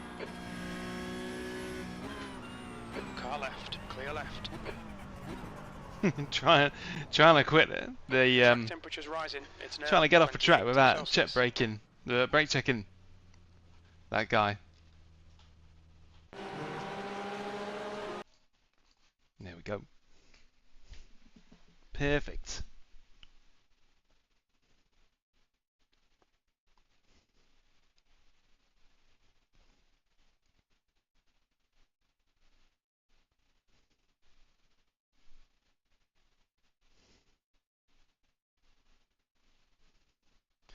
Hi. I hope you've all had a lovely day as we move into the last race. The very last race of the stream. If the previous races have been anything to go by, it's been brilliant. Been fabulous. Not always successful, but always entertaining. Porsche Cup is just the best for that.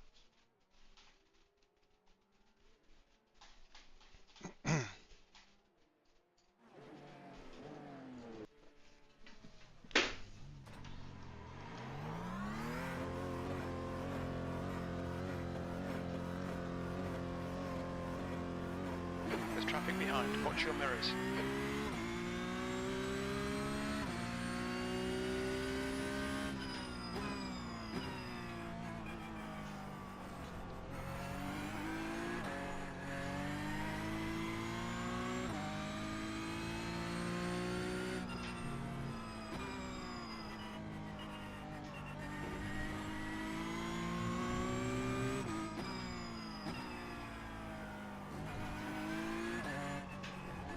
Yeah, it's a handful, but I consider it to be quite a smooth and it's a round flavoured car.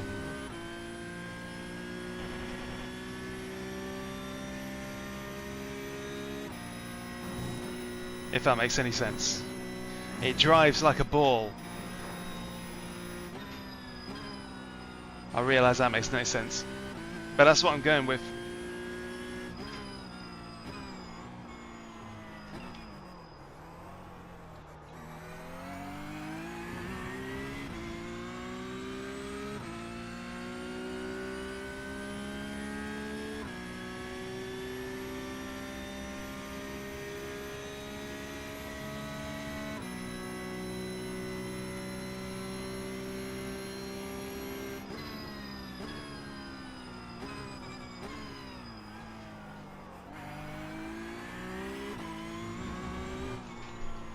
Whoa!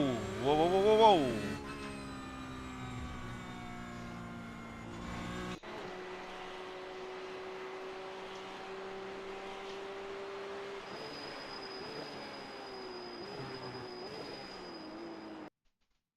Any familiar missiles in this grid? Nope. They're all pretty... Don't know any of these. Oh yeah,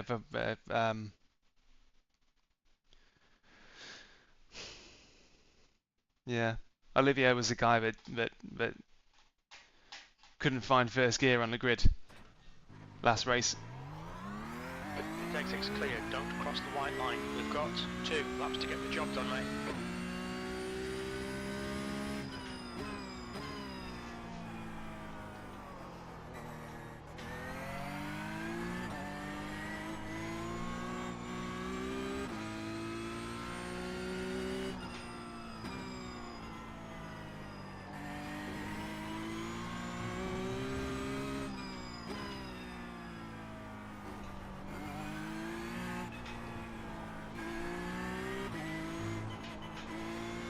track temperature's decreasing. It's now 24 Celsius.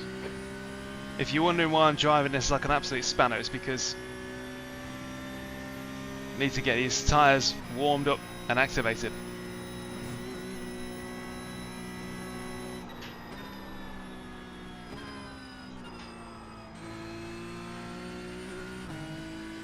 Hawkin, please T-bone my friend Jonathan Lemerson.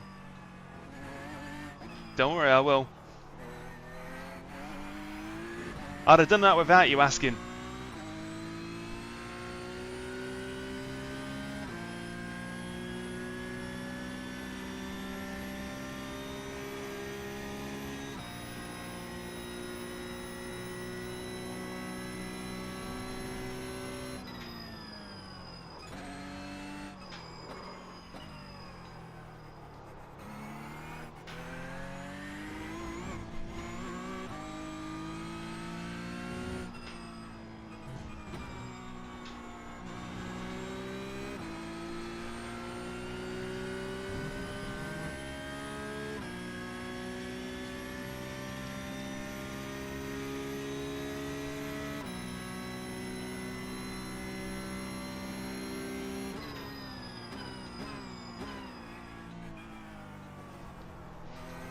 Jonathan, you need to find better friends.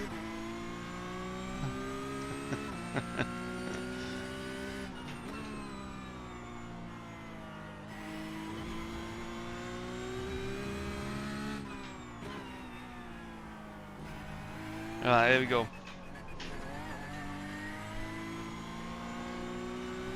Stitching it together well so far. We're going to need to really do my best here. It's a strong grid.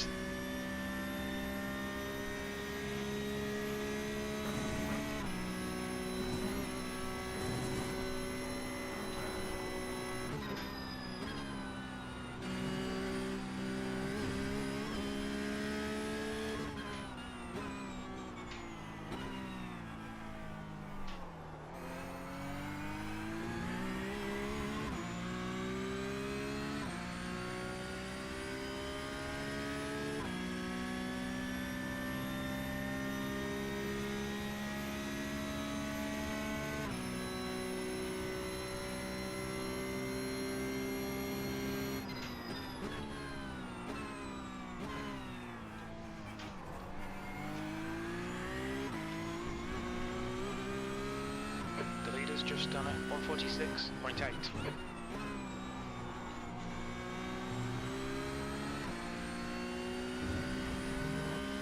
A little bit of an air sandwich between me and that apex, but fair enough. The leader has just done a 146.0 P5. The guy behind has just done a 147.2.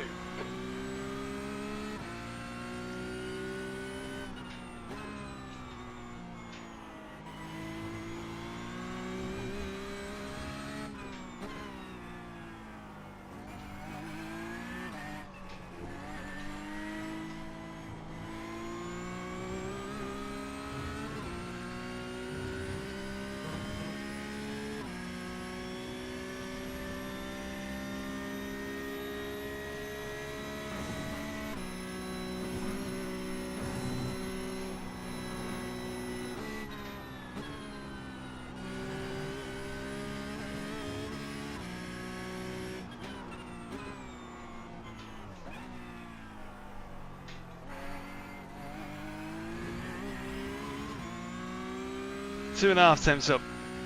Just want to preserve it. Come on. Break into the 46s. 45. Come on. Give it a rest. 2 is 0.3 off the pace.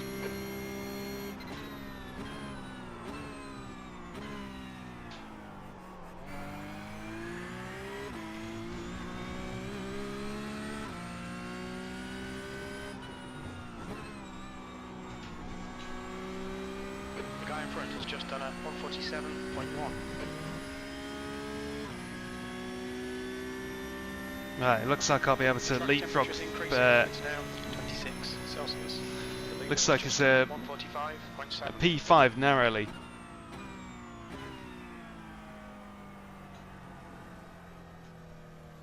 Yeah, fingers crossed nobody pips up. That was pretty good. Felt really solid and string together.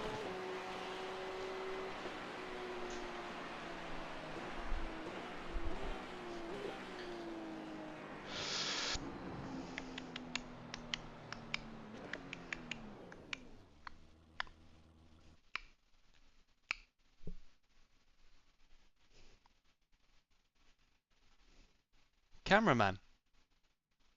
How long have they been there? I wonder.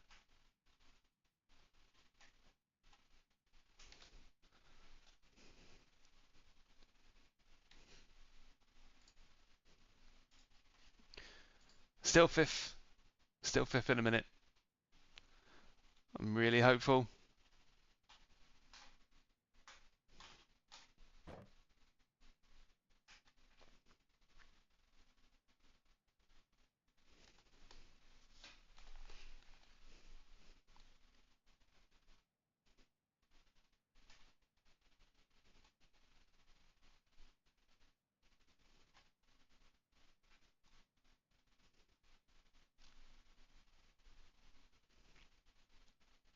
$30.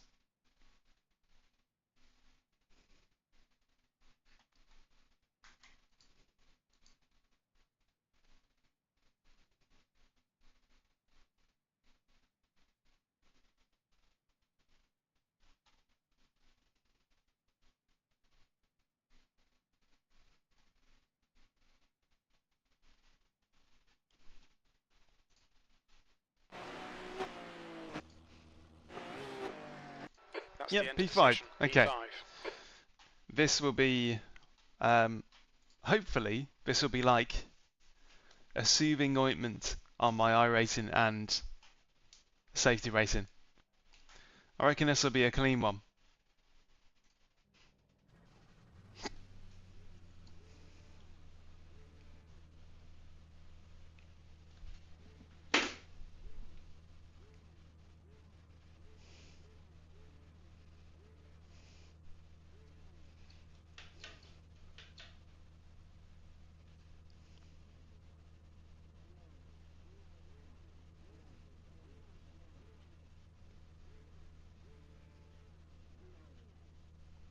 Oh, mate, that's all I ever do.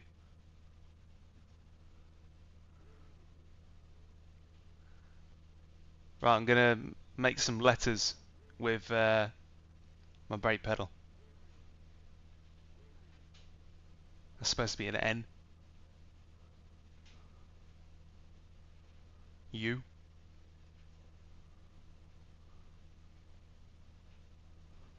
W.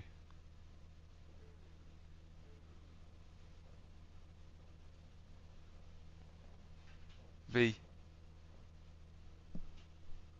I.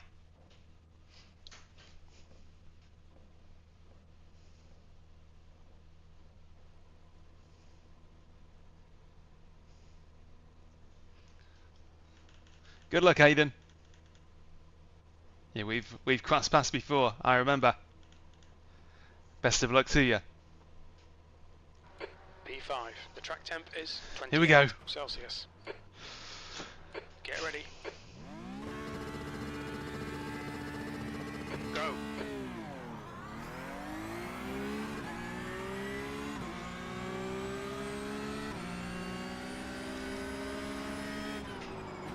Car left.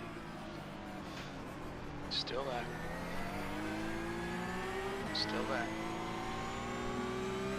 Still there. Car left.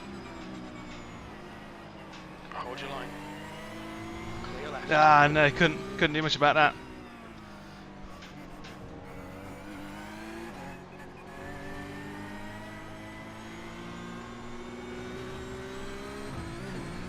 I think that guy watches my videos.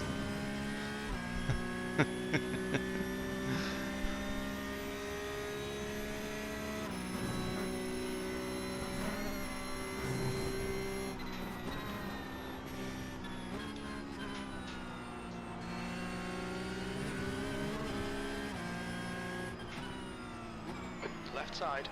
Whoa! Still there. Still there. Clear left.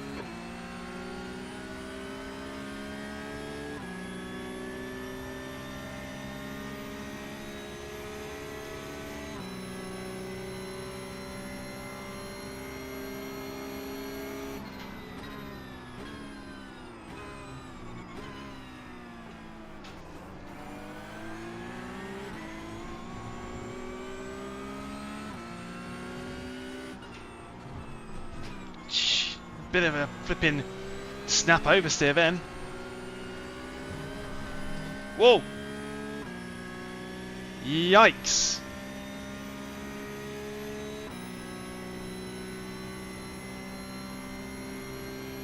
V6.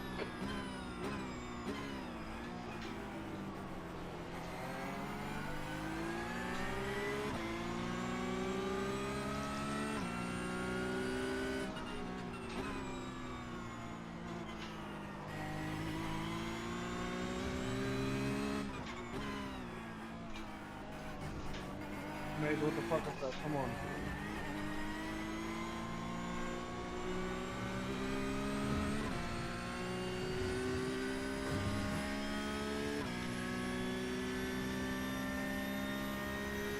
Why are you brake checking me? Come on. What the fuck?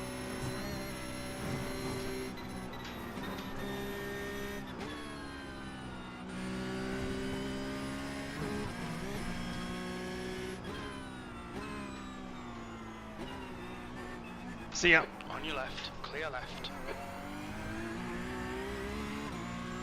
Now let's turn down Winch FM.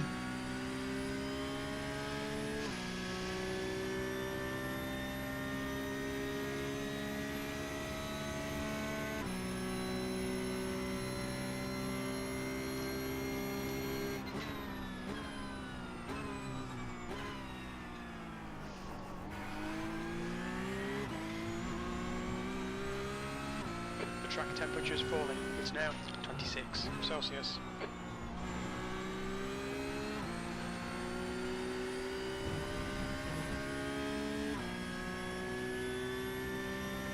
Right, come on. Start scrapping. It's just done a 146.2. P5, you've just done a 147.3. The guy ahead has just posted a 146.5.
The track, force him to find the gap.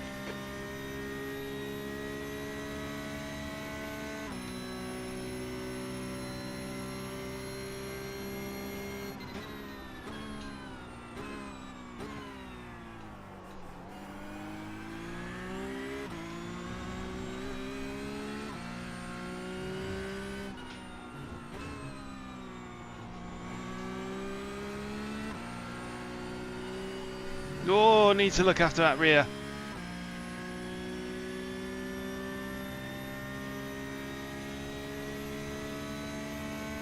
The guy ahead's lap time is a 146.2. That's the fastest lap.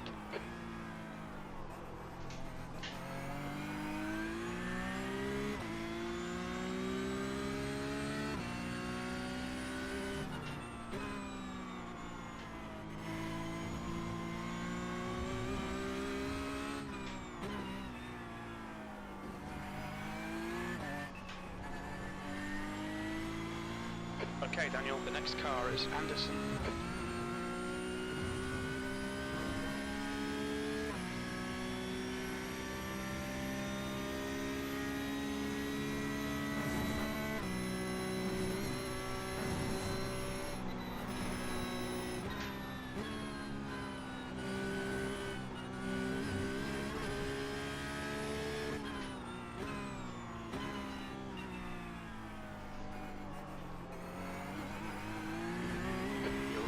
Anderson in. The gap is now 0.6.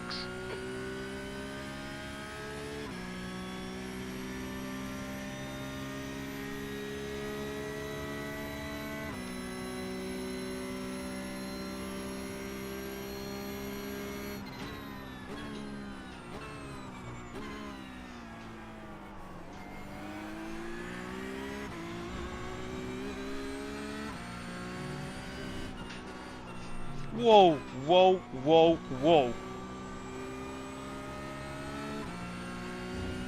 Whoa.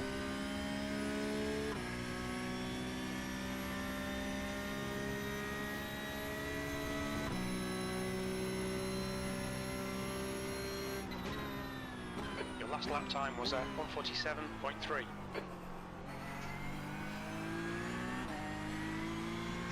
Hey, I've got a black and green Porsche, I have. Have you?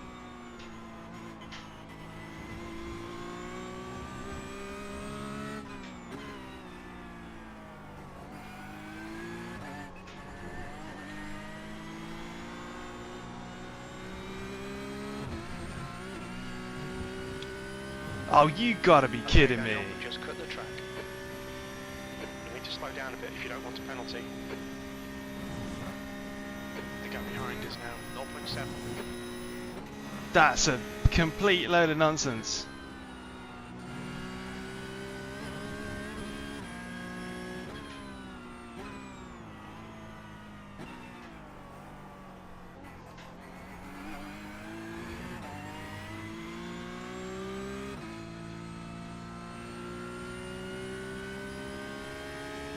Car right. Still there. Whoa. Car right. Left side. He's still there. Hold your line. He's still there. Still there. Whoa, Clear whoa, left. whoa, whoa, whoa! Oh, jeez. The gap in front is now 0.6.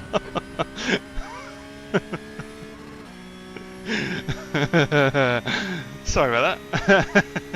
The track temperature is falling. It's Ah. now 24 Celsius. E7. Oh,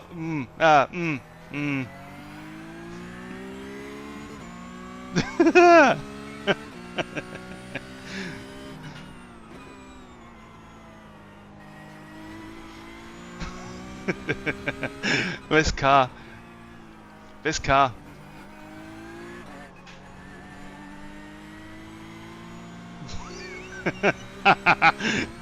Oh, don't give me an off. Don't give me a slowdown again. Don't you dare.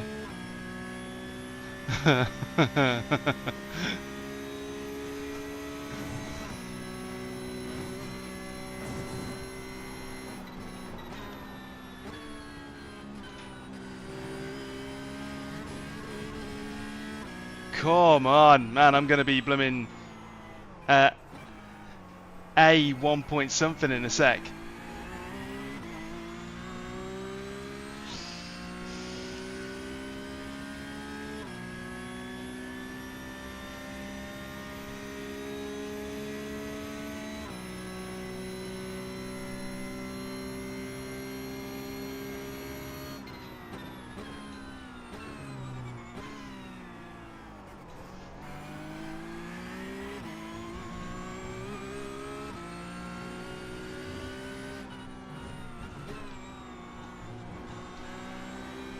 The gap ahead is now 0.6.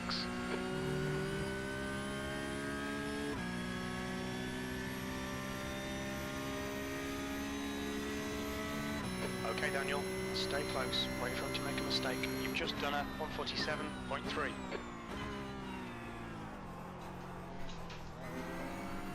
Right, car's getting a bit edgy in the braking zone, so I'm gonna knock the bias forward a bit.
now, 1.7.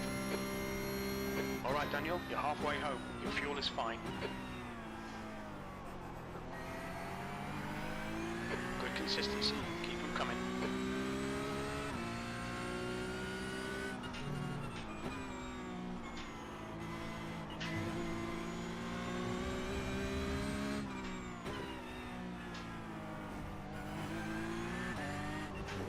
No, no, no, no, no, no, no. No, no, no, no, no, no, no, no, no, no, no, no, no, no, no, no, no, no, no, no. How many times?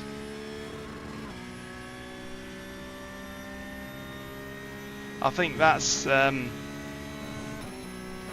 indicator that my brain is running on fumes right now. Them last 4 races have absolutely squeezed everything from me.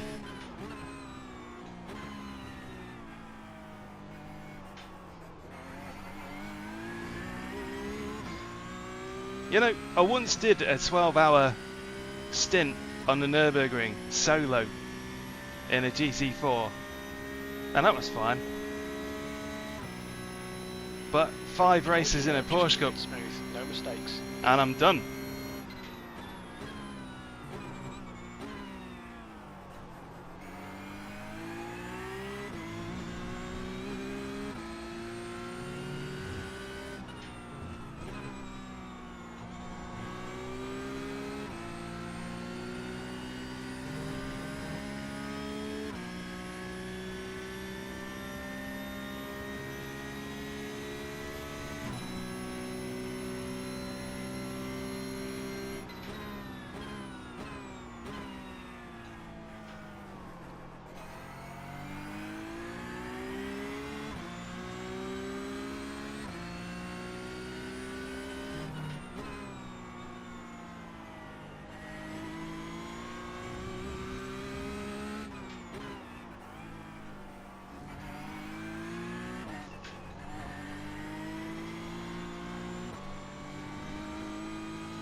What's my neck motion settings after the race? I'm not sure. You know, and they're just default, I think.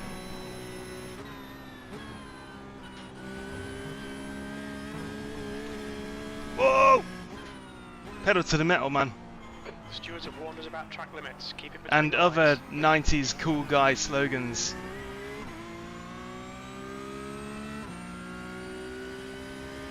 The wheelbase I'm using is a VRS DirectForce Pro. Link is in the description because you can get 5% off it. It's probably my favourite wheelbase in terms of pure value for money and the actual force feedback. It's a base that very much surprised me. Didn't expect much of it really.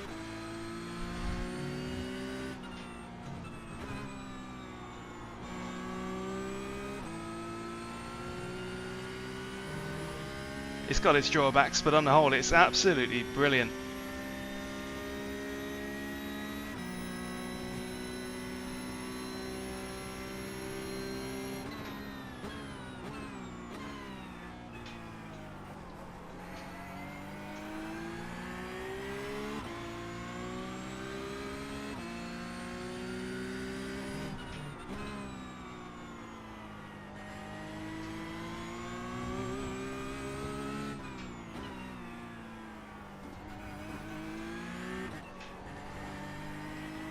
Okay, Daniel, hold your nerve. Just keep it smooth. No mistakes.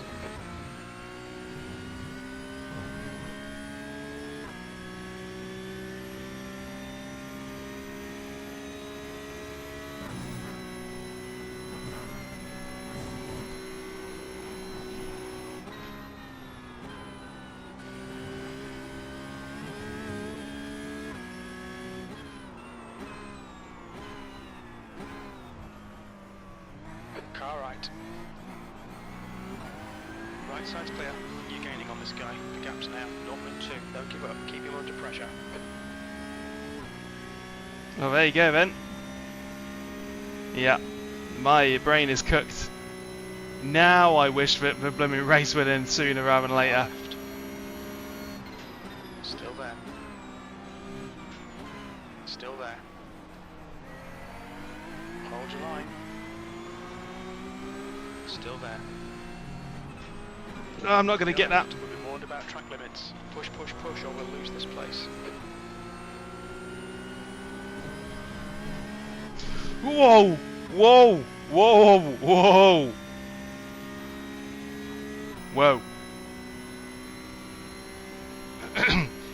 Whoa! Check position.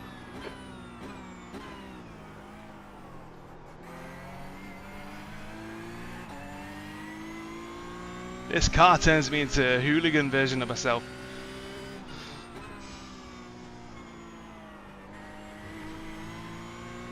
Where the hell's he come from?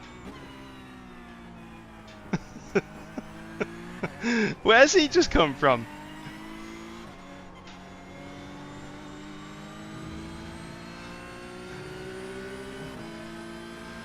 Oh, I've just been to the services, mate. Oh yeah, have you? Right side. Are we all gonna survive this?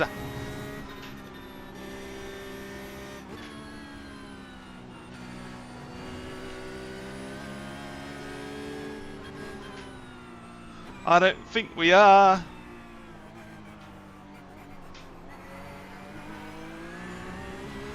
Good lord. Oh, he's gonna get the slipstream now, isn't he?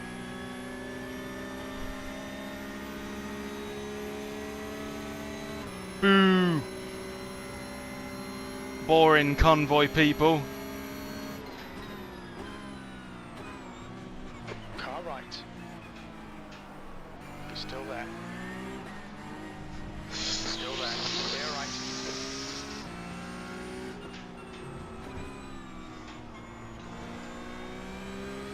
Stay close. Wait for him to crack. Wait for him to crack. I'm far more likely to break than he is.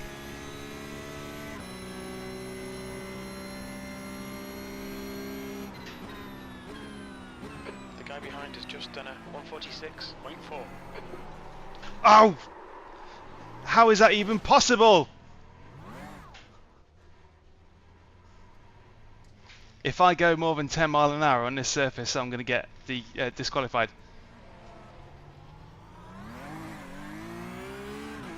Good lordy lord. On your left. Clear left.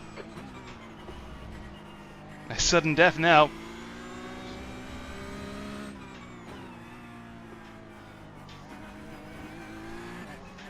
That's a shame. That was shaping up to be so good.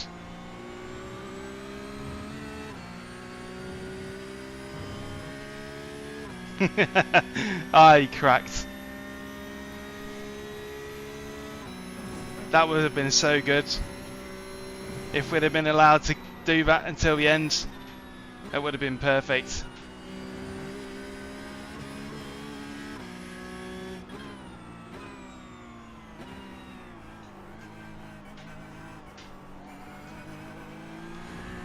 Now I'm one wrong move from a drive-through.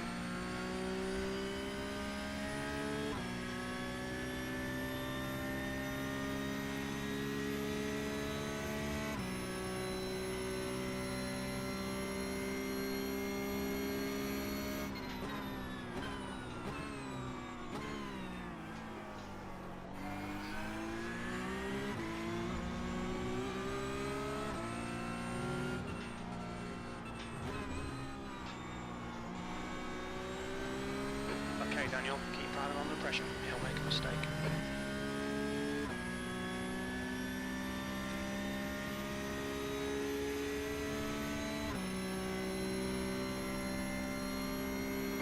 th place. 2 laps left.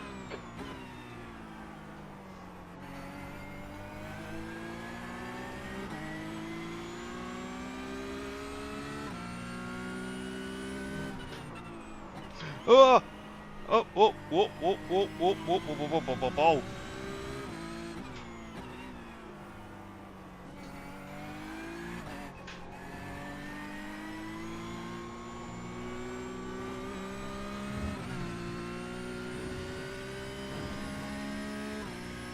It's absolutely doing its best to give me that DQ.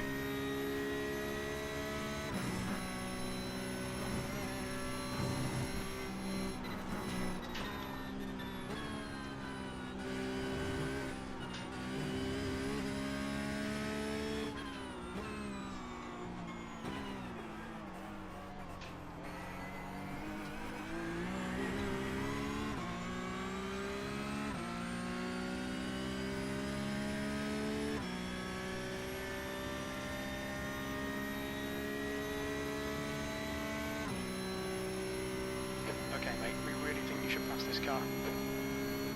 You think?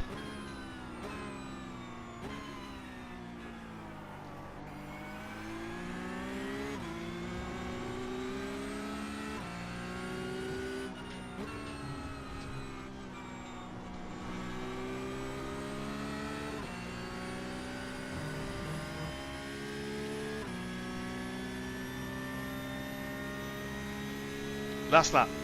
Let's not get disqualified now. Let's just bring it in a dignified manner. Your lap time was 1:47. That's what I say. Let's just finish the race with dignity.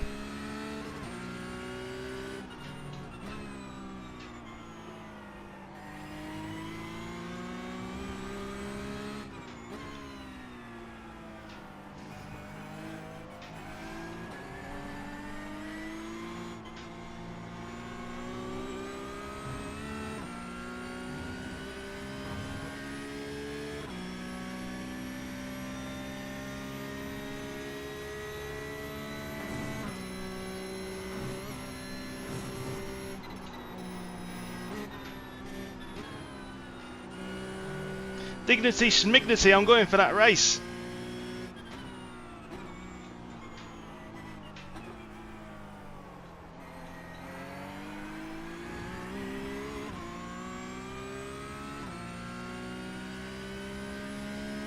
Oh yeah, actually got a pretty good exit from there, so I mean that's the end of that.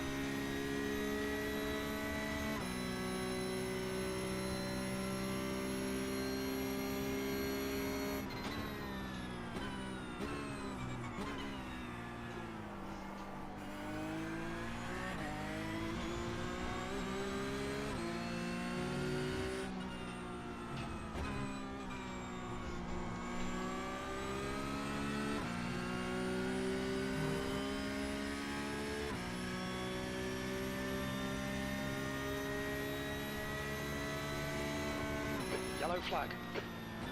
Cool. B16. Okay, it's over.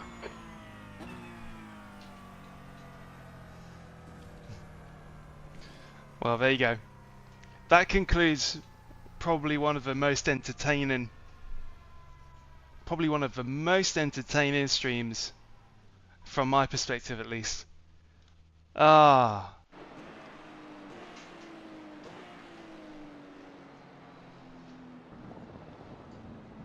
Yeah, good race, Aiden.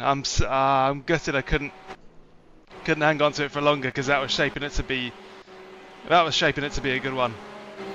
Yeah, oh no wonder my blooming tailgate smashed in. But the back end was getting so loose so easily. It's no wonder now that I know that it was there might have been rear aero damage for all I know. Yeah, that was fun. There were some good moments in there.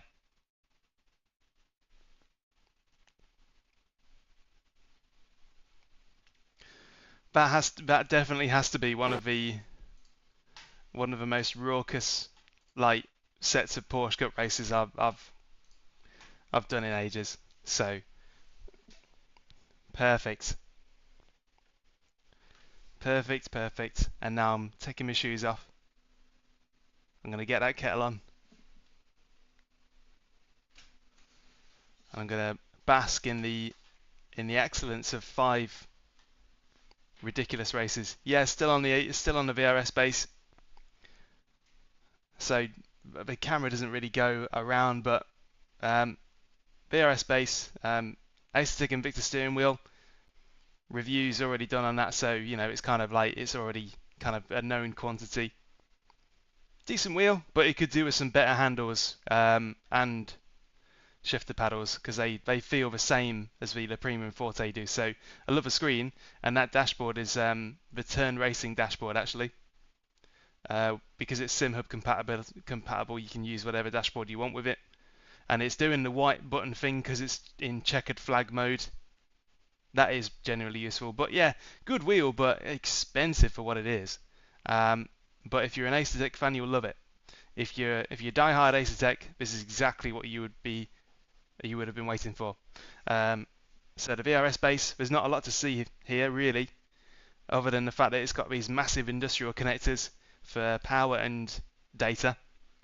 But otherwise, lovely base. I heartily recommend it, and it's still cheaper than sort of the equivalents. Like, I would take this over an Acertec Invicta base, and that's without even taking into account the cost. Simply because I think this thing will probably outlive me. So give it a serious consideration. It's a little bit clunky because you got to use third-party wheels, so there's no ecosystem, no data pass-through, but it is actually really, really nice. And finally, got the active pedals down here. Active pedal brake, passive throttle. So my review is being worked on. This is like a pit stop for me to cleanse the mind a bit. Review's being worked on. It's dead expensive. It ain't going to be worth it for the vast majority of people. But credit where credit is due. It is a decent brake pedal. It is actually a good brake pedal.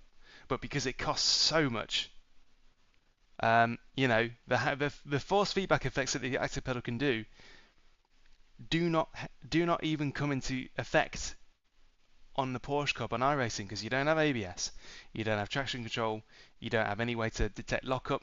Whereas if I had Simagic haptics, for example, you can detect lockups because of SimHub. So if SimiCube continue to not want to cooperate with SimHub, then these pedals will always be slightly hamstrung in the haptics department. So, you know, let's wait and see what happens. There was a forum post from one of the SimiCube staff that said basically they're worried about integrating with SimHub in case SimHub decides to one day just disappear, and then they get, you know, then they're basically up the creek without a paddle because their haptics relied on SimHub to work, and SimHub no longer exists. I don't think that's ever likely to happen, and I think it's kind of they're kind of shooting themselves in the foot by doing that, because SimHub is so clever. It can do effects that other things just can't, because it works it out via an algorithm. Am I interested in getting triples? Oh yeah, absolutely. Definitely interested in getting triples, but singles are just easier for me to do the things I need to do. So neck motion, 100%. I don't know whether that's default, but they're the settings you were looking for. So my driver's a tiny bit taller. The horizon is pitched up a little bit because I like to be sort of aimed down a bit. Roll, pitch, neck motion, 100%. Yeah, there you are. So what a great set of races that was. But I hope that was entertaining for you all. I know it was, because it's Porsche Cup and it's been a good one. It's not exactly been productive to safety rating, but I don't really care. That was perfect.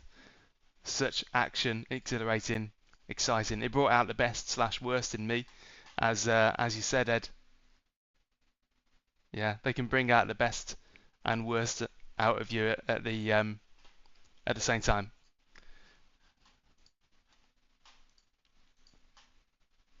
VRS is paying to set up properly. I got on alright. And also, if you check out my review, you can see the setting profiles that I used. The main annoying thing about a VRS base is the fact that there's no quick release kind of ecosystem. There's no data pass through, but there is a new wheelbase on the horizon. If that new wheelbase just does the job of this wheelbase, if it feels exactly the same but makes it a bit more friendly with a quick release that's open to third parties, a bit like Acertec are doing, then they may be onto something. Because I love the feeling of the VRS, but what I like most of it is a feeling of value for money. There we go. Right. I will leave things there. It's time to get the kettle on and wind down from a great day's racing. Great afternoon's racing. I think I prefer the afternoon slot for sure. And the stream will end abruptly because my Streamlabs is also playing up. So Apologies for that. I'm just going to have to literally force close Streamlabs. So until next time, I am planning to stream on Thursday evening as well, because I'm taking part in the Evolution Sim Racing GT3 League, and it's the last few rounds. I'm finally back on streaming, so pop back on Thursday evening. You'll probably see this. You'll probably see a stream, and should be entertaining, hopefully. But enjoy your days. Enjoy whatever you're doing. Thank you for riding along board. You guys make it way more entertaining, and I appreciate it. I appreciate you being on my shoulder and supporting. So enjoy the rest of your day and take care. The stream will now end very abruptly. Bye bye.